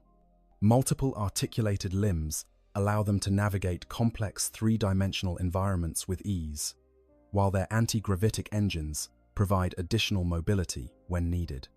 Unlike the Scarabs, which possess only limited autonomy, Spiders have genuine artificial intelligence, though still far below the level of a true consciousness. The Spiders emerging from their maintenance bays have not moved in millions of years, yet they activate without any sign of stiffness or malfunction. Necron technology does not degrade. Time simply does not touch their systems in the way it affects the crude machines of younger races. They move through the tomb with purpose, their fabricator claw arrays flexing as internal diagnostics run through activation routines. Each Spider is equipped with weapons as well as repair systems. Their fabricator arrays can serve as devastating close combat weapons, capable of tearing through armor with ease. Some mount particle beamers on their dorsal sections, directed energy weapons that can reduce infantry to clouds of superheated atoms. They are not warriors by design, but they are more than capable of eliminating threats that are too large or too dangerous for Scarab swarms to handle alone. 3 Spiders converge on the Hellbrute's location, approaching from different directions to prevent it from focusing on a single target. They move with eerie silence despite their mass, their anti-gravitic systems making them effectively weightless. The Tomb Mind coordinates their approach, linking their processing capabilities into a Gestalt mind, far more capable than any single Spider could achieve alone. The Hellbrute has crashed through several corridors by this point, leaving a trail of damaged systems and destabilized structural members in its wake. It moves, with no apparent goal, simply lashing out at whatever it encounters. The madness that drives it makes no distinction between threats and architecture. It has fired its multi-melter at walls, crushed support pillars with its power fist, and bellowed its rage at the uncaring darkness of the tomb. When the first Spider emerges from a side corridor ahead of the Hellbrute, the corrupted war machine does not hesitate. Its targeting system, such as it still functions, identifies the construct as a threat. The multi-melter swings up, its barrel glowing with building heat as the weapon prepares to fire. But the Spider is not like the fragile Scarabs. When the multi-melter discharges its devastating beam, the Spider's living metal armor simply flows, dispersing the heat across its entire body, rather than allowing it to concentrate at a single point. The beam, which should have melted through the Spider's core systems, instead leaves only surface scorching. Before the Hellbrute can fire again, the other 2 Spiders attack from behind. One's particle beamer lances out, its directed energy designed to superheat matter until it undergoes explosive phase transition. The beam strikes the Hellbrute's back plating, and for the first time, the corrupted war machine registers something that might be pain, translated into mechanical terms. Armor plates deform. Corrupted flesh blisters and burns. The warp-touched nature of the Hellbrute's construction makes it resistant to conventional damage. But the particle beamer does not operate according to conventional principles. The Hellbrute spins with startling agility for something so massive. Its power fist swings in a wide arc, missing the attacking spider by mere centimeters. The corrupted machine's combat systems are degraded, but not destroyed, and some tactical awareness still functions beneath the layers of madness. It recognizes that it is surrounded, that the creatures attacking it are coordinating their assault. The battle that follows is a strange dance of ancient technology and corrupted machinery. The spiders work together with mechanical precision, their linked intelligence allowing them to anticipate and counter the Hellbrute's movements. When it turns to engage one, the others attack its flanks. When it tries to back into a corner to protect its rear arc, they herd it away from advantageous positions. The tomb mind observes through their sensors, gathering data on the intruder's capabilities and weaknesses. This coordination is something that no human force could replicate. Each spider processes information at rates measured in teraflops per second, analyzing the Hellbrute's movements and predicting its next action based on accumulated battle data spanning millions of years. When one spider identifies a weakness, a joint that moves more slowly than optimal, an armor plate that's thinner than the others, that information is instantly transmitted to its companions. The next attack targets that weakness specifically, probing and testing to determine if it can be exploited. This is warfare conducted at the speed of thought, decisions made and executed faster than any organic nervous system could process. The Hellbrute fights with the desperation of something that knows only violence and pain. Its every movement is fueled by hatred given mechanical form. When its multi-melter overheats from sustained fire, the weapon's thermal management systems failing under the strain of continuous use, the Hellbrute doesn't pause to let it cool. Instead, it uses the weapon as a club, swinging the massive gun at the spiders with enough force to dent their living metal frames. The multi-melter's barrel, glowing cherry red from internal heat, leaves scorched marks on any surface it contacts.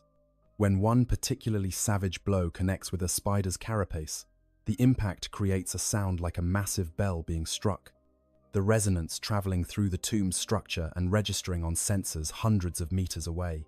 When one spider gets too close, attempting to use its fabricator claw arrays to tear into the Hellbrute's corrupted armor, the corrupted war machine seizes it with its power fist.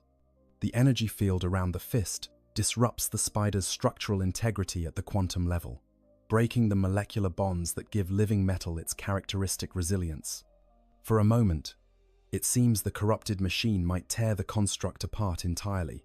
The spider's limbs begin to buckle, its carapace cracking as the power fist's energy field eats away at its atomic structure. But Necron technology is made of sterner stuff than that.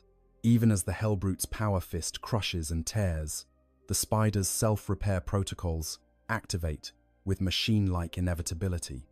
Its living metal flows like mercury, reinforcing damaged sections even as they're being destroyed, creating new structural supports to replace those that fail. The metal seems almost intelligent in its response, flowing away from the most severe damage and concentrating in areas where it can best support the overall structure. Microscopic channels open within the spider's frame, redirecting power away from non-essential systems and flooding the damaged areas with raw energy that fuels the repair process. The other two spiders intensify their assault, recognizing that their companion is in immediate danger. Particle beams lance out with increased frequency, each one precisely targeted to maximize damage to the Hellbrute while minimizing risk to the trapped spider. They aim for joints, for weapon mounts, for any point where the corrupted machine's armor is thinner or more vulnerable. The beams score deep gouges into the Hellbrute's armor, metal vapor streaming away in glowing clouds as superheated material undergoes explosive phase transition. In some places, the beams burn all the way through, creating molten holes that expose the corrupted mechanisms beneath.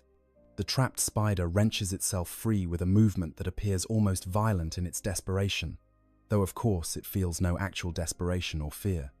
It simply calculates that remaining in the Hellbrute's grip will result in catastrophic damage, and it executes the most efficient extraction maneuver available to it. The movement leaves behind portions of its limbs, entire articulated segments, torn away by the power fist's crushing force. But the spider is otherwise intact enough to continue fighting, its remaining limbs more than sufficient for combat operations. The torn segments, still energized by residual power, continue to twitch and flex where they fell, their autonomous systems not yet realizing they've been separated from the main body. The tomb mind registers a new development, one that represents a shift in tactical approach. The damaged spider begins to generate scarabs from its internal production systems, using energy harvested from the Hellbrute's own attacks to fuel the creation process. This is a capability that spiders possess but rarely need to use the ability to manufacture new canoptech units in the field, drawing on available energy and raw materials to create fresh assets mid-battle. The process is not instantaneous, but it's far faster than any organic reproduction could be. Dozens of fresh scarabs pour from the spider's fabrication organs, each one emerging fully formed and fully functional. They swarm over the Hellbrute's legs and lower body like a silver tide, chittering to each other in high-frequency data bursts as they coordinate their attack patterns.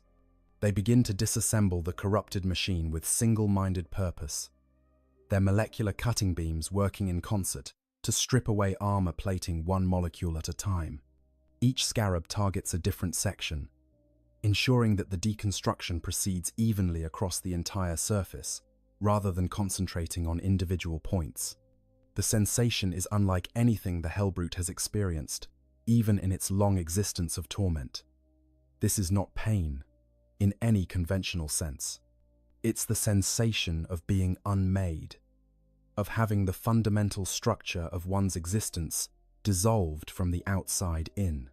The corrupted consciousness within the Hellbrute's sarcophagus, already fractured by centuries of madness, struggles to process what's happening. It tries to activate pain override protocols, only to discover that these systems cannot cope with the unique nature of molecular disassembly. It attempts to shut down sensory inputs, to retreat into the core of its awareness, where the assault cannot reach, but finds that the corruption binding it to the machine prevents such escape. The Hellbrute thrashes wildly, crushing scarabs by the dozens with each flailing movement. Its power fist sweeps through clouds of them, the energy field vaporizing any construct it contacts. Its feet stomp down with thunderous force, creating impact craters in the tomb's floor as they pulverize scarabs beneath many tons of corrupted metal. But for every scarab destroyed, the spiders generate two more. The mathematics of the engagement favor the Necrons absolutely. The Hellbrute's resources are finite. It has only so much power, only so much strength, only so much will to continue fighting. The canoptech units, by contrast, are drawing on the tomb's virtually limitless power reserves, and they possess no will that can be broken or exhausted. The spiders press their advantage with calculated precision, their coordinated assault driving the Hellbrute backward, step by step. The corrupted machine retreats not out of any tactical consideration, but simply because the assault is too intense to resist while standing in place. It takes one step back, then another, each movement bringing it closer to what the tomb mind has identified as an optimal engagement zone. The Hellbrute is being herded, manipulated with the same cold efficiency that a shepherd might use to guide livestock into a pen. The chamber into which the Hellbrute is being driven is vast beyond mortal comprehension. It was once a staging area for Necron warriors, a marshalling ground where entire legions would gather before being transported to the surface for deployment. The chamber stretches away in all directions, its walls lost in darkness so complete that even the Hellbrute's optical sensors struggle to define its boundaries. The floor is perfectly flat, unmarked by any imperfection despite having borne the weight of countless millions of Necron warriors over the course of the tomb's operation. The ceiling rises hundreds of meters overhead, supported by pillars that seem too slender for the weight they must bear, each one a marvel of engineering that makes Imperial architecture look like crude stone stacking by comparison. More importantly, for the tomb mind's purposes, the chamber is ringed with weapons emplacements, Gauss flare arrays that can be activated remotely if the threat level justifies such escalation. These arrays have been dormant for 60 million years, their targeting systems locked in standby mode, their power conduits carrying only the minimal current necessary to prevent total deactivation. But they are still functional, still capable of the devastating firepower they were designed to deliver. In microseconds, they could be brought to full operational status. The tomb mind makes its calculation, running probability models that take into account thousands of variables: the Hellbrute's combat effectiveness, the rate at which Canoptech assets are being depleted, the likelihood of the corruption spreading to other tomb sectors, the energy cost of activating defensive systems versus the energy cost of continuing the current engagement. The algorithm runs through multiple iterations, testing different scenarios and weighting them according to priority protocols established millions of years ago by Necron cryptechs, whose names and dynasties have long since been forgotten. The conclusion is unambiguous. The intruder has proven more dangerous than anticipated. Its corrupted nature is spreading instability throughout the affected sectors, sensor systems reporting anomalous readings that extend far beyond the Hellbrute's immediate location. Asset loss among Canoptech units, while not yet critical, is approaching levels that would require significant energy expenditure to replace. Most concerning of all, analysis of the corruption's spread rate suggests that if the Hellbrute is not eliminated soon, the contamination could reach systems that would be difficult or impossible to purge without awakening senior members of the tomb's nobility. It is time to demonstrate why the Necrons were the most feared power in the galaxy millions of years before the Imperium existed. It is time to show this corrupted remnant of a lesser race what happens when you violate the sanctity of a Necron tomb. The chamber's defensive systems come online with a precision that would be impossible for any system built by younger races. Power flows through circuits that have been dormant since before humanity evolved, following pathways etched into crystalline matrices by technologies that the Adeptus Mechanicus would classify as heretical xenotech at best, or impossible at worst. The Gauss flare arrays emerge from recessed emplacements in the chamber's walls, their weapon mounts tracking smoothly to acquire the Hellbrute's position. Targeting systems that predate human civilization lock onto the corrupted war machine with mathematical precision, calculating trajectories and firing solutions faster than the Hellbrute's own corrupted machine spirit can process the threat. And then, from a dozen different angles simultaneously, the Gauss flare arrays open fire. To understand the true horror of Necron Gauss weapons, one must first abandon conventional ideas about how energy weapons function. An Imperial Lascanon vaporizes its target through thermal energy, heating matter until it undergoes explosive phase transition. A plasma weapon envelops its target in superheated matter, burning through armor and flesh alike. These are crude but effective approaches to destroying enemies. Gauss weapons operate on an entirely different principle. They do not heat or burn or explode. Instead, they unweave the very bonds that hold matter together. A Gauss beam strips its target down to constituent atoms, disassembling complex structures into their most basic components. Molecules separate, atoms are torn from their lattices. Even at the quantum level, the fundamental forces that bind matter together are disrupted and negated. The effect on the Hellbrute is immediate and catastrophic. The first volley of Gauss fire strikes its armor plating, and that armor simply begins to disappear. Not melting or burning, but actually ceasing to exist in its current form. Ceramite becomes its component elements, iron and carbon, and other materials, separating from their bound states and dissipating into the air as individual atoms. The corrupted flesh that has grown through and over the armor unravels at the molecular level. Cellular structures breaking down faster than any biological process could repair. The Hellbrute's corrupted machine spirit, what remains of its consciousness, cannot process what is happening. It has endured damage before, has felt pain beyond what any organic creature could survive. But this is different. This is not pain. This is erasure. It is being unmade, deleted from reality, one layer at a time. It attempts to return fire, its multi-melter swinging toward the nearest Gauss array. The weapon discharges, its devastating beam scoring across the chamber's wall. Blackstone, that miraculous material from which the tomb is constructed, absorbs the heat without deforming. The Gauss array, protected behind layers of the tomb's most resilient materials, continues firing without pause. More Gauss beams lance out, targeting the Hellbrute's weapon systems. The multi-melter begins to disintegrate, its barrel unraveling as molecules separate and disperse.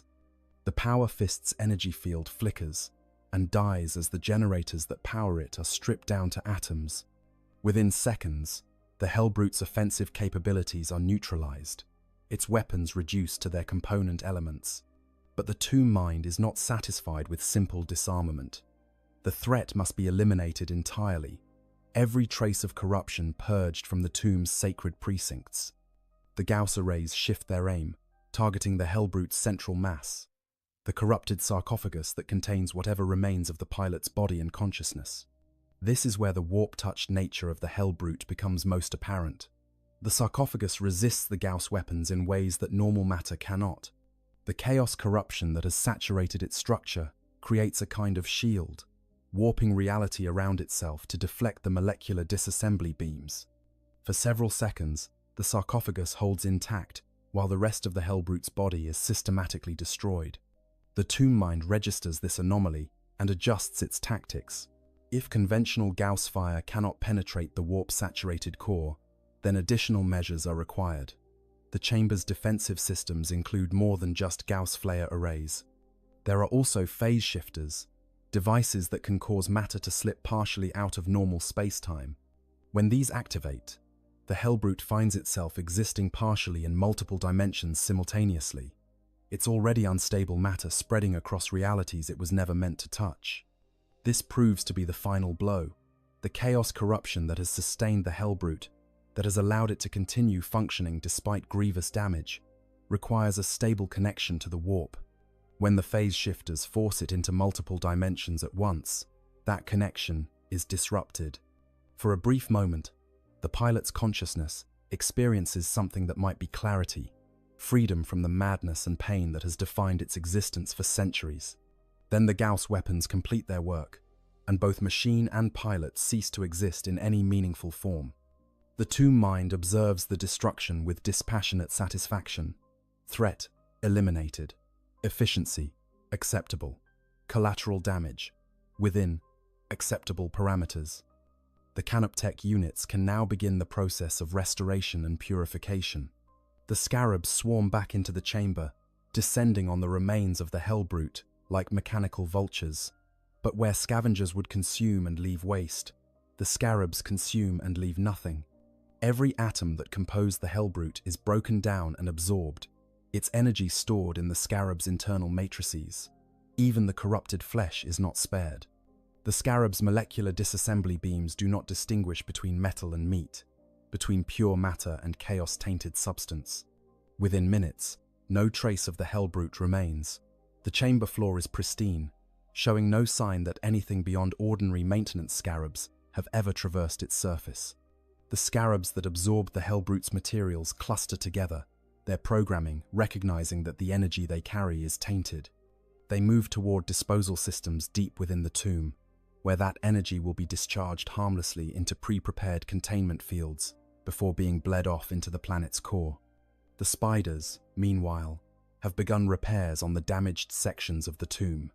The corridor walls that the Hellbrute damaged during its rampage are restored, fresh living metal flowing from the spiders' fabricator arrays to replace what was destroyed. Support structures are reinforced. Power conduits are rerouted around damaged sections until repairs can be completed. Within hours, the tomb will show no evidence that anything unusual occurred. But the Tomb Mind is not finished with its analysis. The encounter has raised questions that require resolution before the tomb can truly return to its dormant state. How did the intruder arrive? Are there others? Is this an isolated incident or the precursor to a larger threat?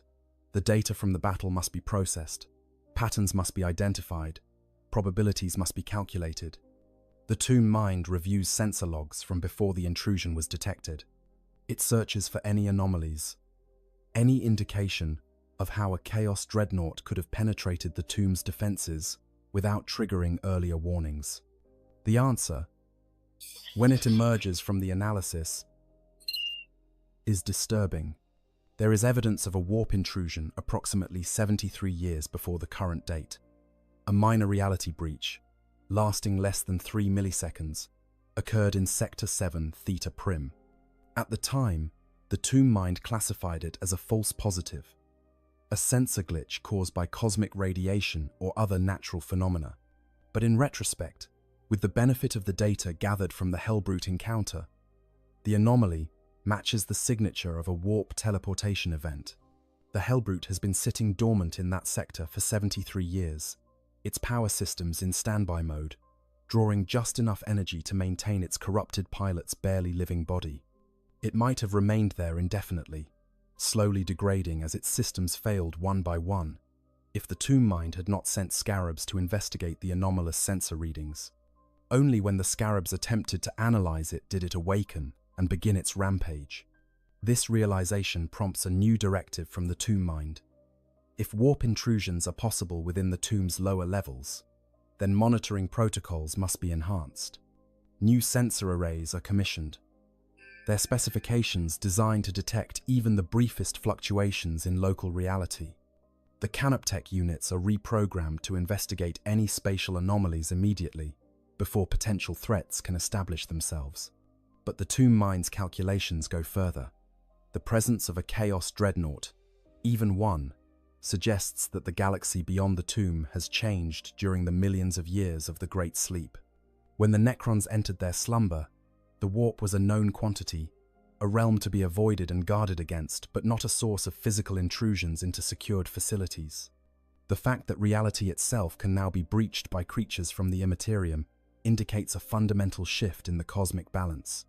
This concerns the Tomb Mind enough to consider escalating the matter to higher authority. Perhaps it is time to awaken one of the lesser nobles, a Necron Lord who can make strategic decisions beyond the Tomb Mind's programmed parameters. But such a decision is not to be made lightly. Each awakening drains energy from the tomb's reserves, energy that may be needed in the future.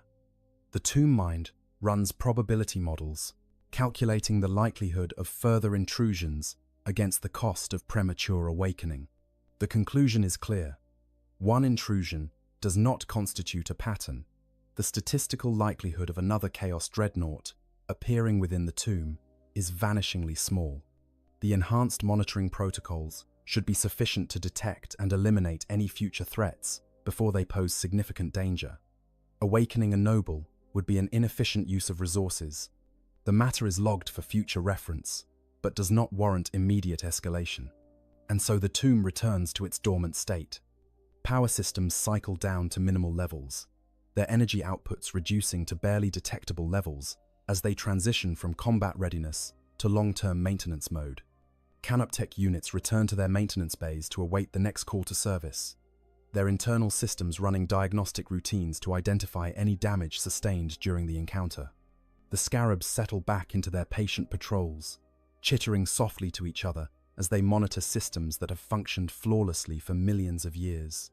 Their databanks now contain complete specifications for Chaos Dreadnoughts, detailed analysis of warp corruption patterns, and optimized response protocols for future encounters with similar threats.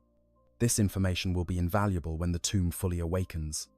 The Tomb Mind retreats into its low power mode, maintaining only those processes necessary for basic monitoring and threat detection. But even in this reduced state, it continues to process the data from the encounter, running simulations and refining protocols. The battle lasted less than an hour from initial scarab contact to final purge completion. But the Tomb Mind has extracted thousands of data points from that brief engagement. It now knows how warp corruption affects structural integrity under Gauss fire. It knows how corrupted flesh responds to molecular disassembly. It knows the thermal signatures of demonic entities and the sensor profiles of reality distortions. All this knowledge has been catalogued, cross-referenced, and integrated into the tomb's defensive matrices. Silence reclaims the tomb.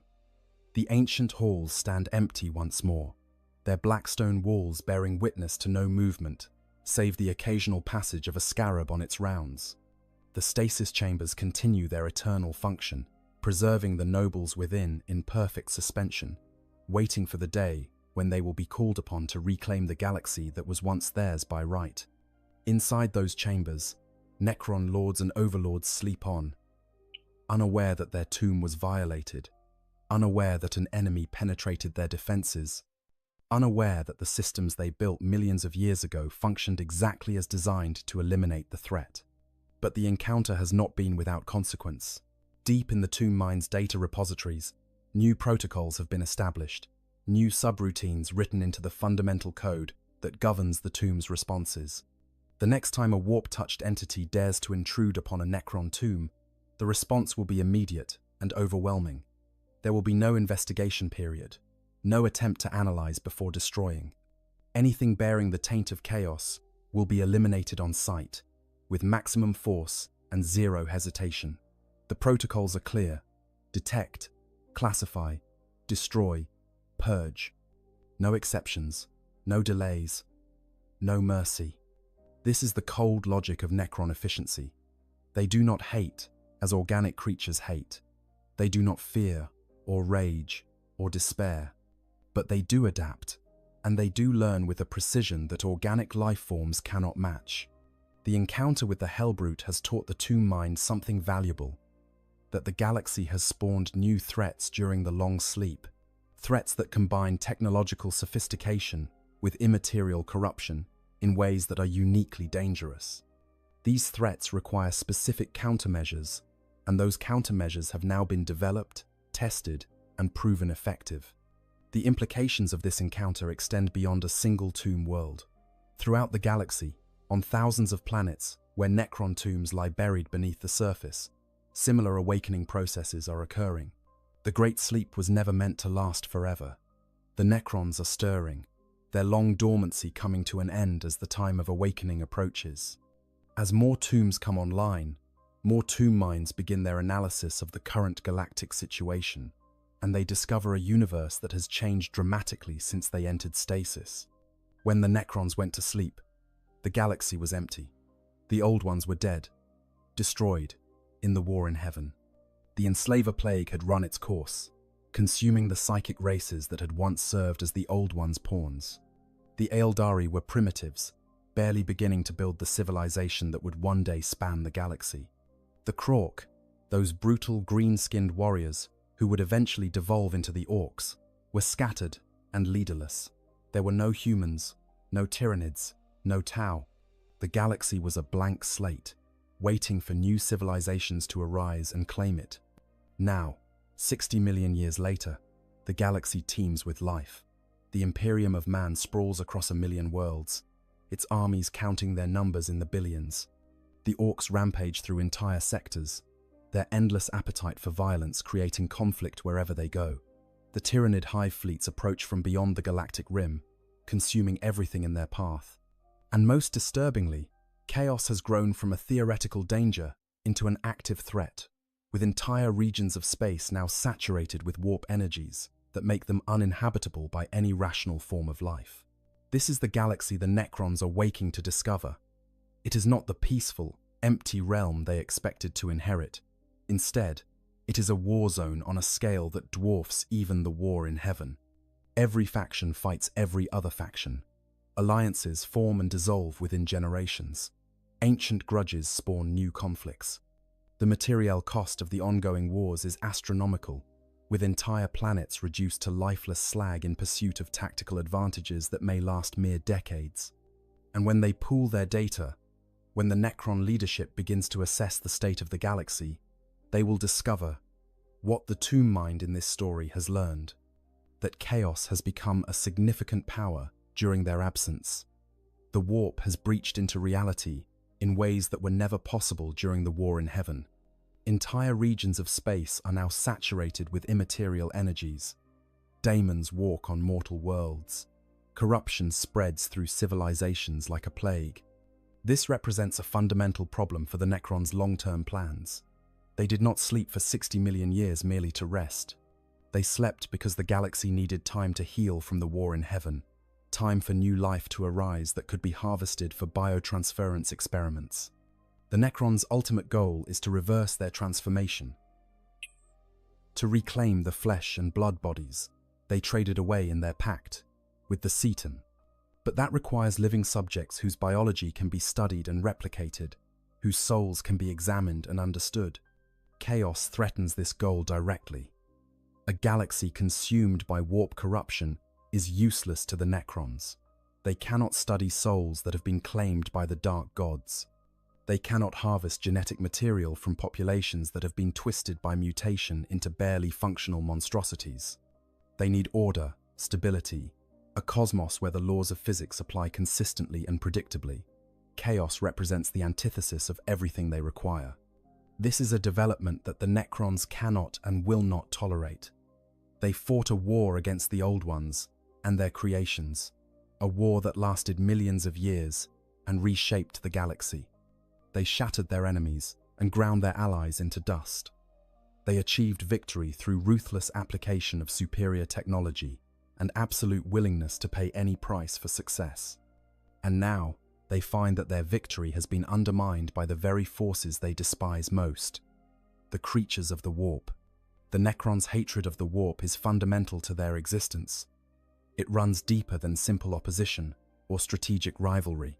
The warp represents everything the Necrons are not: chaos versus order, emotion versus logic, the mutable versus the immutable. When the Necrontyr made their pact with the Khaten and underwent biotransference, they did not merely trade flesh for living metal. They severed their connection to the warp entirely, rendering themselves immune to psychic powers and invisible to entities that perceive reality through immaterial senses. This was not an accident or an unfortunate side effect. It was one of the primary advantages that biotransference offered, perhaps even the primary advantage. The Old Ones and their servant races relied heavily on psychic powers, on manipulation of the warp to achieve effects that no physical science could replicate. They could peer across vast distances through the immaterium, coordinate their forces telepathically, and strike at their enemies with powers that bypassed conventional defenses. Against conventional armies, these abilities were devastating. By removing themselves from the warp entirely, the Necrons gained a tremendous tactical advantage. Psychic attacks had no effect on them. You cannot assault the mind of a being that has no mind in the conventional sense. Daemons could not perceive them. Entities that see through the warp found only emptiness where Necron warriors stood. The weapons that had proven most effective against the Necrontyr during the early stages of the War in Heaven were suddenly useless. It was as if the Necrons had stepped outside reality itself, becoming ghosts that existed in the physical world but remained invisible to the spiritual. But that advantage came with a terrible price, one that the Necrontyr only fully understood after biotransference was complete and irreversible. They traded their souls for immortality and power. They became locked into their metal forms, unable to grow or change or feel as they once had. The nobility retained their personalities and intellects, but they found that their emotional range had been severely curtailed. They could still experience anger and pride, ambition and satisfaction, but the subtler emotions, love, compassion, true joy, were beyond their reach. And the rank and file became little more than automatons, capable of following orders, but possessing no true will of their own. Their consciousness reduced to dim sparks that flickered within mechanical shells. This was deemed an acceptable trade-off at the time. The Necrontyr were desperate, their civilization on the brink of collapse, their bodies ravaged by radiation from their own sun. They would have accepted almost any price for survival. And in terms of pure military effectiveness, biotransference was an overwhelming success. The Necron legions were invincible, sweeping across the galaxy and crushing all opposition. The Old Ones fell. Their servant races were scattered. Victory seemed complete. Now, millions of years later, the Necrons find themselves facing a galaxy where the warp has grown stronger rather than weaker. The forces they thought they had rendered irrelevant have returned, perhaps even more powerful than before. The immaterial realm that should have withered without the Old Ones to feed it has instead expanded, gorged on the emotions of the countless trillions of sentient beings that now populate the galaxy. This is both a challenge and an opportunity. A challenge because warp-based threats require different strategies than conventional warfare. and an opportunity because the Necrons possess technology specifically designed to counter and nullify the warp's influence. Consider the Cadian pylons, those massive structures that stood on the fortress world of Cadia for tens of thousands of years before their destruction during Abaddon, the Despoiler's 13th Black Crusade. These were Necron technology, ancient devices designed to stabilize reality and prevent the warp from bleeding through into normal space. They functioned by projecting null fields, zones where the barrier between reality and the immaterium was reinforced to such a degree that psychic powers could not function and daemons could not manifest. Their presence was the primary reason why the Eye of Terror, that massive warp storm that has plagued the Imperium for 10 millennia, could not expand beyond its current boundaries. When Abaddon destroyed the pylons, he broke the chains that held back the warp. The result was the Great Rift, a galaxy-spanning wound in reality that split the Imperium in half and plunged entire sectors into nightmare. Worlds that had known stability for thousands of years suddenly found themselves in regions where reality itself was negotiable, where the laws of physics applied only intermittently, where demons manifested without summoning, and the dead rose from their graves animated by warp energies. But what Abaddon may not have realized, what very few beings in the galaxy understand, is that those pylons were just one network among many. Throughout the galaxy, on worlds that have been lost and forgotten, other pylon networks sleep beneath the surface, waiting for the Necrons to reactivate them. Some of these networks are even more powerful than the Cadian system, capable of projecting null fields across entire star systems rather than just planetary surfaces. If the Necrons can restore even a fraction of these networks to full operation, they could seal away the warp permanently, restoring reality to its proper order. This is the Necrons' answer to chaos. Not faith, or heroic sacrifice, or individual courage, but cold technology applied with mathematical precision. They have the means to seal the warp away, to restore reality to its proper order, to create a galaxy where physical laws apply consistently and the nightmares of the immaterium cannot intrude. They need only the power and the time to deploy their systems on a galactic scale. Every tomb world that awakens, every dynasty that begins its restoration, brings them closer to that goal. But achieving that goal requires dealing with immediate threats first, and that means confronting chaos forces wherever they appear. The encounter between the tomb and the Hellbrute is but one example of countless such interactions happening throughout the galaxy. Chaos forces stumble across Necron tombs, sometimes through deliberate exploration, sometimes through the random chance of warp storms or miscalculated teleportations. Sometimes they retreat before the sleeping guardians can fully awaken. Sometimes they press their attack, hoping to claim ancient technology or simply to destroy what they do not understand. Always, they underestimate their enemy. The truth that Chaos fails to recognize the fundamental mistake that underlies every Chaos incursion into Necron territory is that the Necrons are fundamentally immune to the very corruption that makes Chaos forces so dangerous to other races. Daemons cannot possess beings that have no souls. Warp energies cannot corrupt machines that exist entirely outside the immaterium. The psychological warfare that breaks the spirits of Imperial defenders, that turns proud warriors into gibbering wrecks, has no effect on entities that no longer feel fear or doubt or despair. This is not to say that Necrons are invulnerable to chaos. Their physical forms can still be damaged by conventional means, and Chaos forces certainly possess such means in abundance. Demons may not be able to corrupt a Necron warrior, but they can still tear it apart with their claws or incinerate it with warp fire. Chaos Space Marines may not be able to break a Necron's will, but their weapons are more than capable of shattering its body. The advantage the Necrons possess is strategic rather than tactical. In any individual engagement, the outcome depends on force disposition, terrain, leadership, and 1,000 other factors. But across the span of a long campaign, the inability of Chaos to corrupt or subvert Necron forces becomes decisive. There are no traitors among the Necrons, no weak-willed individuals who can be turned against their comrades. There are no souls to be offered to the dark gods in exchange for power. The Necrons fight with perfect cohesion, every warrior executing its assigned role without hesitation or deviation. This was demonstrated dramatically during the Cerberus Wars, a series of conflicts that erupted in the Ultima Segmentum after the opening of the Great Rift. A massive warp storm, designated Cerberus by Imperial observers, threatened to consume several star systems, but one of those systems contained the Ymga monolith, an ancient Necron construct of immense power. When the storm approached the monolith, something unexpected occurred. The monolith activated, creating a perfect sphere of ordered reality around itself that the warp storm could not penetrate. This drew the attention of Khorne, the blood god, who dispatched legions of his daemons to destroy the monolith and allow the storm to continue its expansion. The resulting conflict lasted for solar months and claimed billions of lives as Khornate demons battled against the Necrons of the Sotek dynasty.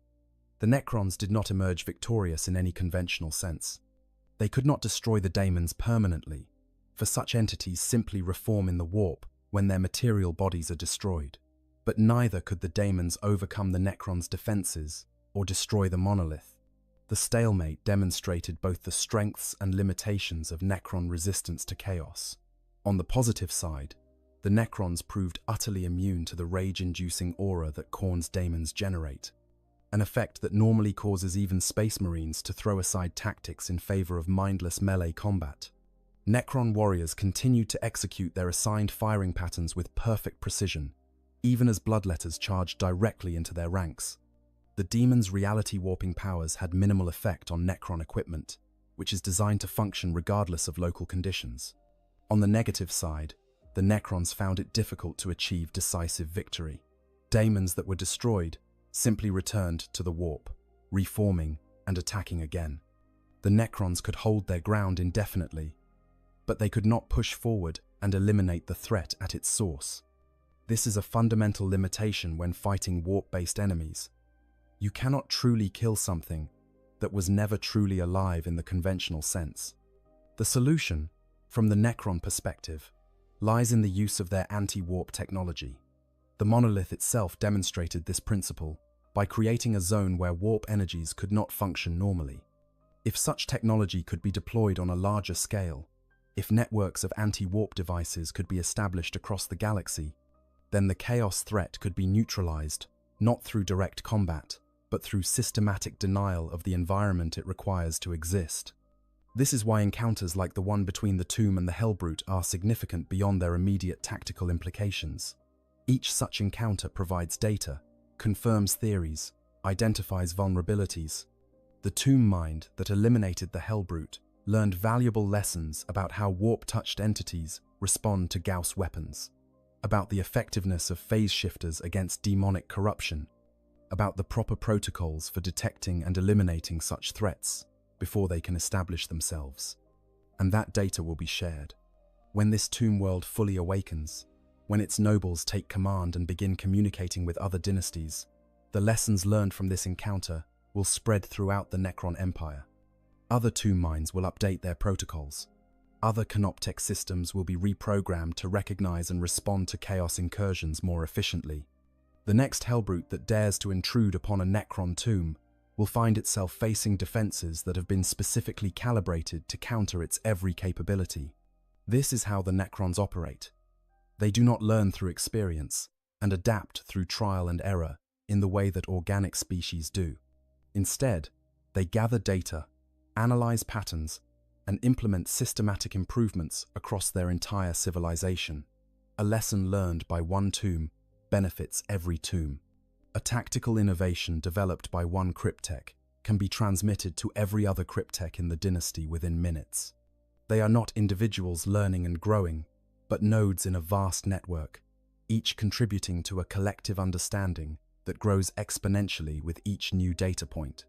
From the perspective of chaos, this makes the Necrons the most dangerous enemy they face.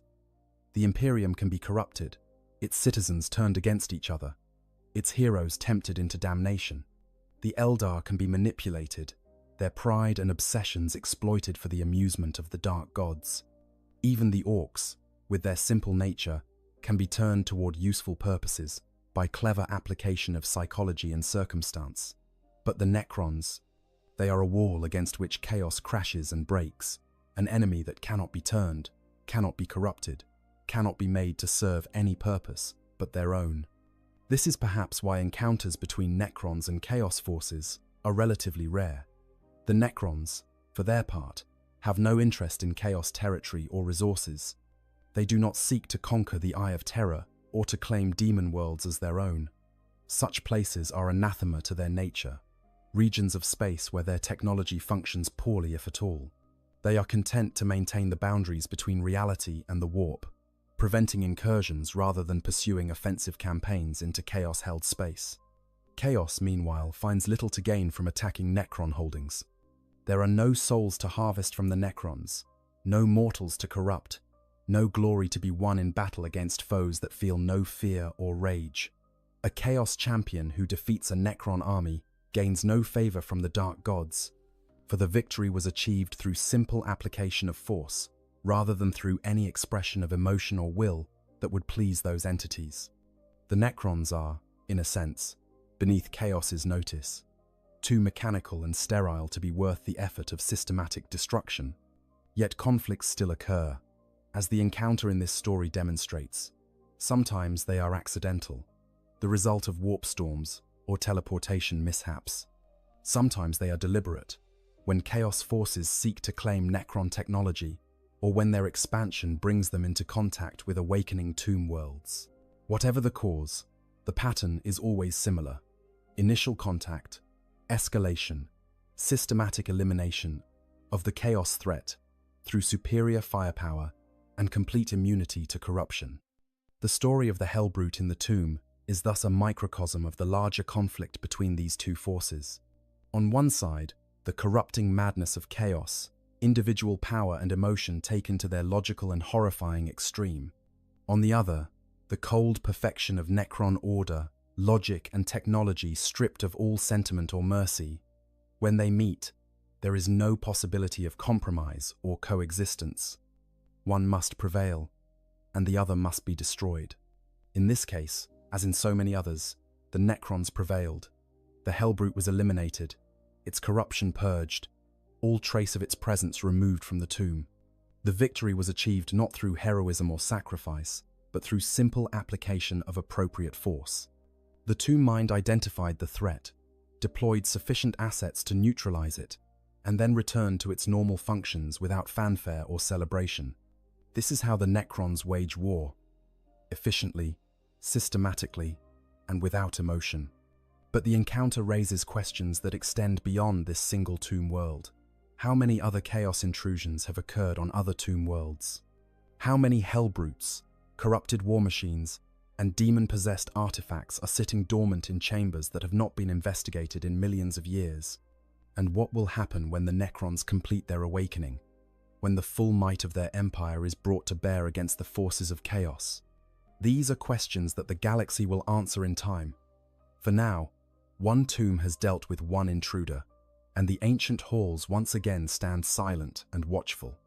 The Necrons sleep on, their dreams, if such beings can be said to dream, untouched by the corruption that stalks the galaxy above. And when they wake, when the time of awakening finally comes, they will remember this encounter and all others like it. They will remember, and they will respond, not with anger or hatred, but with cold calculation. The Necrons have no love for the galaxy they once ruled, no affection for the lesser races that now scurry across worlds that were ancient when humanity was young. But they have standards, and one of those standards is that reality itself shall not be corrupted by the energies of the immaterium. Where the warp intrudes, the Necrons will push it back. Where Chaos establishes itself, the Necrons will purge it. Not for the sake of the galaxy's inhabitants, but for the sake of order itself, for the principle that reality should function according to predictable physical laws rather than the whims of malevolent entities from beyond. This is the legacy of the Necron tier, transformed into deathless machines and sleeping away the ages.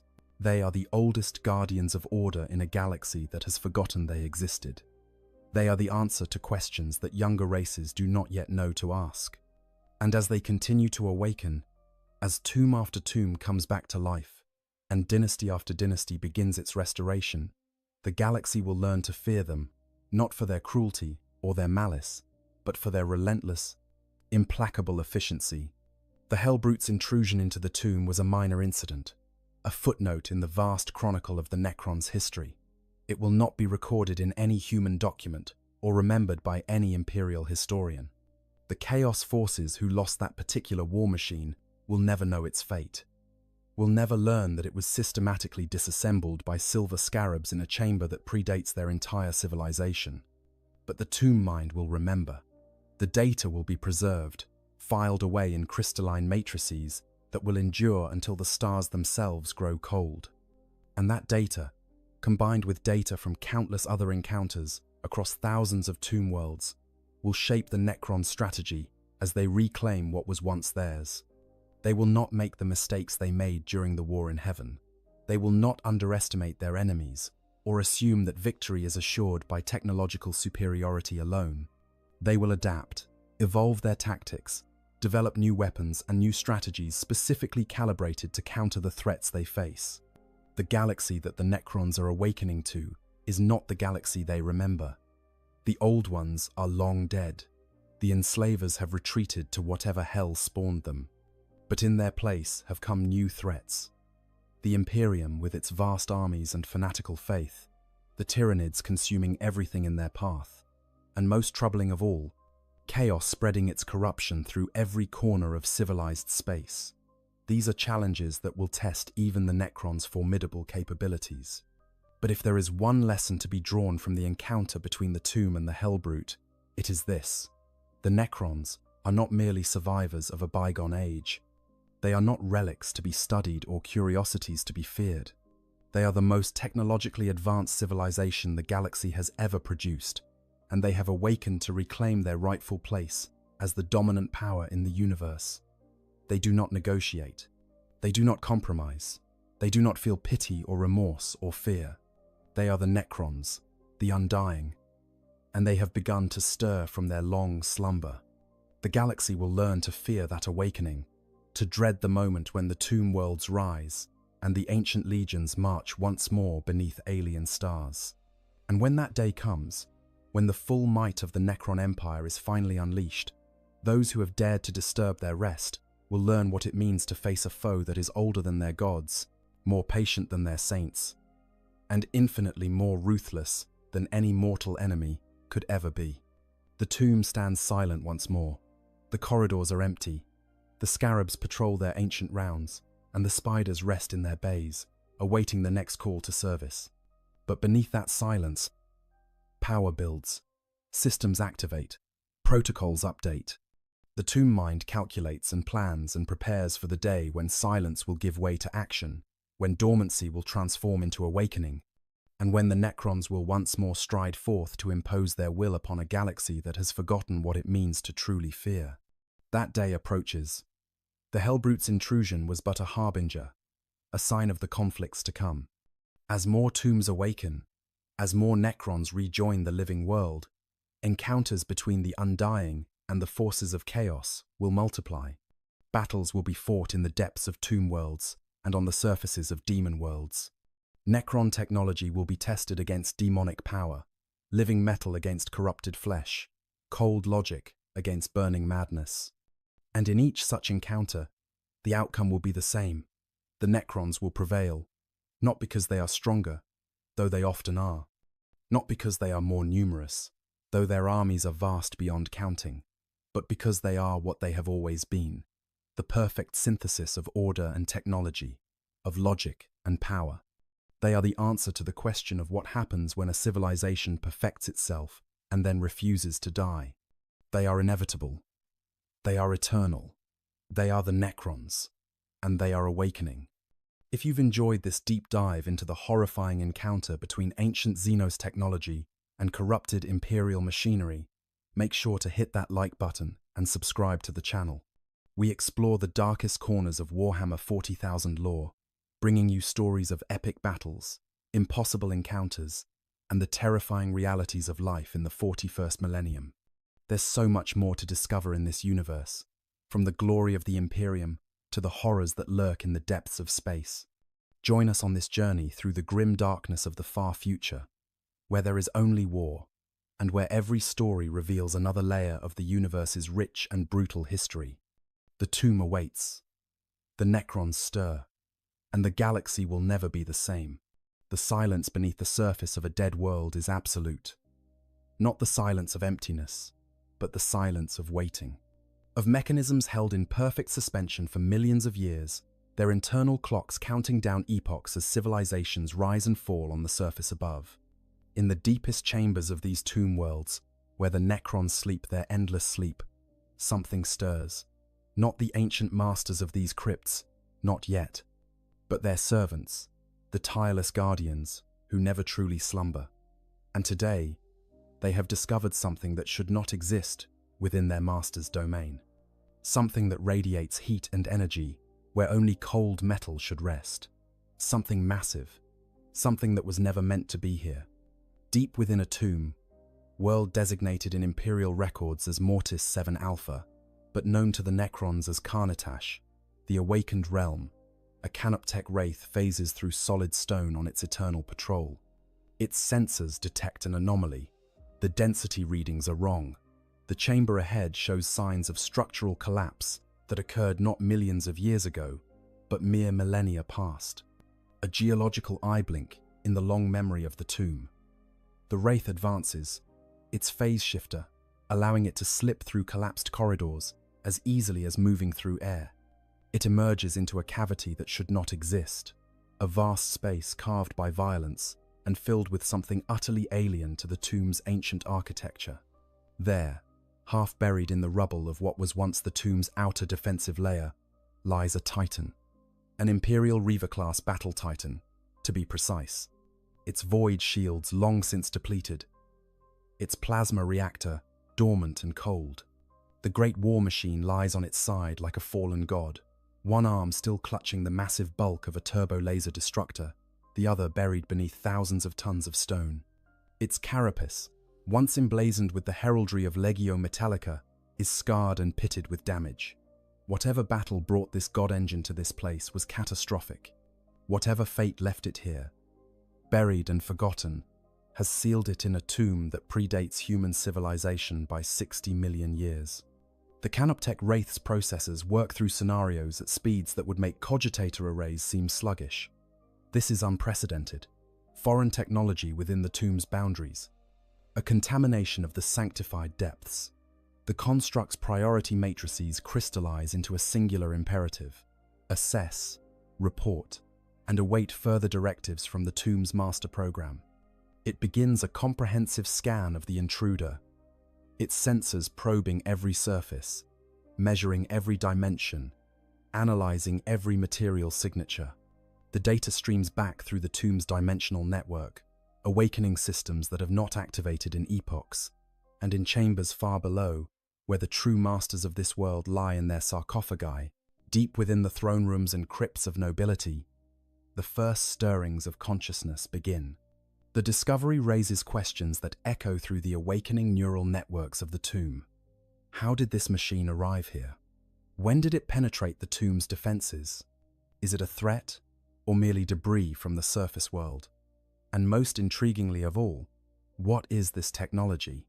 The Necrons, who fought the war in heaven and brought gods to heal, who commanded power that makes the greatest achievements of younger races look like children's toys, find themselves examining the work of beings who, in the cosmic scale, were born mere moments ago. Yet this crude, primitive machine is massive, powerful, built with a purpose that any warrior culture would recognize: to dominate the battlefield and break the will of enemies through sheer might and firepower. This is the story of what happens when two ancient powers collide, when the sleeping dead discover that their tomb has been breached by a god engine of the Imperium, when Necron technology, which predates the rise of humanity by millions of years, encounters Imperial technology that the Mechanicus considers holy, when the question becomes not just what to do with this intruder, but what can be learned from it, and how it changes the strategic calculus of a dynasty awakening to find the galaxy utterly transformed. We are about to witness the intersection of technologies separated by vast stretches of time, the meeting of cultures that should never have crossed paths, and the decisions that will ripple through both the Imperium of Man and the Necron dynasties for centuries to come. the eternal sleep of tomb worlds. To understand what it means for a Titan to be discovered within a Necron tomb, we must first comprehend the nature of these ancient crypts and the beings that slumber within them. A Necron tomb world is not simply a burial ground or a storage facility. It is a technological marvel beyond the comprehension of most races in the galaxy, a perfectly preserved time capsule containing the remnants of a civilization that once ruled the stars when the old ones still walked among the living. 60 million years ago, give or take a few million years, in the imprecise measurements of deep time, the Necrontyr made their final transformation. Having been betrayed by the Catan, the star gods they had foolishly allied with during the war in heaven, having won that terrible conflict at the cost of their very souls, the Necrons faced a galaxy in ruins. The old ones were destroyed or scattered. The Aeldari Empire was rising in their place, young and vital and filled with dangerous potential. The Necrons themselves were no longer the beings they had once been. The biotransference that turned them from flesh to living metal had stolen more than just their bodies. It had taken their capacity for joy, for love, for all the subtle emotions that make life worth living. What remained were beings of pure will and purpose, immortal but empty, powerful but hollow. The Silent King, Sarek, made the only decision that seemed rational in the face of this new reality. The Necrons would sleep. They would retreat into specially prepared tomb complexes scattered across the galaxy, protected by the most sophisticated stasis technology their civilization could devise. They would wait, suspended in a state between existence and non-existence, while the younger races exhausted themselves in conflicts and the galaxy forgot the terror of the Necron dynasties. When they awoke, the galaxy would be ripe for reconquest, and the Necrons would reclaim their ancient dominion over the stars. The construction of these tomb worlds represented the final, greatest achievement of Necron engineering. Each tomb was a masterpiece of defensive architecture, designed to protect its sleeping occupants from every conceivable threat. The tombs were buried deep, often kilometers beneath the surface, shielded by layers of living metal that could repair themselves from damage. They were protected by dimensional stabilizers that made them nearly impossible to detect from the surface, by energy fields that could deflect or absorb attacks, by automated defense systems that could respond to intrusions with deadly force. But the tombs were more than just fortresses. They were cities in miniature, vast underground complexes containing everything the Necrons would need upon awakening. Resurrection forges capable of repairing damaged necrodermis, weapon vaults storing armaments that could level continents, throne rooms and audience chambers where Necron nobility could hold court and plan their campaigns. And most importantly, the tombs contained the management systems that would ensure the Great Sleep proceeded according to plan. These systems were not simple timers or alarm clocks. They were sophisticated artificial intelligences, the master programs that governed every aspect of the tomb's function. These programs monitored each stasis chamber, ensuring that the entropic decay was held at bay. They directed the canoptech constructs, the robotic servants that remained active during the long sleep, maintaining the tomb's systems and making repairs as needed. They assessed environmental conditions on the surface, calculating when it would be safe for the tomb's occupants to emerge. And they implemented strict protocols for awakening, ensuring that the revival of the tomb's population would proceed in an orderly and predictable fashion. The canoptech constructs themselves deserve special attention, for they are the eyes and ears of the sleeping tomb, the loyal servants who keep watch while their masters rest. These machines come in various forms, each designed for specific tasks. The canoptech scarabs are the most numerous, tiny robotic insects that swarm through the tomb's corridors, performing basic maintenance and repairs.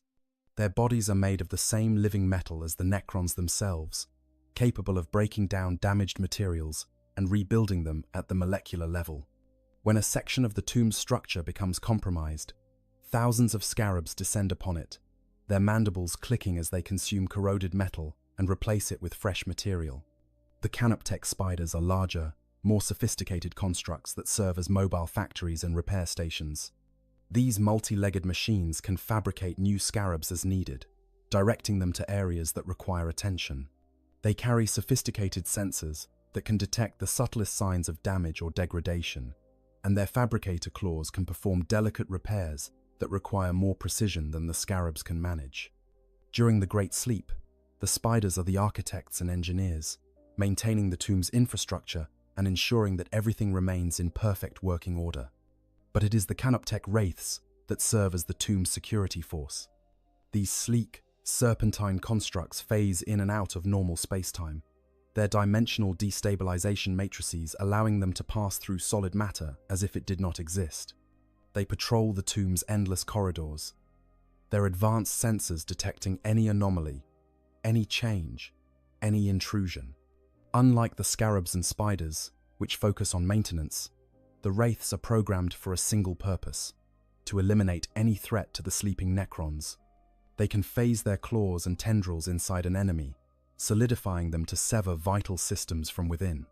They can phase through walls and floors to attack from unexpected angles. And they can detect intruders with such precision that even the most advanced stealth systems provide little protection. These constructs operate according to the directives of the tomb's master program, but they are not mindless automata. Each Canoptek construct possesses sophisticated decision matrices that allow it to respond appropriately to unexpected situations. They can analyze threats, adapt their tactics, and even coordinate with one another to address complex problems. When one construct detects something unusual, it can share that information with others through the tomb's dimensional network, allowing the entire Canoptek swarm to respond as a unified intelligence. For 60 million years, this system worked exactly as intended. The Necrons slept. The Canoptek constructs maintained the tombs. The galaxy above went through transformations that the sleeping dynasties could not have imagined. The age of technology rose and fell. Humanity spread across the stars in its first great diaspora. The age of strife consumed human civilization in flames and madness. The Emperor united terror and launched the Great Crusade. The Horus heresy tore the Imperium apart. Through all of this, the Necrons remained in their tombs, waiting for the time when they would rise again. But the Great Sleep did not proceed perfectly. Millions of years is a long time, even for technology as sophisticated as that of the Necrons. Entropy is patient and relentless, and even living metal can degrade if given enough time. Some tombs suffered catastrophic failures, their stasis systems malfunctioning and leaving their occupants to decay into dust. Others were destroyed by external forces, buried beneath geological upheavals, or vaporized by stellar events. Still others were discovered by younger races who had no idea what they had found. Their ignorant meddling triggering awakening protocols prematurely or damaging systems beyond the ability of the Canoptek constructs to repair. And then there were the tombs that awakened on their own, their internal clocks determining that sufficient time had passed, or their sensors detecting changes in the galaxy that warranted investigation. These early awakenings were sporadic and uncoordinated. The central command that Sharek had maintained over the Necron dynasties no longer existed, for the Silent King had departed into the void, leaving his people to sleep without his guidance.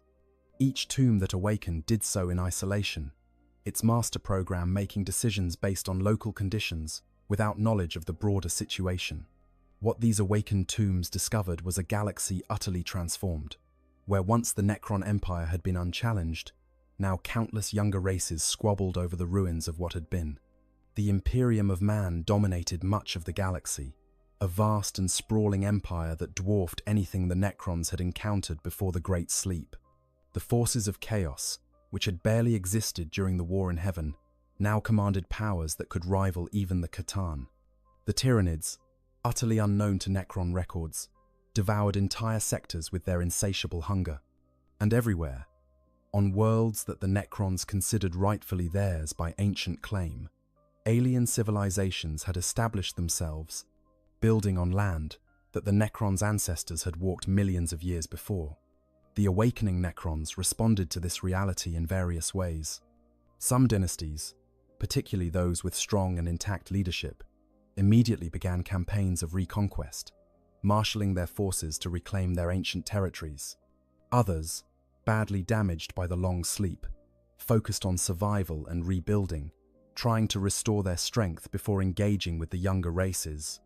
Still others adopted more cautious strategies, observing and learning about this new galaxy before committing to action. But perhaps the most important aspect of the Tomb World's awakening is the hierarchy with which it proceeds. When a tomb begins to wake, either through its own internal programming or in response to an external threat, it does not simply activate all of its inhabitants at once. The process is carefully orchestrated, each stage designed to assess the situation and ensure that the proper forces are brought online to address whatever challenges the tomb faces. The first to awaken are always the Necron warriors, the basic infantry units that form the backbone of any Necron army. These are the simplest Necrons, the ones who lost the most in the biotransference, reduced to little more than autonomous weapons, with barely any consciousness remaining. They awaken quickly, their systems coming online within hours, and they immediately begin reconnaissance of the tomb's immediate surroundings. They patrol the upper levels, checking for breaches or damage, and they venture to the surface to assess what has changed in the world above. The information gathered by these initial scouts feeds back into the tomb's master program, which then determines what additional forces are required. If the tomb is secure and the surface world appears peaceful, the awakening may proceed slowly, bringing online only the systems and personnel needed for basic operations. But if the warriors encounter resistance, if they find the tomb under threat, the awakening accelerates dramatically. Next to be activated are the more specialized units, the Immortals, elite infantry, equipped with more sophisticated weapons and capable of tactical thinking far beyond that of the basic warriors. The Lich Guard, the sworn protectors of the nobility, whose very purpose is to defend the tomb's lords. The Deathmarks, assassins, who can phase through dimensions to strike at enemies from impossible angles. Each of these units represents a greater investment of the tomb's resources, consuming more power and requiring more complex resurrection protocols. As the situation demands, the tomb begins to activate its vehicles and heavy support.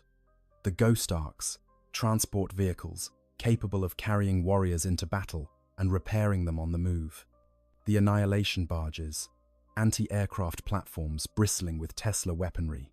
The Doomsday Arcs, heavy artillery pieces that can level fortifications with their primary cannons.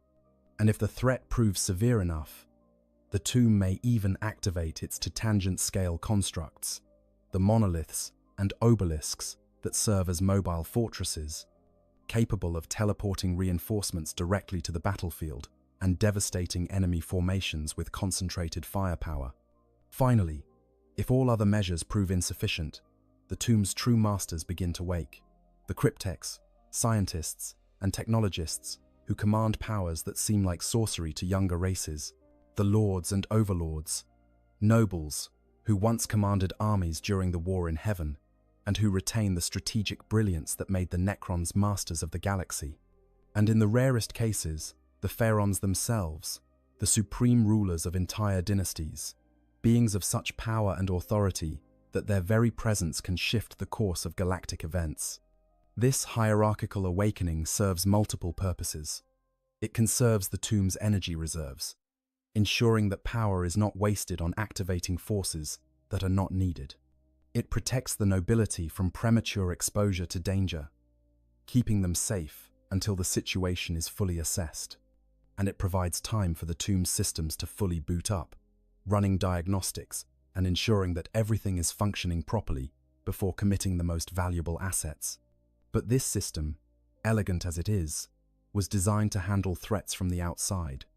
External invasions by Aeldari forces seeking to destroy the tombs before the Necrons could fully awaken. Attacks by Xenos species that stumbled upon the tomb worlds by accident. Even interference from the forces of chaos, though the Necron's soulless nature provides some protection from the worst effects of the warp.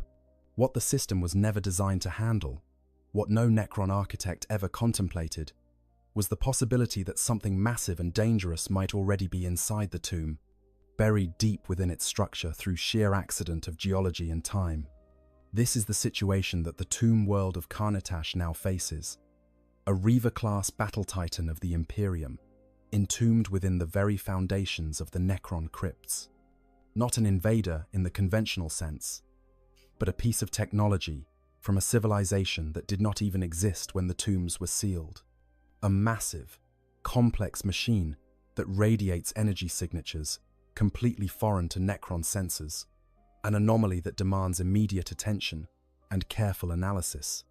And as the Canoptech Wraith completes its initial scan and transmits its findings to the tomb's master program, deep within the command protocols, decisions are being made, priorities are being reassessed, and in the darkness of the crypts, systems long dormant begin to power up, preparing to address this unprecedented situation. Imperial Titans, walking gods of war. To fully appreciate the significance of a Titan being discovered within a Necron tomb, we must understand what these machines represent to the Imperium of Man. Titans are not merely weapons, they are icons of faith, manifestations of the machine god's power, walking cathedrals that bring the Emperor's judgment to the battlefield. They are among the most powerful war machines ever created by humanity, and their presence on a battlefield can turn the tide of entire campaigns. When a Titan strides to war, the ground itself trembles beneath its footfalls, and its enemies know that death walks among them. The history of Titans stretches back to the Dark Age of technology, that legendary period when humanity's scientific and technological achievements reached heights that have never since been equaled. During this era, humanity spread across the galaxy in a great wave of colonization, establishing settlements on thousands of worlds. These colonists often found themselves facing hostile environments, worlds where the atmosphere was toxic, the gravity crushing, or the native life forms deadly. The first Titans were created to address these challenges, massive exosuits that allowed humans to move and work in conditions that would otherwise be impossible to survive. These early Titans were primarily construction and mining machines, though they could be armed for defense against aggressive Xenos species or dangerous fauna. They stood tens of meters tall, their armored carapaces protecting their operators from environmental hazards, their powerful limbs capable of moving massive amounts of material or wielding tools that could cut through solid rock. They were marvels of engineering, combining sophisticated artificial intelligence with human intuition and creativity, controlled through neural interfaces that allowed the pilot to merge their consciousness with the machine. But as the age of strife descended and humanity's great empire collapsed into warfare and chaos, the peaceful purposes of these machines were quickly forgotten. Titans became weapons of war, their construction tools replaced with guns and energy weapons, their mining lasers repurposed to cut through enemy armor and fortifications. On Mars, where the cult Mechanicus was consolidating its power, the construction of Titans became a sacred art, a way of honoring the machine god by creating the most perfect fusion of human will and mechanical power. The Titans that emerged from this transformation were no longer mere machines. They were god engines, mechanical avatars of the Omnissiah's wrath.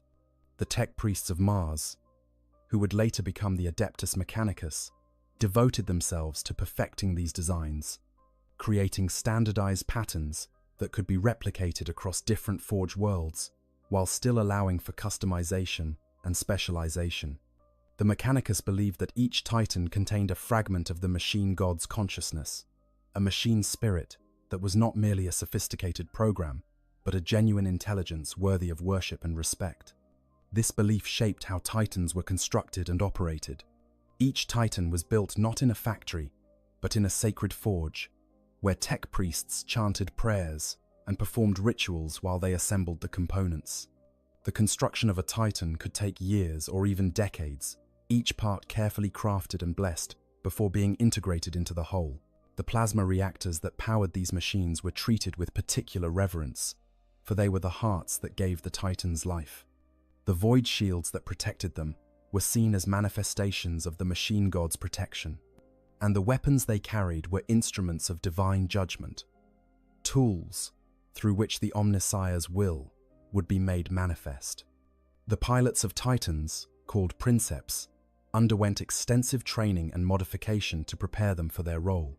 They were not simply drivers or operators, but priests in their own right, individuals who had dedicated their lives to the service of the machine god and been found worthy of merging their consciousness with a god engine.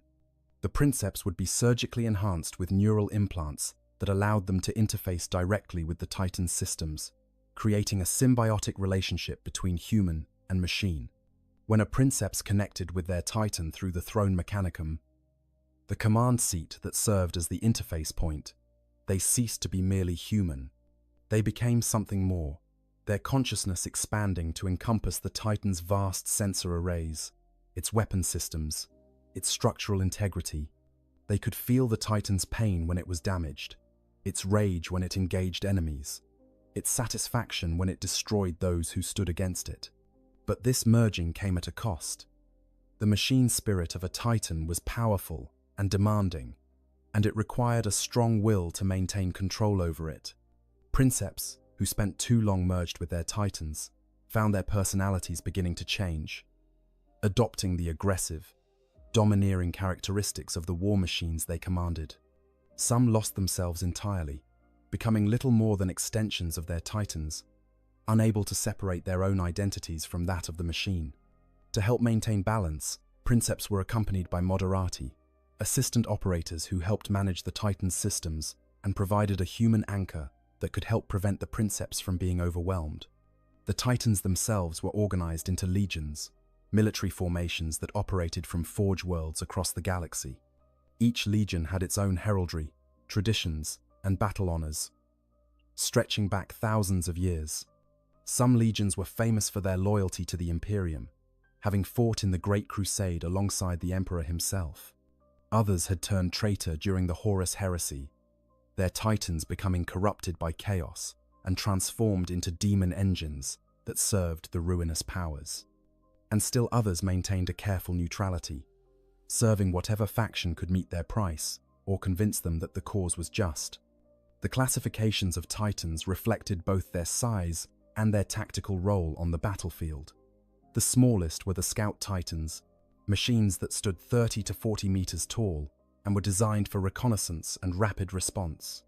The most common Scout Titan was the Warhound class, a lean and agile machine that could move at surprising speeds despite its massive size. Warhounds typically operated in pairs, called hunting packs, using their speed and coordination to outmaneuver larger opponents and strike at vulnerable points.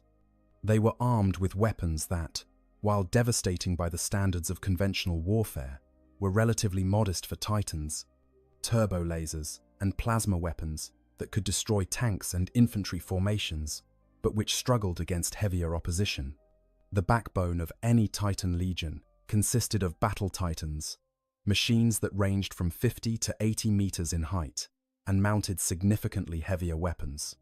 The most numerous of these was the Warlord class, a general-purpose combat platform that could be configured for a variety of roles depending on the weapons it carried.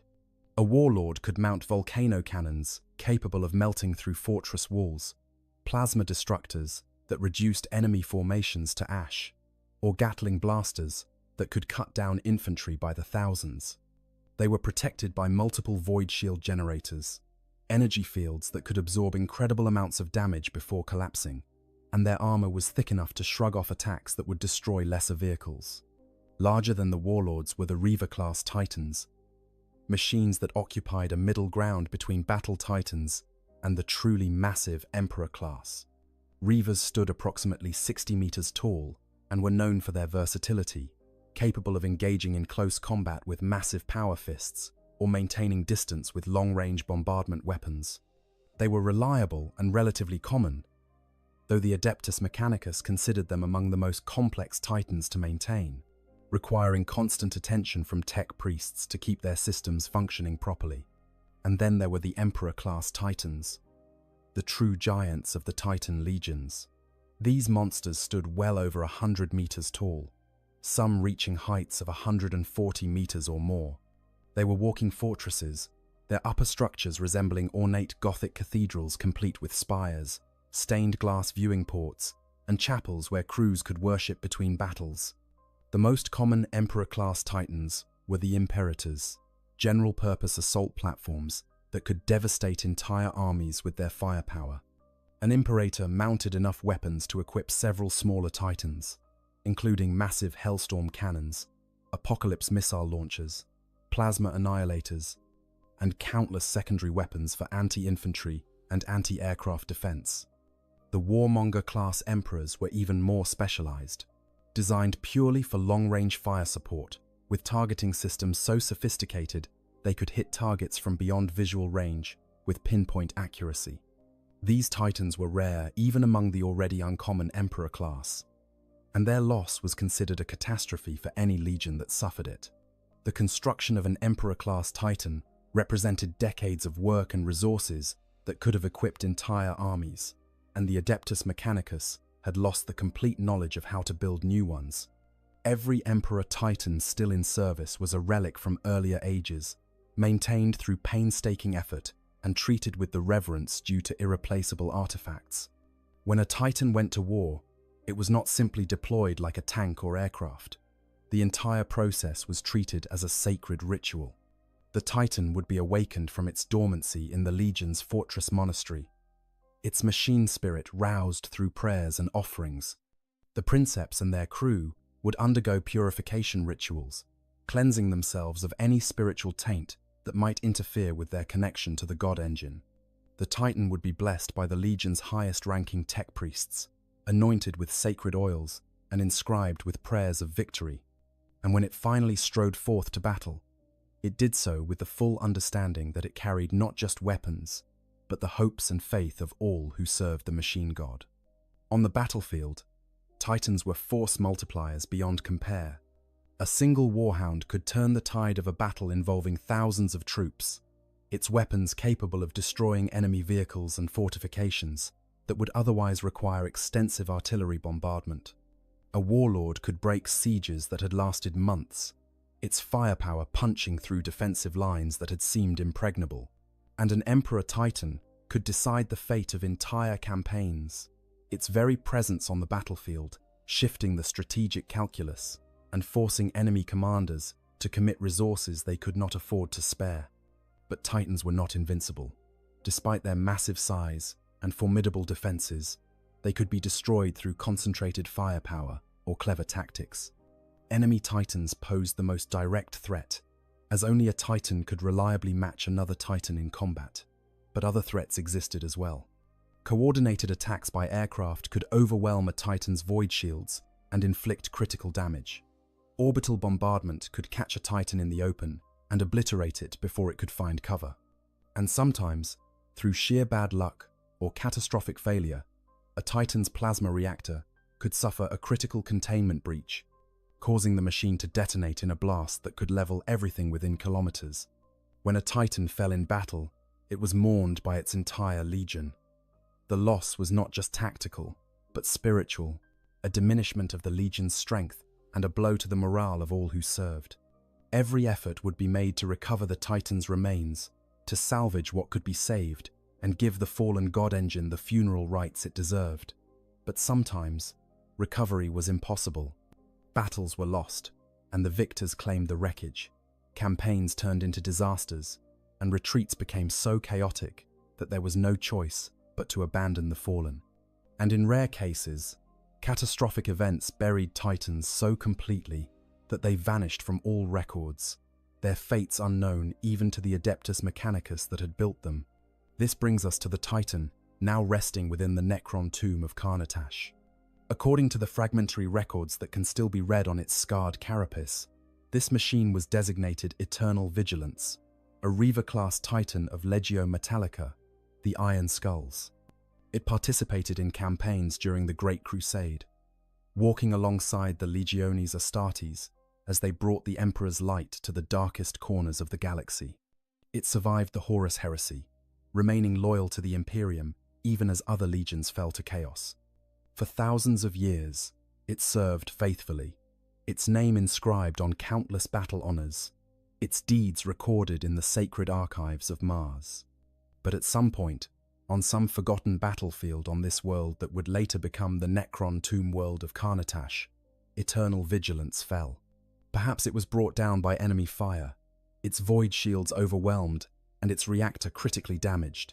Perhaps it was caught in a geological catastrophe, buried beneath an earthquake or volcanic eruption. Perhaps it simply suffered a catastrophic mechanical failure at the worst possible moment, leaving it immobilized and vulnerable in the middle of a combat zone. Whatever the cause, the result was the same. The Titan fell. Its crew died or evacuated.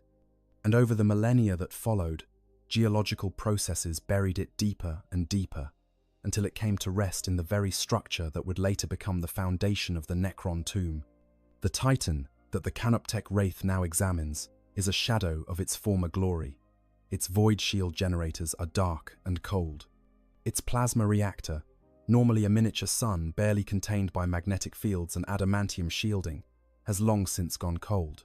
Its weapons, though still physically intact, are unpowered and unable to fire. Centuries of burial have taken their toll on the structure, with some external components corroded or compressed by the weight of stone above. But the core of the machine, protected by layers of adamantium armor and built to withstand punishment that would vaporize lesser vehicles, remains largely intact.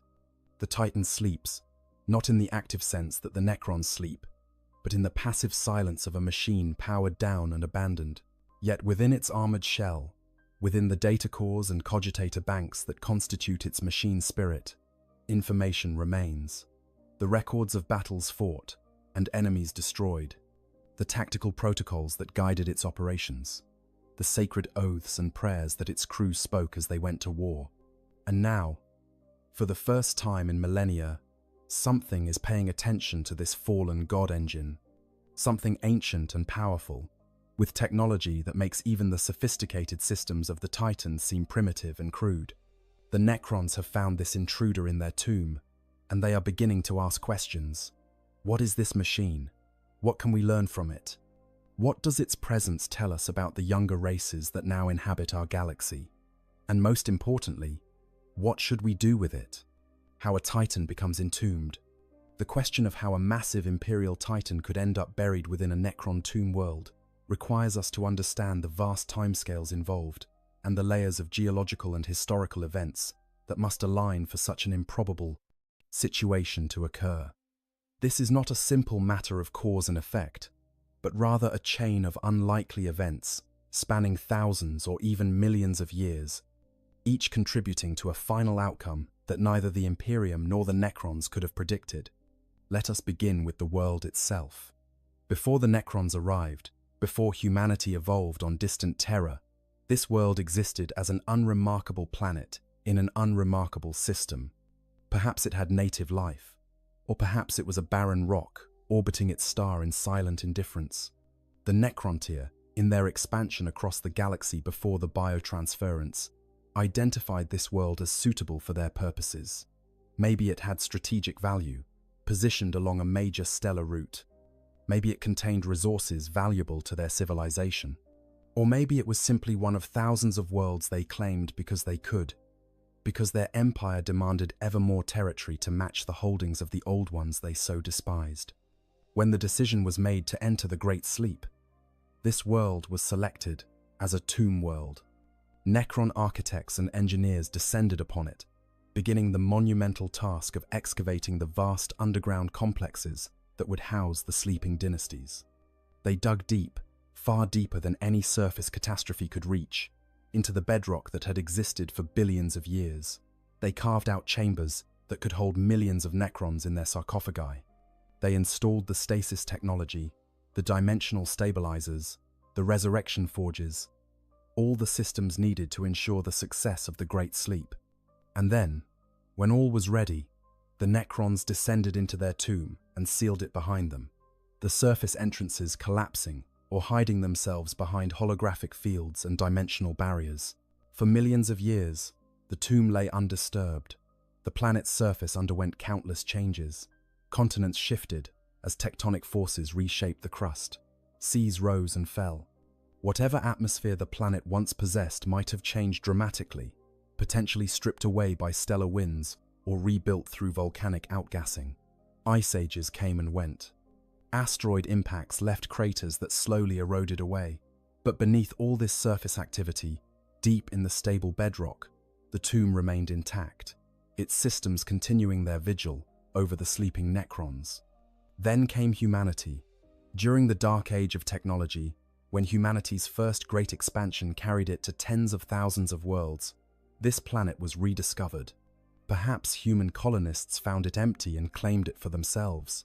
Perhaps they found ruins on the surface, remnants of the ancient Necrontyr civilization, and mistakenly believed they had discovered merely another dead alien culture. They had no idea that beneath their feet, kilometers of solid rock separated them from a tomb world that could eradicate their entire colony within hours of awakening. They built their cities, established their farms and factories, and lived their lives in complete ignorance of the danger sleeping below. This human civilization likely flourished for centuries or even millennia during the height of the dark age of technology. They might have built impressive structures, tapped into the planet's resources, and established trade with other human worlds through the stable warp routes that existed during that golden age. But then came the age of strife, and everything collapsed. Cut off from other worlds by warp storms, this colony world would have had to fend for itself. Perhaps it survived for a time, its technology slowly degrading as the knowledge to maintain it was lost. Or perhaps it descended immediately into chaos, its inhabitants turning on each other in desperate wars for dwindling resources.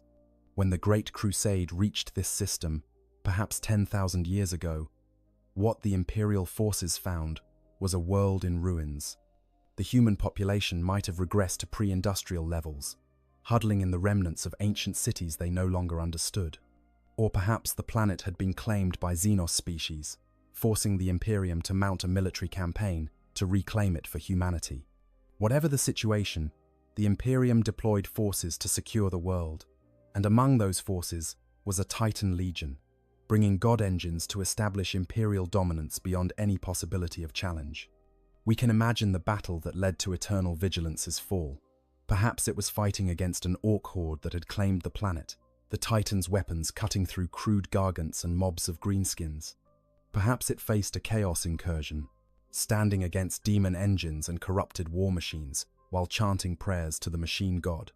Or perhaps the threat was something else entirely, a Xenos species now extinct or forgotten, but which possessed weapons capable of threatening even a Titan. Whatever the enemy, the battle was fierce enough to bring down a Reaver-class Titan, a feat that requires either overwhelming force or extraordinarily bad luck. Let us imagine the moment of Eternal Vigilance's fall. The battle has raged for hours, or perhaps days. The Titan's void shields have been battered down by concentrated enemy fire. Its armor, thick adamantium plate that can shrug off hits that would vaporize tanks, has been breached in several places. Warning klaxons blare throughout the cathedral-like interior as the Princeps and his crew struggle to maintain control of the God Engine's systems. Then comes the critical hit, a lance strike from orbit or a massive explosion that damages the plasma reactor's containment field. The Princeps has mere seconds to make a decision: evacuate the crew or stay and try to initiate emergency shutdown. Perhaps the Princeps chooses to stay, believing he can save his God Engine. Or perhaps the damage is so catastrophic that evacuation is impossible. The plasma reactor goes critical. But instead of the catastrophic detonation that would normally occur, something interferes with the explosion. Perhaps the emergency containment systems activate, channeling the excess energy into the ground. Perhaps the peculiar geology of the area, influenced by the dimensional technologies in the Necron tomb below, affects how the plasma disperses. Or perhaps it is simply luck, good or bad, depending on perspective. The Titan does not explode. Instead, it collapses, its leg servos failing, its massive weight causing it to crash to the ground with earth-shaking force. The impact is tremendous. Eternal Vigilance weighs thousands of tons, and when it falls, it does not simply lie on the surface. The ground beneath it, already weakened by the battle, and possibly by geological instabilities related to the tomb complex below, gives way. The Titan begins to sink, not slowly over years, but in a matter of minutes or hours, dragged down by its own weight into a widening crater. Perhaps this area was already geologically unstable, a weak point where the ceiling of the tomb complex was closer to the surface than usual. Perhaps the battle itself had triggered fault lines or created structural weaknesses. Whatever the cause, eternal vigilance continues to sink, buried beneath cascading tons of rock and soil. The immediate aftermath of the battle would have been chaotic. Imperial forces, if victorious, would have tried to recover the fallen Titan, but the sheer scale of the geological event makes this impossible. The crater continues to collapse, making any approach deadly. Rescue teams that attempt to reach the Titan find themselves facing cave-ins and shifting ground that threaten to bury them as well. After several failed attempts, and possibly some casualties, the decision is made to abandon the recovery effort. The Titan is listed as lost, its princeps and crew declared dead, their names added to the rolls of martyrs who died in service to the Imperium. The Legion mourns its loss, but eventually moves on, for there are always more battles to fight. Over the years and centuries that follow, the crater fills with sediment. Rain washes soil and rock into the depression. Vegetation, if the planet has any, begins to reclaim the area. Eventually, no surface indication remains that anything unusual ever occurred here. The records of the battle fade, preserved in archives that few will ever access. The Titan becomes a forgotten casualty of a forgotten war, one of millions of such losses across the Imperium's long history. Only the Adeptus Mechanicus maintains detailed records of the Titan's loss, and even those eventually become corrupted or lost as data systems fail and archives are damaged by the passage of time. But deep beneath the surface, geological processes continue. The rock and soil that buried eternal vigilance gradually compact under pressure, becoming solid stone. Over thousands of years, the Titan is encased in a tomb of rock, sealed away from the outside world. And all the while, it continues to sink, pushed downward by the weight of material above, and pulled by the vagaries of geological processes that operate on timescales incomprehensible to human minds. Fault lines shift, strata compress and deform, and slowly, impossibly, the Titan descends toward the level where the Necron tomb complex exists. The moment when the Titan's tomb intersects with the upper defensive layers of the Necron tomb complex is subtle. There is no dramatic breach, no sudden collision. Instead, over years or decades, the rock surrounding the Titan gradually intrudes into spaces that the Necron architects had left as part of their defensive design. The outer defensive perimeter of a Necron tomb is not a solid wall, but rather a series of layers designed to deflect and absorb attacks. Some of these layers are chambers filled with inert materials, buffers meant to dissipate energy from orbital bombardments or seismic events. When the geological processes push the Titan's burial chamber into contact with these spaces, the rock flows gradually, filling voids and creating new connections. The Canoptech constructs, patrolling their eternal rounds through the tomb's corridors, notice the intrusion almost immediately. To them, it appears as an anomaly in the tomb's structure, an unexpected change in density and material composition in an area that should be stable and unchanging. At first, it is treated as a natural geological event, something that requires monitoring but not immediate action.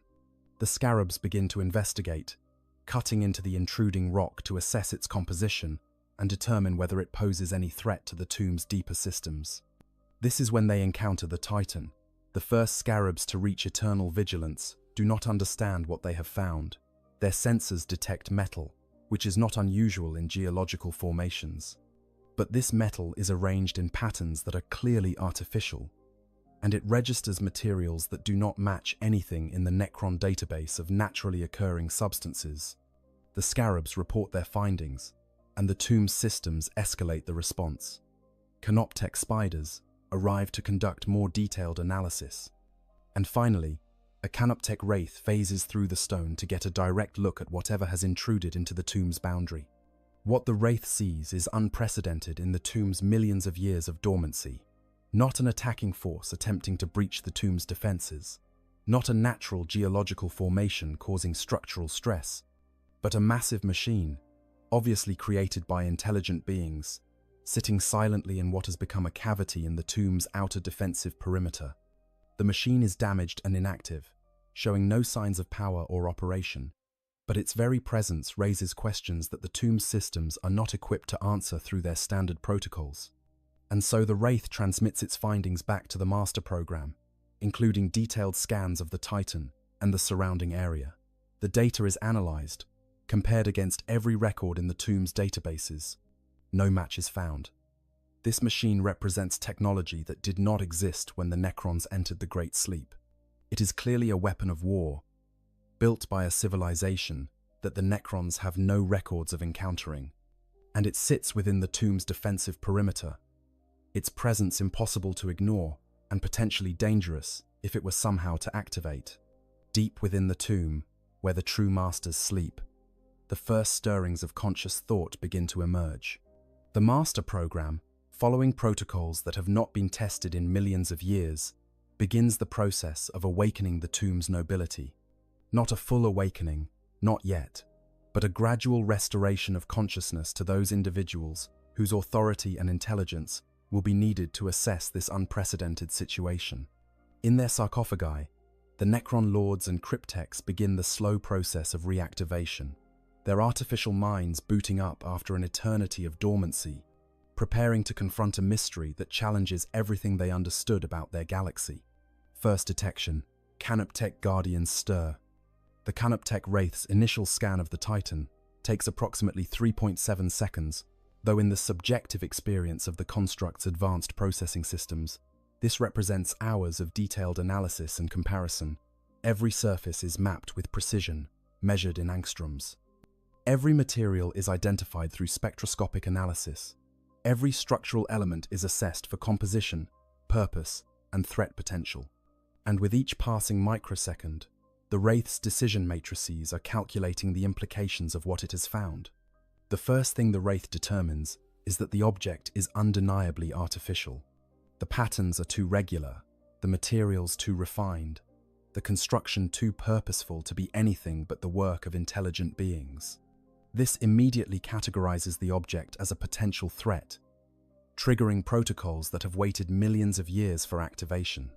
The Wraith's sensors sweep the Titan again, this time searching for any sign of active power systems or hostile intent. It finds neither. The machine is cold, its systems offline, its weapons silent. But the absence of immediate danger does not erase the fundamental question. What is this thing, and how did it come to be here? The Wraith transmits its initial findings through the tomb's dimensional communication network, a system that operates outside normal space-time and allows instantaneous communication throughout the complex, regardless of physical barriers. The data streams to the Deep Spirit Master Program, the artificial intelligence that governs all of the tomb's autonomous functions. This program is sophisticated beyond anything the Imperium could create. A sentient artificial intelligence that has maintained the tomb for millions of years without error or deviation. It receives the Wraith's report and immediately begins its own analysis. The Master Program's first response is to deploy additional Canoptech constructs to the site. Within minutes, a swarm of several hundred Canoptech scarabs converges on the location, their tiny forms phasing through solid stone as easily as the Wraith. They crawl over every surface of the Titan, their mandibles clicking as they sample materials and run their own diagnostic scans. These scarabs are not merely maintenance drones. They are sophisticated analytical tools, each one capable of breaking down materials at the molecular level and analyzing their composition with extraordinary precision. What the scarabs discover is fascinating. The Titan's armor is composed primarily of adamantium, a material the Necrons have records of, but which they did not expect to find in this galaxy anymore. The alloy is crude by Necron standards, its crystal structure showing imperfections and inconsistencies that no Necron-tier artificer would have tolerated. But it is undeniably effective. Layer upon layer of heavy metal designed to absorb and disperse impact energy. Beneath the armor are servos and actuators, made from materials that the Necrons do not recognize at all. Synthetic compounds that must have been developed long after the Great Sleep began. As the scarabs continue their investigation, a Canoptech spider arrives at the site. This larger construct is the foreman of the Canoptech swarms, a mobile fabricator and repair station that coordinates the activities of lesser constructs. The spider's advanced sensors are capable of penetrating deeper into structures than the scarabs can achieve, using long-range scanners that can map internal configurations without requiring physical access. It positions itself near the Titan's torso section and begins a comprehensive internal scan. What the spider discovers is even more intriguing than what is visible on the surface. The internal structure of the Titan is a maze of corridors, chambers, and mechanical systems. There are spaces clearly designed for biological occupants, though they are empty now. There are massive reactors, currently cold, but showing signs of having contained enormous amounts of energy when active. There are weapon systems of extraordinary sophistication, guidance systems, and targeting arrays that suggest whoever built this machine possessed advanced understanding of ballistics and energy projection. And throughout it all, there are networks of data conduits and processing nodes, the remains of what must have been a sophisticated computer system. The spider attempts to interface with this computer system, extending a probe into one of the access ports it identifies. The attempt fails immediately. The protocols are completely alien, operating on principles that have no equivalence in Necron technology. The data structures are incomprehensible, stored in formats that require translation layers the spider does not possess. Even the basic electrical protocols are different, using voltages and signal patterns that the spider's interface systems cannot interpret. This is not merely foreign technology. It is technology developed by a completely different civilization with its own unique evolutionary path and design philosophy.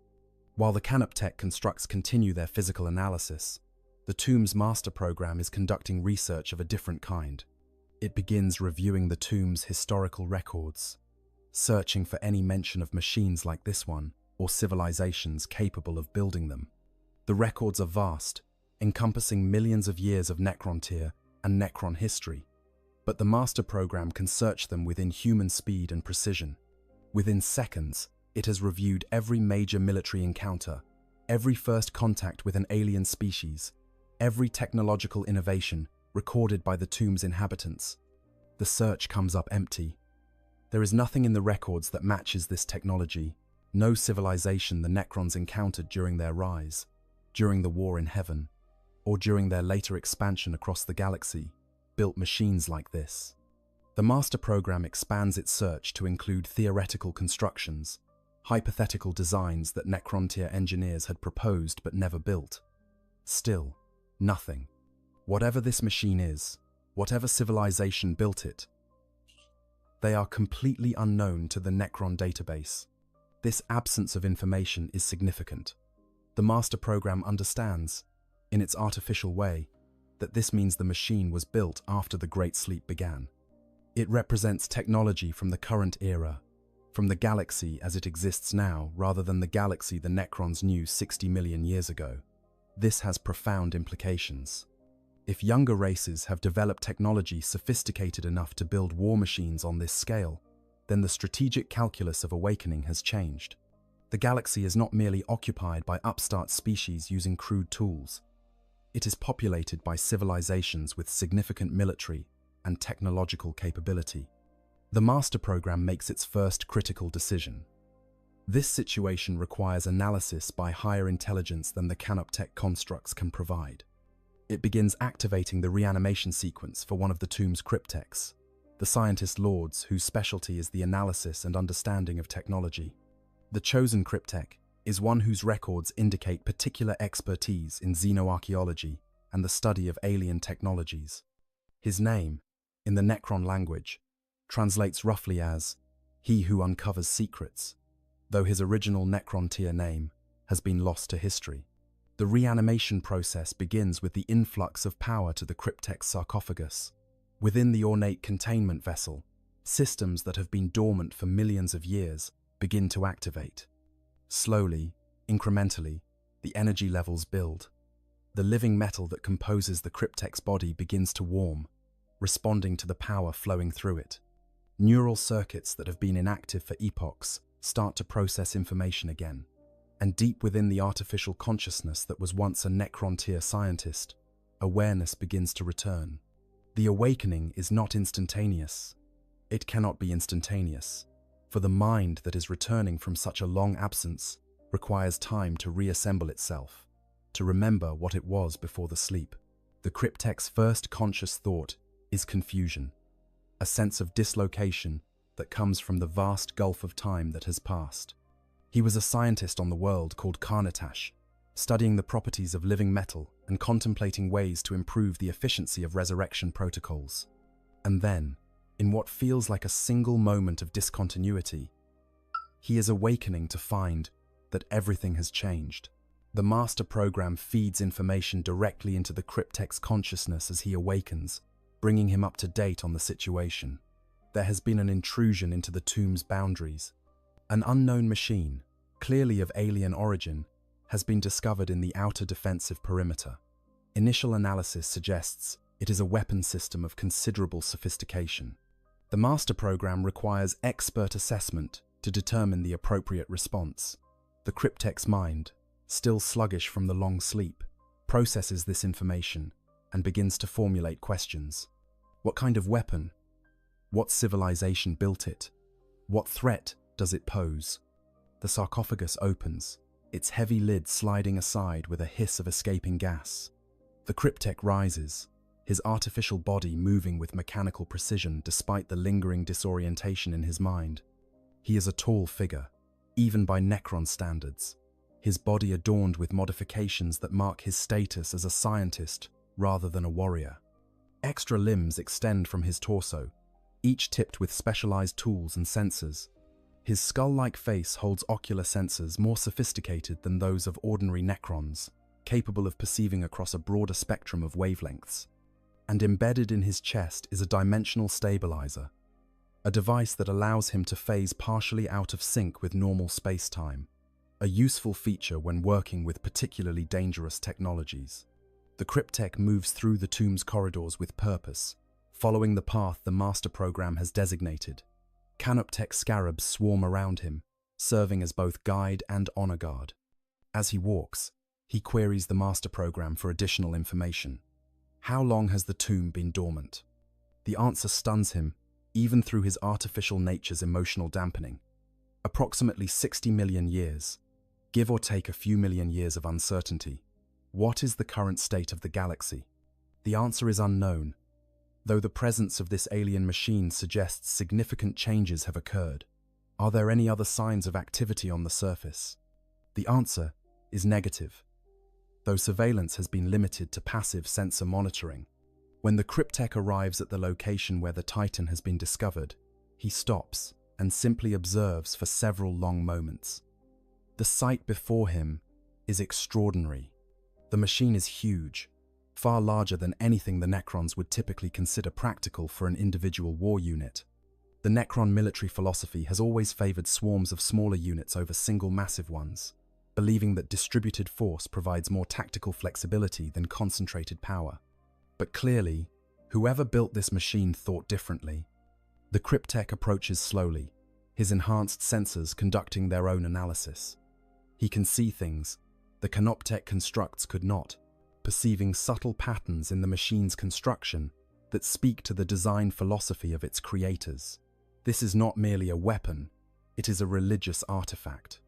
He can see it in the ornate details, the decorative elements that serve no functional purpose but which clearly hold symbolic meaning. The machine's torso structure resembles a temple or cathedral, complete with architectural elements that echo religious buildings. There are inscriptions on the armor plating, text in a language the cryptech does not recognize, but which is clearly intended to invoke some form of spiritual protection or blessing. This observation alone tells the cryptech much about the civilization that built this machine. They were not purely pragmatic in their technology. They imbued their creations with meaning beyond mere function.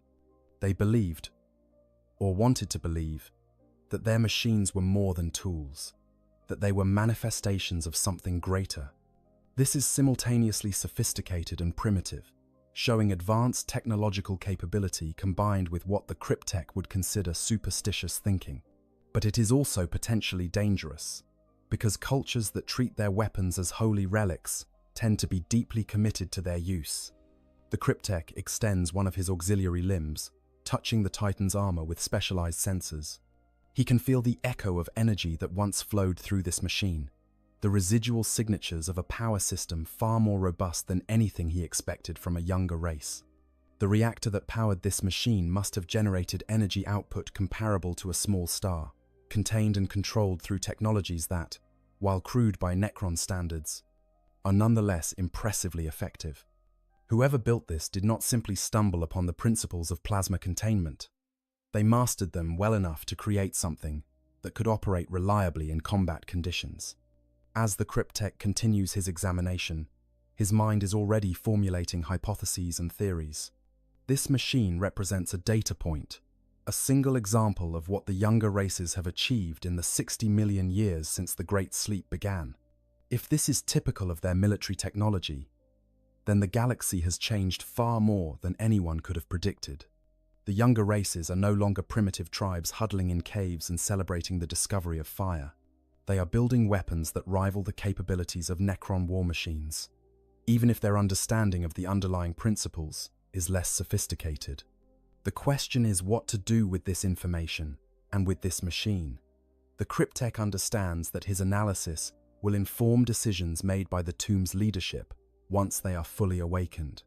Should the Tomb view the younger races as serious threats that must be eliminated immediately? Or are they potential resources, civilizations that could be subjugated and used to serve the dynasty's goals? The answer depends on understanding not just the capabilities represented by this machine, but the nature of the civilization that built it, their numbers, their spread across the galaxy, and their potential to interfere with the Necron plan for galactic reconquest. The Cryptek signals to the Master Program that he requires more time to complete his analysis. He wants to study not just the physical structure of this machine, but its design philosophy, its operational principles, everything that can be learned about its creators from this single example.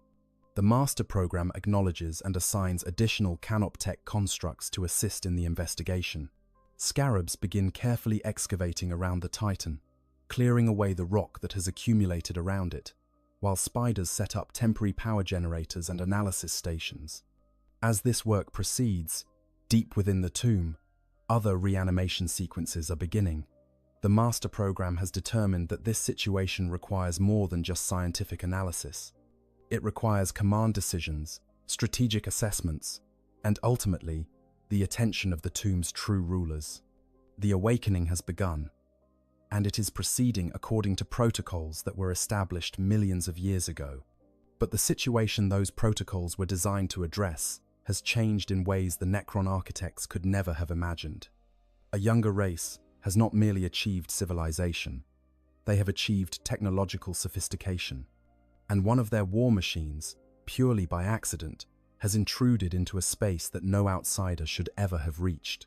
The question that the awakening Necrons will have to answer is not just what to do about this specific intrusion, it is how to respond to a galaxy that has evolved far beyond what they expected to find when they emerged from their long sleep.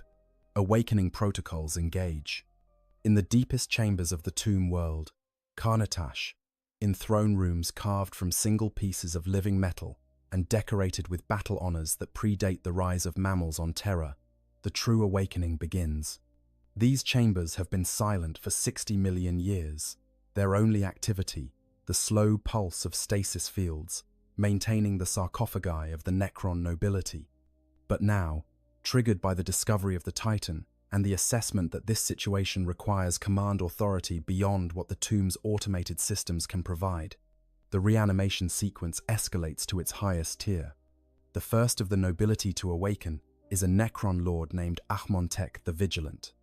His title reflects his role in the dynasty before the Great Sleep. He was the defender of the tomb's boundaries, responsible for ensuring that no threat could penetrate to the sleeping masters. That he is the first to be awakened is appropriate, for it is his domain that has been breached, his responsibility that has been called into question by the presence of the intruder. The Master Program has calculated that Ahmontek's expertise in security protocols and defensive strategy makes him the optimal choice to assess the situation and determine the appropriate response. Ahmontek's reanimation follows a sequence similar to that of the Cryptek, but with additional protocols befitting his higher status. As power flows into his sarcophagus, his consciousness begins to reassemble itself from the fragmented state of deep stasis. But unlike the Cryptek, whose mind was allowed to return gradually, Ahmontek's awakening is accelerated by priority commands from the master program. The situation requires immediate attention, and delay could prove dangerous. Within minutes rather than hours, Ahmontek's consciousness has fully reintegrated, his artificial mind processing the vast gulf of time that has passed and preparing to receive the situation briefing. But even as Ahmontek awakens, the master program makes another decision. The presence of unknown technology, the implications of younger races achieving sophistication, the potential for broader threats to the tomb's security, all of these factors combine to trigger additional awakening protocols. This is not a situation that can be resolved by a single lord and a Cryptek.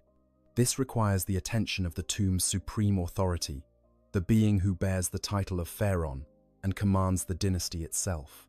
The Pharaon of Karnatash is named Sarith, the Eternal Seeker, and his awakening is an event of profound significance. Where lesser Necrons might be awakened with simple power influxes and basic consciousness restoration, the Pharaon's reanimation requires elaborate protocols that touch upon systems throughout the entire tomb. As his sarcophagus begins to activate, power relays throughout the complex route additional energy to his chamber. The tomb's defensive systems automatically elevate their alert status. Communication arrays begin extending toward the surface, preparing to establish contact with other Necron forces should the Pharaon require it. Every system in the tomb recognizes that the Master is awakening, and they prepare themselves to serve. Sarith's consciousness returns like the dawn breaking over a world that has known only night. For 60 million years, he has been absent from reality, his mind held in a state where time has no meaning, and existence is reduced to potential rather than actuality. But now he is returning, his awareness expanding to fill the artificial neural networks that constitute his consciousness. And with that awareness comes memory, flooding back in waves that would overwhelm an organic mind, but which his Necron consciousness processes with mechanical efficiency. He remembers the decision to sleep. He remembers standing in this very chamber, addressing the nobility and warriors of his dynasty, explaining that the galaxy they had known was ending, and that a new era awaited them beyond the long night of dormancy. He remembers the doubts, the questions, the fears that even the biotransference could not entirely eliminate. What if something went wrong? What if they awakened to find the galaxy overrun by enemies? What if the stasis systems failed and they never awakened at all? He had answered those concerns with confidence he only partially felt, assuring his people that the Necron dynasties had survived worse and that they would endure through whatever trials the future held. And now, after what his chronometer informs him is approximately 60 million years, he is awakening to face the reality of that future. The master program immediately begins feeding him information, understanding that a Pharaon requires comprehensive briefings to make informed decisions. He learns of the length of the Great Sleep, far longer than originally intended, but not outside the parameters the system was designed to handle. He learns that the tomb's systems have functioned reliably, with acceptable levels of degradation and no catastrophic failures. He learns that the surface world has undergone dramatic changes, with evidence of multiple civilizations rising and falling in the time the Necrons slept. And he learns of the intruder, the massive war machine discovered in the tomb's outer defensive perimeter. The master program presents him with all the data collected thus far, the scans and analyses performed by the Canoptek constructs and reviewed by the Cryptek. Sarith reviews this information with the practiced eye of a military strategist who has commanded campaigns across dozens of worlds. He sees immediately what his underlings have already concluded. This is not a primitive artifact. This is sophisticated military hardware, built by a civilization with significant technological capability. As Shareth's sarcophagus opens, and he steps out into his throne room for the first time in millions of years, he is already formulating his approach to this situation. He signals for Ahmontek and the Cryptek to attend him, and within minutes they arrive, moving through the tomb's corridors with practiced efficiency. They find their Pharaon standing before his throne, a massive structure of living metal that serves both as a seat of authority and as an interface with the tomb's command systems. Sarith does not look like an entity that has been dormant for millions of years. His body is magnificent, crafted by the finest artificers the Necrontyr race produced. Decorated with the honors and symbols of his rank, he radiates authority in a way that transcends his physical form, a presence that makes even other Necrons recognize him as their superior. The meeting that follows is brief and efficient, conducted with the precision that characterizes all Necron decision-making processes. Ahmontek presents his assessment of the security implications, noting that while the Titan represents no immediate threat, its presence indicates that the tomb's concealment may be less effective than hoped. If one piece of surface technology has penetrated to this level, others might follow, either through similar geological accidents or through deliberate exploration by the younger races. The tomb's defensive perimeter needs to be reassessed and potentially reinforced. The Cryptek presents his preliminary scientific findings, noting the sophistication of the Titan's construction and the implications for whoever built it. He has not yet been able to access the Titan's computer systems, but he is confident that given time and resources, he can develop translation protocols that will allow him to extract information from whatever data storage remains intact. This information could prove invaluable in understanding the younger races and determining how best to approach them once the dynasty begins its campaigns of reconquest. Sareth listens to both presentations without interruption, his consciousness processing the information and comparing it against strategic models and historical precedents stored in his memory. When his subordinates finish speaking, he remains silent for several long moments, considering.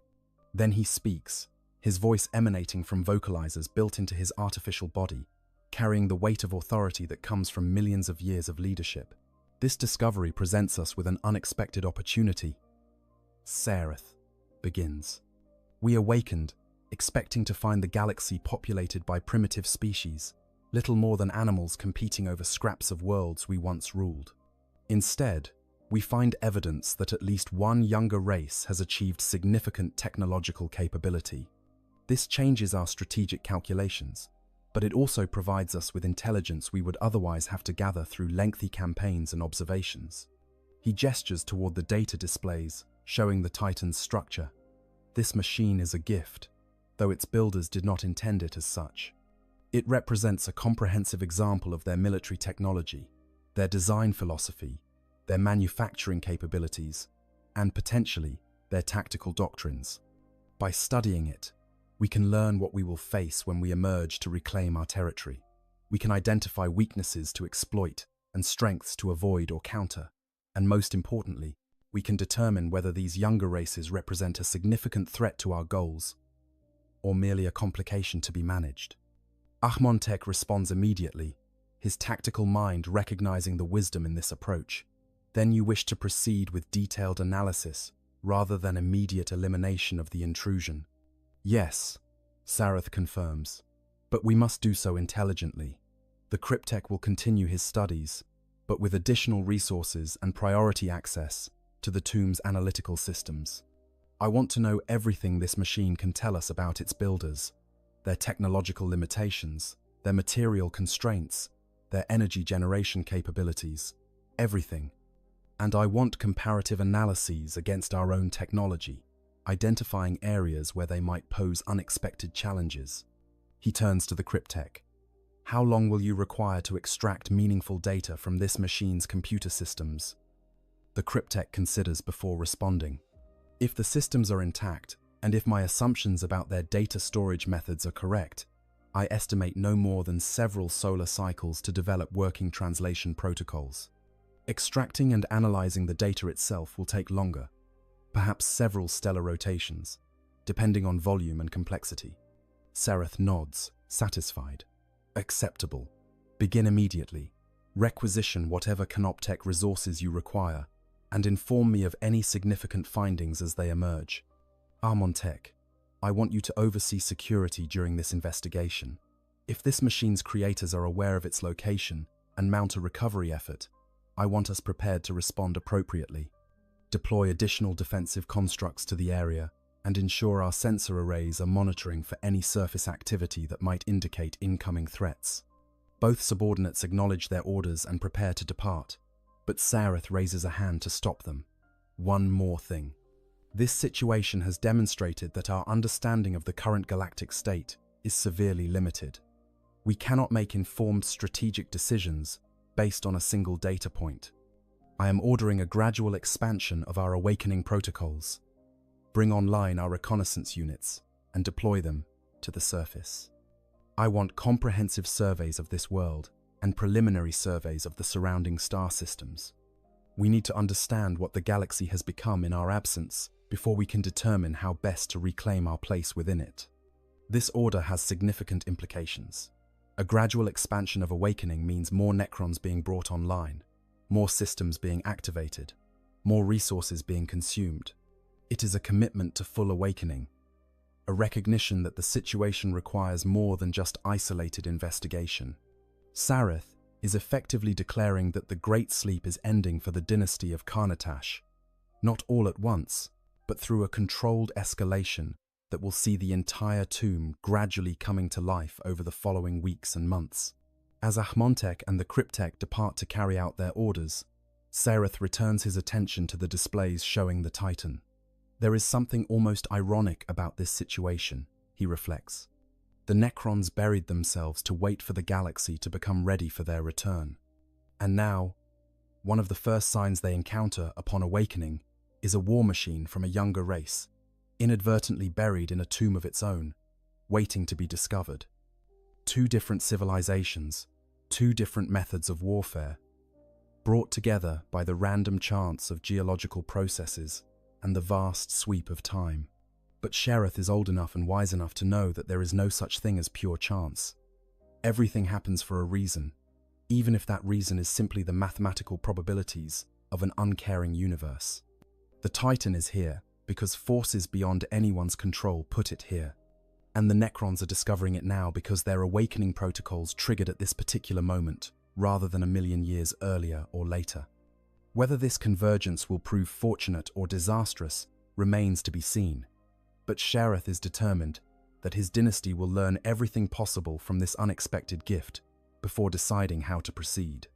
He issues additional commands to the master program, ordering it to continue monitoring the situation and to alert him immediately if any changes occur.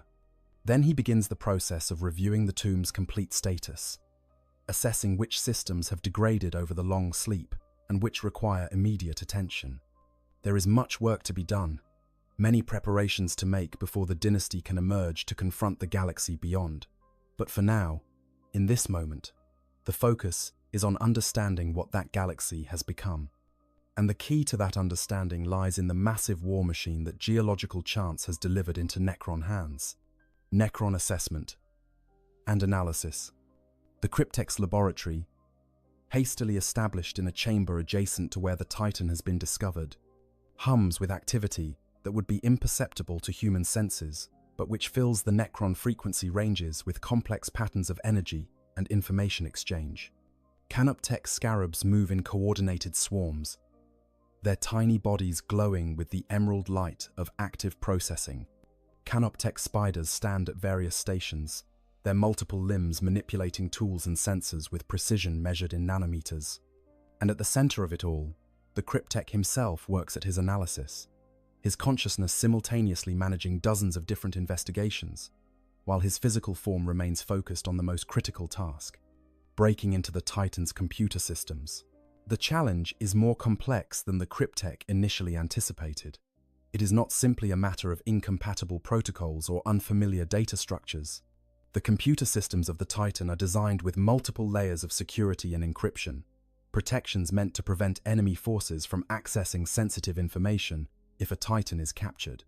The machine spirits of the Adeptus Mechanicus, while not truly intelligent by Necron standards, are nonetheless sophisticated enough to recognize unauthorized access attempts and respond with countermeasures. And even though the Titan has been offline for millennia, these passive defenses remain in place, like the locked doors of an abandoned fortress. But the Cryptek is patient, and he has advantages that the Titan's designers never anticipated. Where a human tech priest might spend years trying to decode the encryption through conventional means, the Cryptek can apply computational power that makes even the most sophisticated imperial cogitators seem like abacuses by comparison. He analyzes the patterns of data flow in the circuits he can access, identifying the mathematical principles that govern their encryption. He examines the physical structure of the storage media, understanding how information is recorded at the molecular level. And slowly, methodically, he begins to build translation systems that can convert the Titan's data into formats his Necron consciousness can comprehend. The first breakthrough comes after approximately 72 hours of continuous work. The Cryptek manages to access what appears to be a basic diagnostic log, a record of the Titan's final moments before its systems went offline. The data is fragmentary and corrupted, damaged by millennia of storage without power, and by whatever catastrophic event caused the Titan to fall in the first place. But even these fragments tell a story. The Cryptek can see the cascading failures that led to the Titan's demise. First, there is a record of void shield overload, multiple impacts overwhelming the defensive energy fields faster than they could regenerate. Then comes damage to the primary cooling systems, causing temperatures in the plasma reactor to spike beyond safe parameters. The Princeps activated emergency protocols, trying desperately to bring the reactor under control while maintaining combat capability. But the damage was too severe, the failures cascading too quickly. The final entry in the log is a shutdown command, the Princeps ordering an emergency scram of the reactor in a last desperate attempt to prevent a catastrophic detonation. This information fascinates the Cryptek for multiple reasons. First, it confirms that the Titan was brought down in combat, not by mechanical failure or accident. Whatever enemy it faced was capable of overwhelming even the substantial defenses of a Reaver-class Titan.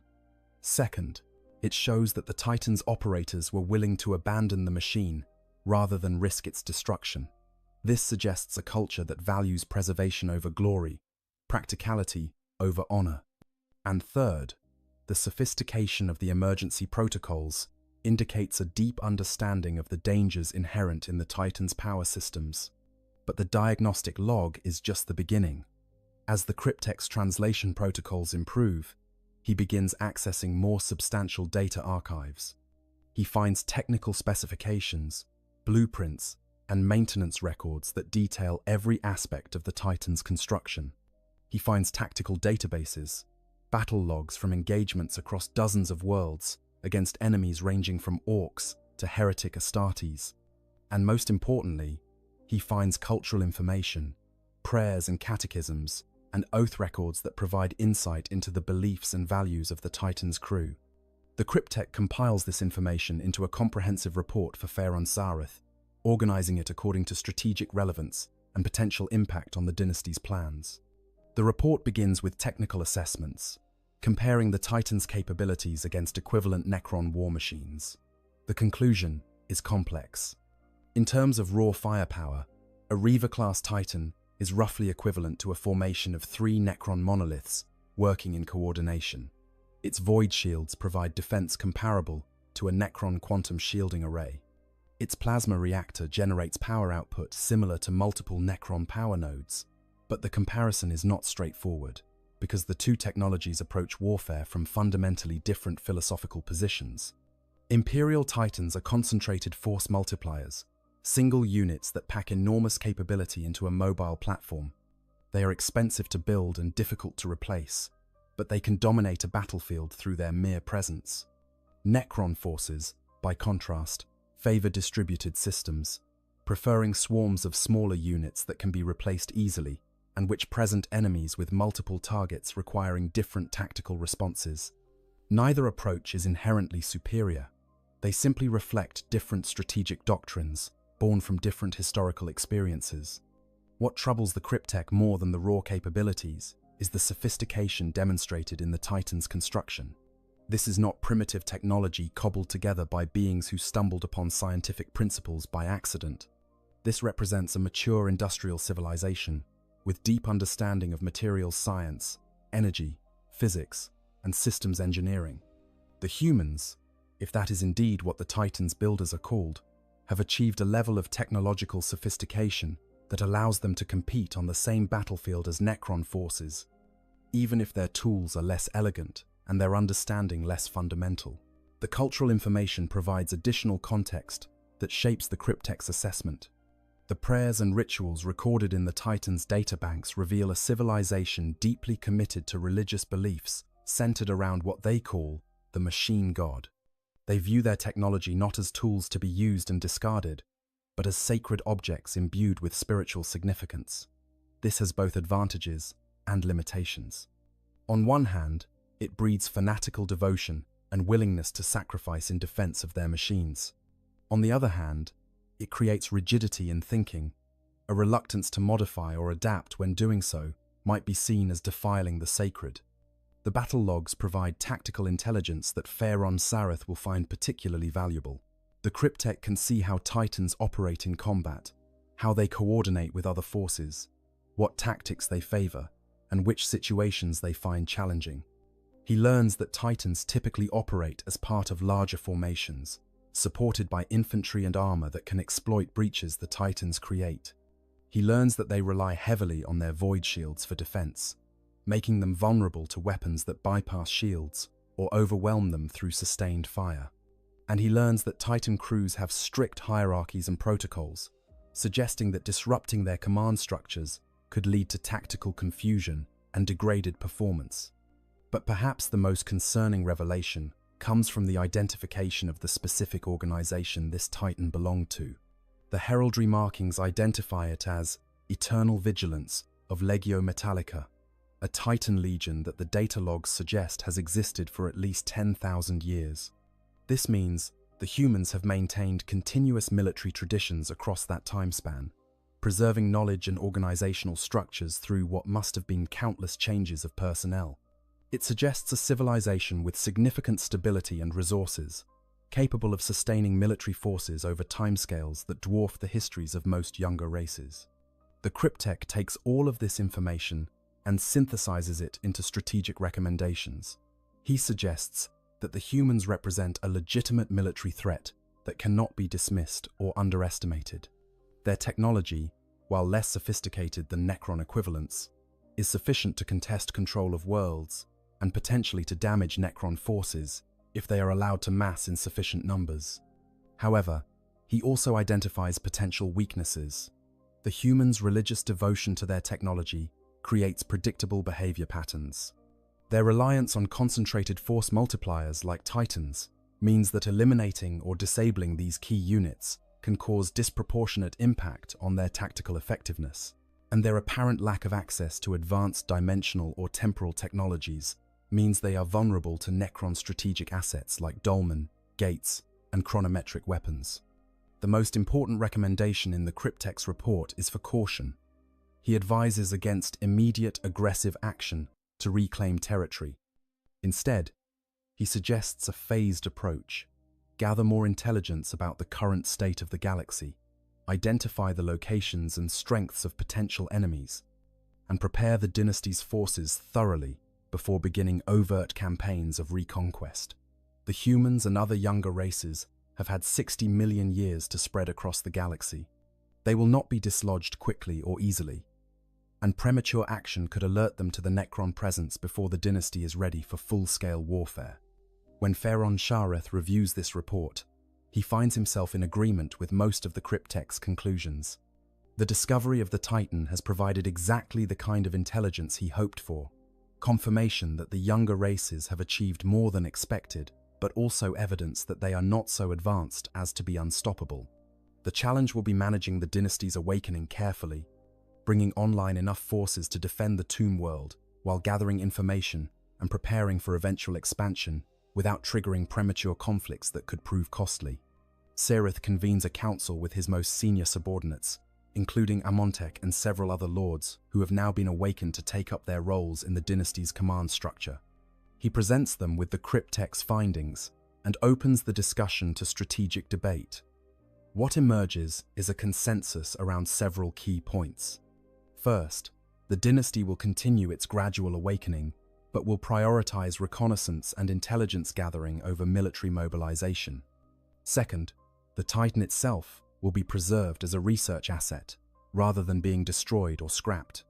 The cryptech will continue his studies, potentially even attempting to reverse engineer certain systems to better understand human technology. Third, The dynasty will establish covert observation posts on the surface and in the surrounding star systems, monitoring for human activity and gathering data on their current disposition and strength. But there is also debate about longer-term strategy. Some of the lords argue for aggressive expansion, claiming that the dynasty should strike now, while the humans are presumably unaware of the Necron presence. Others advocate for caution, pointing out that the Titan's presence suggests this world may be within human-claimed territory, meaning any overt action could draw unwanted attention. Sareth listens to both arguments before making his decision. The dynasty will prepare for eventual conflict, but it will not initiate hostilities until it has a clearer understanding of what it faces. This decision represents a pragmatic approach born from millions of years of strategic thinking. Sareth understands that the Necron race's greatest advantage is not their superior technology or their immortality, but their patience. They have already waited 60 million years. They can wait a few more decades or centuries if doing so means the difference between successful reconquest and costly warfare. The humans and other younger races are mortal, subject to the ravages of time and the inevitable decay of their civilizations. The Necrons are eternal, and they can afford to play the long game. As the council concludes, and the lords depart to carry out their assigned roles, Shareth remains in his throne room, contemplating the strange fortune that has brought this Titan into his tomb. In another context, under different circumstances, the presence of a human war machine in the heart of a Necron tomb world would be seen as an insult, a violation that demands immediate retribution. But Shareth is wise enough to see beyond such simplistic reactions. The Titan is not an insult, it is an opportunity to learn, to prepare, and to ensure that when the dynasty of Karnatash finally emerges to reclaim its place in the galaxy, it does so with full knowledge of what it faces. Strategic implications and responses. The discovery of the Titan and the intelligence gained from its analysis ripple through the awakening structures of the tomb world, influencing decisions at every level of the dynasty's hierarchy. What began as a simple anomaly detected by Canoptech constructs has evolved into a pivotal moment that will shape the dynasty's approach to the galaxy for centuries to come. As more Necrons awaken and are briefed on the situation, the strategic implications become increasingly clear and increasingly complex. Lord Ahmontek, in his role as the tomb's defender, immediately begins reassessing the defensive parameters. The Titan's presence proves that the tomb's boundaries are not as inviolate as originally believed. If a massive war machine can end up within the defensive perimeter through geological accident, what else might penetrate through similar means? He orders comprehensive surveys of the tomb's entire structure, looking for other weak points where the long millennia might have created vulnerabilities. Canoptech spiders are dispatched to reinforce areas where the rock interfaces with the tomb's living metal structures, while scarabs work to shore up sections that show signs of stress or degradation. But Ahmontek's concerns extend beyond just the physical security of the tomb itself. If this world has seen human activity recent enough to leave a Titan behind, that suggests the planet may be within or near human-controlled space. This raises the possibility of discovery, either through routine surveys or through deliberate archaeological investigation. The humans might not know what lies beneath the surface now, but that could change at any moment. Ahmontek recommends to Pharaon Sareth that the dynasty should consider contingency plans for defending the tomb against potential human assault, even as they pursue their intelligence-gathering operations. These contingency plans take shape over the following weeks as more of the tomb's military forces are brought online. Necron warriors awakened by the thousands, taking up positions in the upper levels of the tomb complex, where they can respond quickly to any intrusion. Immortals, the elite infantry whose capabilities exceed those of basic warriors, are stationed at critical junctions and command nodes, and the tomb begins activating its heavier assets. The Canoptech constructs that operate on scales large enough to threaten even massed human forces. Tomb stalkers, massive serpentine machines designed to hunt through underground spaces, begin their patrols through newly excavated tunnels that connect the tomb to various surface access points. Meanwhile, reconnaissance operations on the surface begin in earnest. Under cover of darkness and utilizing their advanced cloaking technologies, small groups of Necron warriors emerge from hidden entrances to survey the world above. What they find is a planet that bears little resemblance to the world the Necrons knew before the Great Sleep. The climate has changed dramatically, with ice caps extending far beyond their historical positions. The atmosphere shows signs of industrial contamination, though at levels that suggest human activity ceased decades or centuries ago. And there are ruins, scattered across the continents, the remnants of human settlements that rose and fell in the time since the Titan was lost. The most significant discovery comes from a survey team that investigates what appears to be an abandoned military installation approximately 200 kilometers from the tomb's location. The facility is in ruins, its structures collapsed or overgrown, its equipment corroded beyond recognition, but enough remains to tell a story. This was a forward operating base, probably established during whatever campaign brought Imperial forces to this world. The presence of landing pads large enough to accommodate significant aircraft and the remains of defensive fortifications suggest this was no minor outpost, but a major military establishment. Further investigation reveals something even more interesting. The ruins contain a communications array, or at least, what remains of one. The array's equipment is too degraded to function, but its very presence proves that this world was, at some point, connected to a broader human communication network. This suggests that the world's current isolation may be a recent development, possibly the result of whatever conflict led to the base's abandonment. It also suggests that if human forces do return to this world, they will likely attempt to re-establish communications, which could provide the Necrons with an opportunity to monitor their transmissions and gather additional intelligence. Pharaon Sareth orders that several of these surface sites be monitored continuously, with Canoptech wraiths maintaining invisible vigils over locations that might attract human attention. If archaeological teams or survey expeditions arrive, the dynasty will know immediately and can decide how to respond. The preference is to remain undetected for as long as possible, but if detection becomes inevitable, Sareth wants the option of controlled first contact, where the dynasty can dictate the terms of any interaction rather than being forced to react to human initiatives.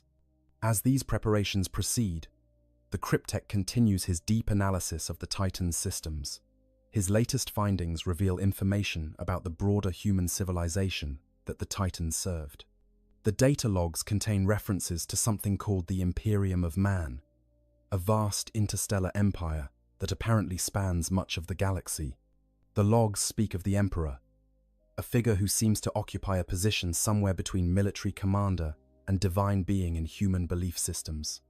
And they reference countless worlds, millions of them, each contributing to the Imperium's strength in ways that suggest a civilization of truly staggering scale. This revelation has profound strategic implications. If the humans have indeed established an empire of such magnitude, then the Necron dynasties face a challenge far more significant than Sareth initially estimated.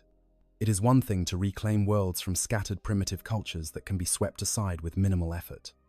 It is quite another to contest control of the galaxy with a civilization that can potentially field billions of soldiers and millions of war machines.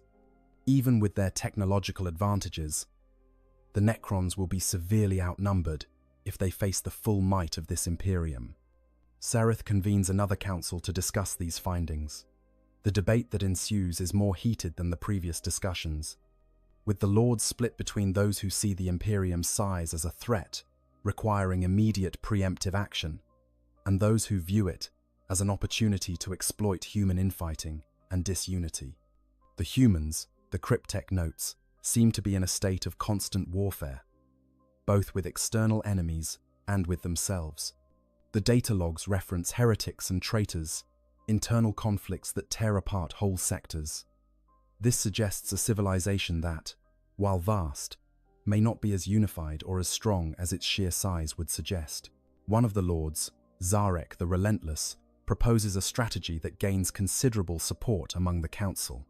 Rather than attempting to confront the Imperium directly, the dynasty should focus on securing its immediate region and establishing a strong defensive position. From this base, they can gradually expand their influence, claiming worlds that are weakly defended or disputed between human factions. They can also attempt to make contact with other Necron dynasties, coordinating their activities to present a unified front against the younger races.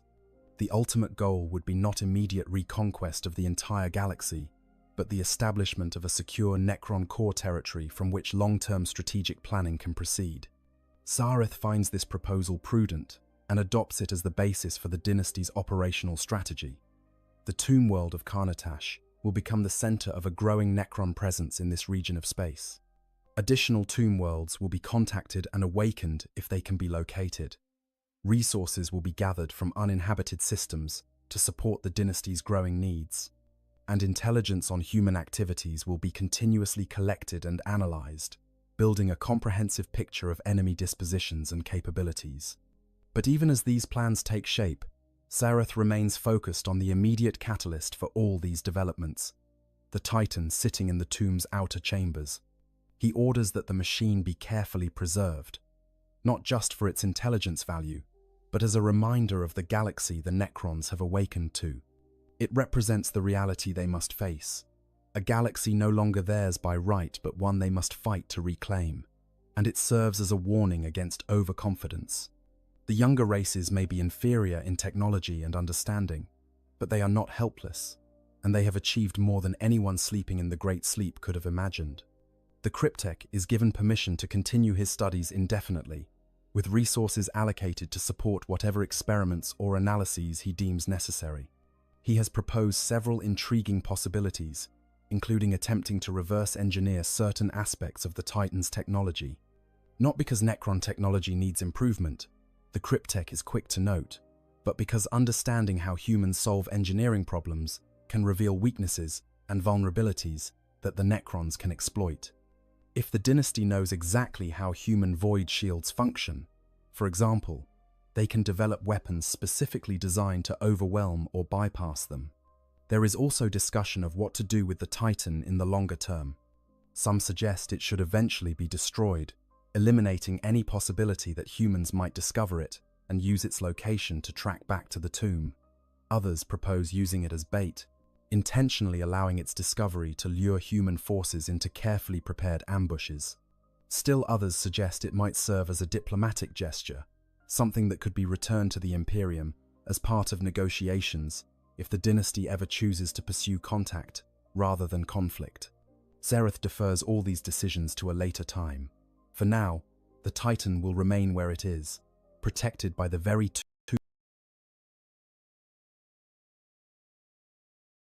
it inadvertently intruded upon, its secrets being slowly extracted by Necron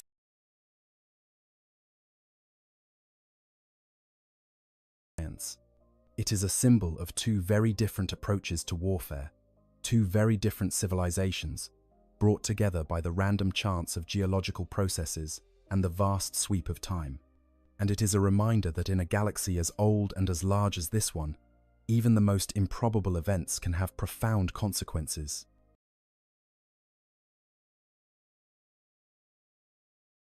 As the weeks turn to months and the tomb world continues its gradual awakening, the presence of the Titan becomes part of the dynasty's foundational narrative. New Necrons awakening from stasis are briefed on its discovery and shown the intelligence it has provided.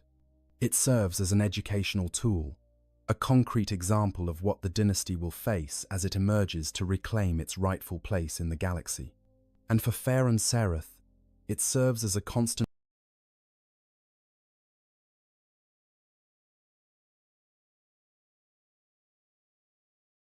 reminder of the need for caution and for the patient accumulation of advantages before committing to the long campaign ahead. The discovery of the Titan has changed everything, yet in another sense, it has changed nothing.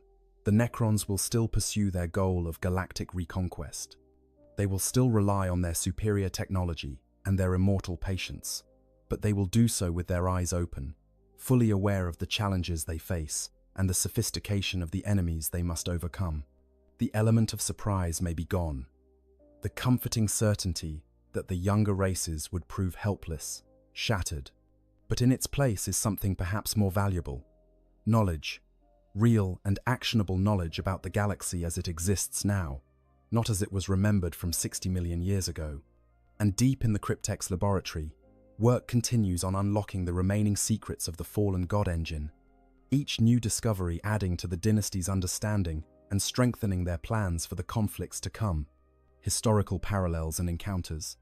The situation unfolding on Karnatash is unprecedented in its specifics, but it is not entirely unique to the broader history of the Warhammer 40,000 universe. Throughout the galaxy, across the millennia, there have been other encounters between Necrons and the war machines of younger races. Other moments, when ancient and modern technology collided in ways that shaped the course of wars and the fates of worlds. Understanding these precedents provides valuable context for appreciating the significance of the Titan's discovery and the potential consequences of the decisions the dynasty makes. One of the most famous historical parallels comes from the War for Damnos, a conflict that erupted when the world of Damnos, a mining colony of the Imperium, was discovered to be sitting atop a massive Necron tomb complex. The Necrons of the Damnos tomb, led by the powerful overlord Anrakir the Traveler, awakened to find their world overrun by human settlers who had built extensive industrial facilities that were literally mining into the upper levels of the tomb structure. The initial response was immediate and violent, with Necron warriors and immortals erupting from beneath the surface to slaughter the human colonists and drive them from what the Necrons considered rightfully theirs. The Imperial response involved deploying the Ultramarine Space Marines along with considerable Imperial Guard forces and, crucially, several Scout Titans from Legio Fortis. The battles that followed demonstrated both the capabilities and limitations of Imperial Titans when facing Necron forces. The Titans proved effective at long range, their heavy weapons capable of destroying Necron warriors and vehicles with relative ease. But when Necron forces closed to combat range or when they deployed their own heavy units like monoliths and obelisks, the advantage shifted.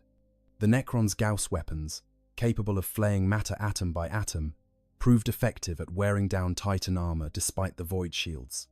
And Necron reanimation protocols meant that even when the Imperials scored kills, the enemy forces could return to combat far more quickly than replacements could be brought up. The War for Damnos ultimately saw the Imperial forces driven off-world, a rare victory for the Necrons, and one that demonstrated their capability to contest control of worlds even against determined Imperial backed by Titan support. But the war also showed the costs of such conflicts. The Necrons lost thousands of warriors who could not be recovered for reanimation. The tomb complex itself suffered damage from orbital bombardment and ground assault that would take decades to fully repair. And most significantly, the war drew attention to Necron activity in the region, prompting increased Imperial patrols, and eventually the return of even larger forces, intent on finishing what the first campaign started. Another relevant precedent comes from the battles on Medusa 5, a world that became a focal point for conflicts involving multiple factions, including Necrons, Imperial forces, and various Xenos species. On Medusa 5, Imperial survey teams discovered what they initially believed to be ancient ruins of unknown provenance. Deeper investigation revealed these to be the upper structures of a Necron tomb world, triggering a race between various factions to claim the advanced technology they assumed must be hidden below. The Imperial forces deployed to secure the site included several Titan formations, believing that the sheer firepower represented by these god engines would be sufficient to dominate any opposition. What they encountered was a Necron defensive system that had been specifically designed to counter large-scale threats.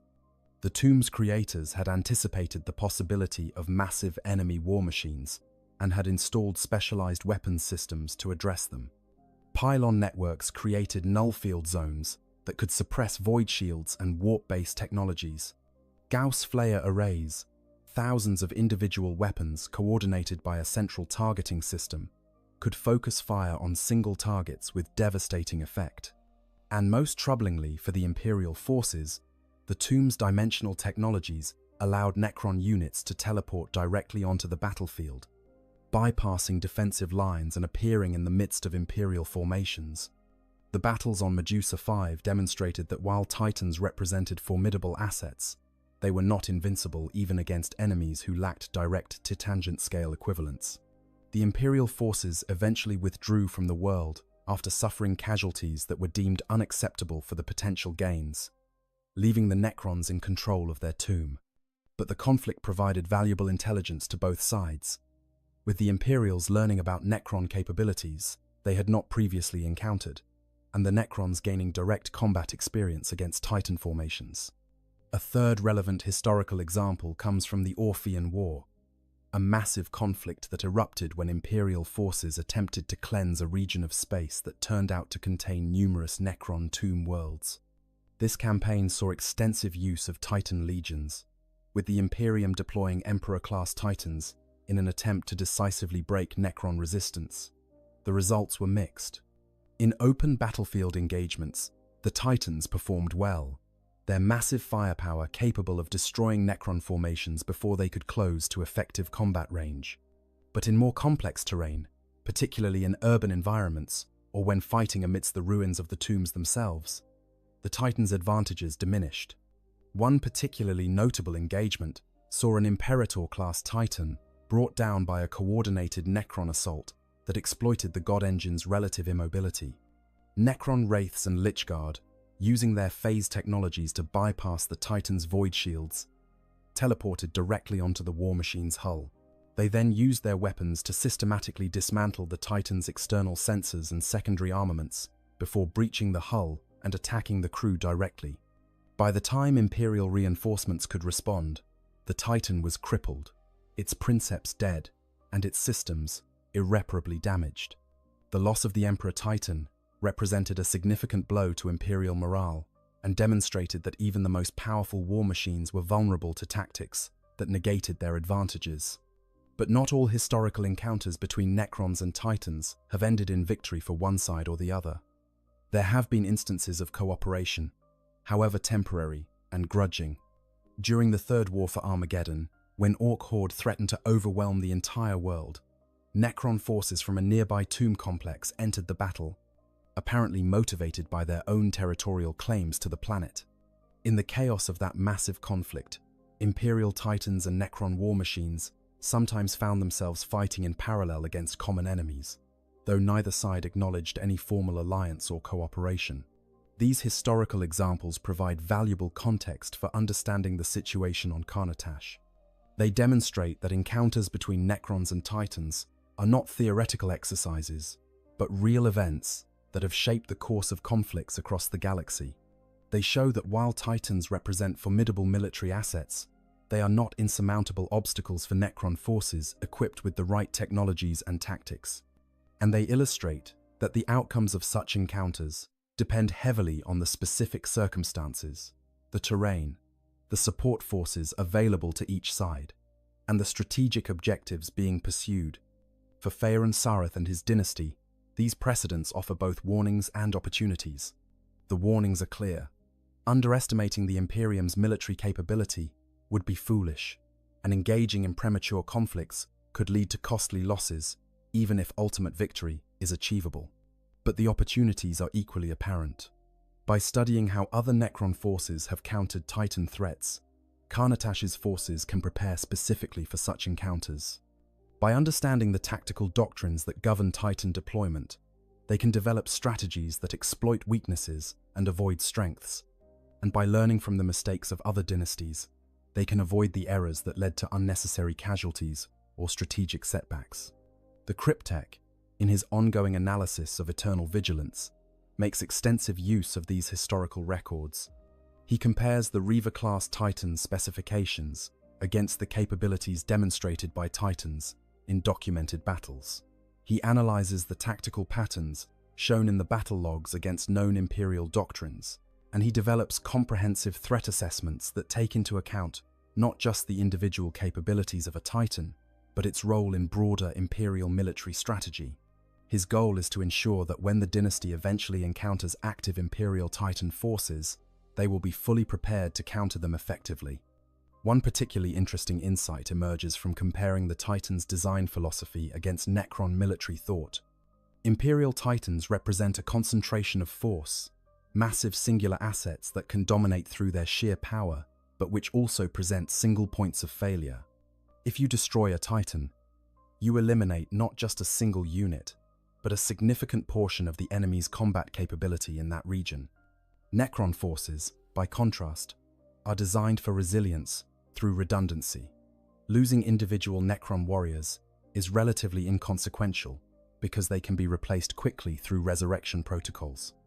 Even losing larger assets like monoliths or obelisks, while significant, does not cripple the dynasty's overall capability, because these machines can be rebuilt given time and resources. This philosophical difference suggests tactical approaches that the dynasty might adopt. Rather than attempting to match Titans with equivalent Necron war machines in direct confrontation, it might be more effective to use swarm tactics, overwhelming a Titan with numbers while using specialized units to exploit specific vulnerabilities.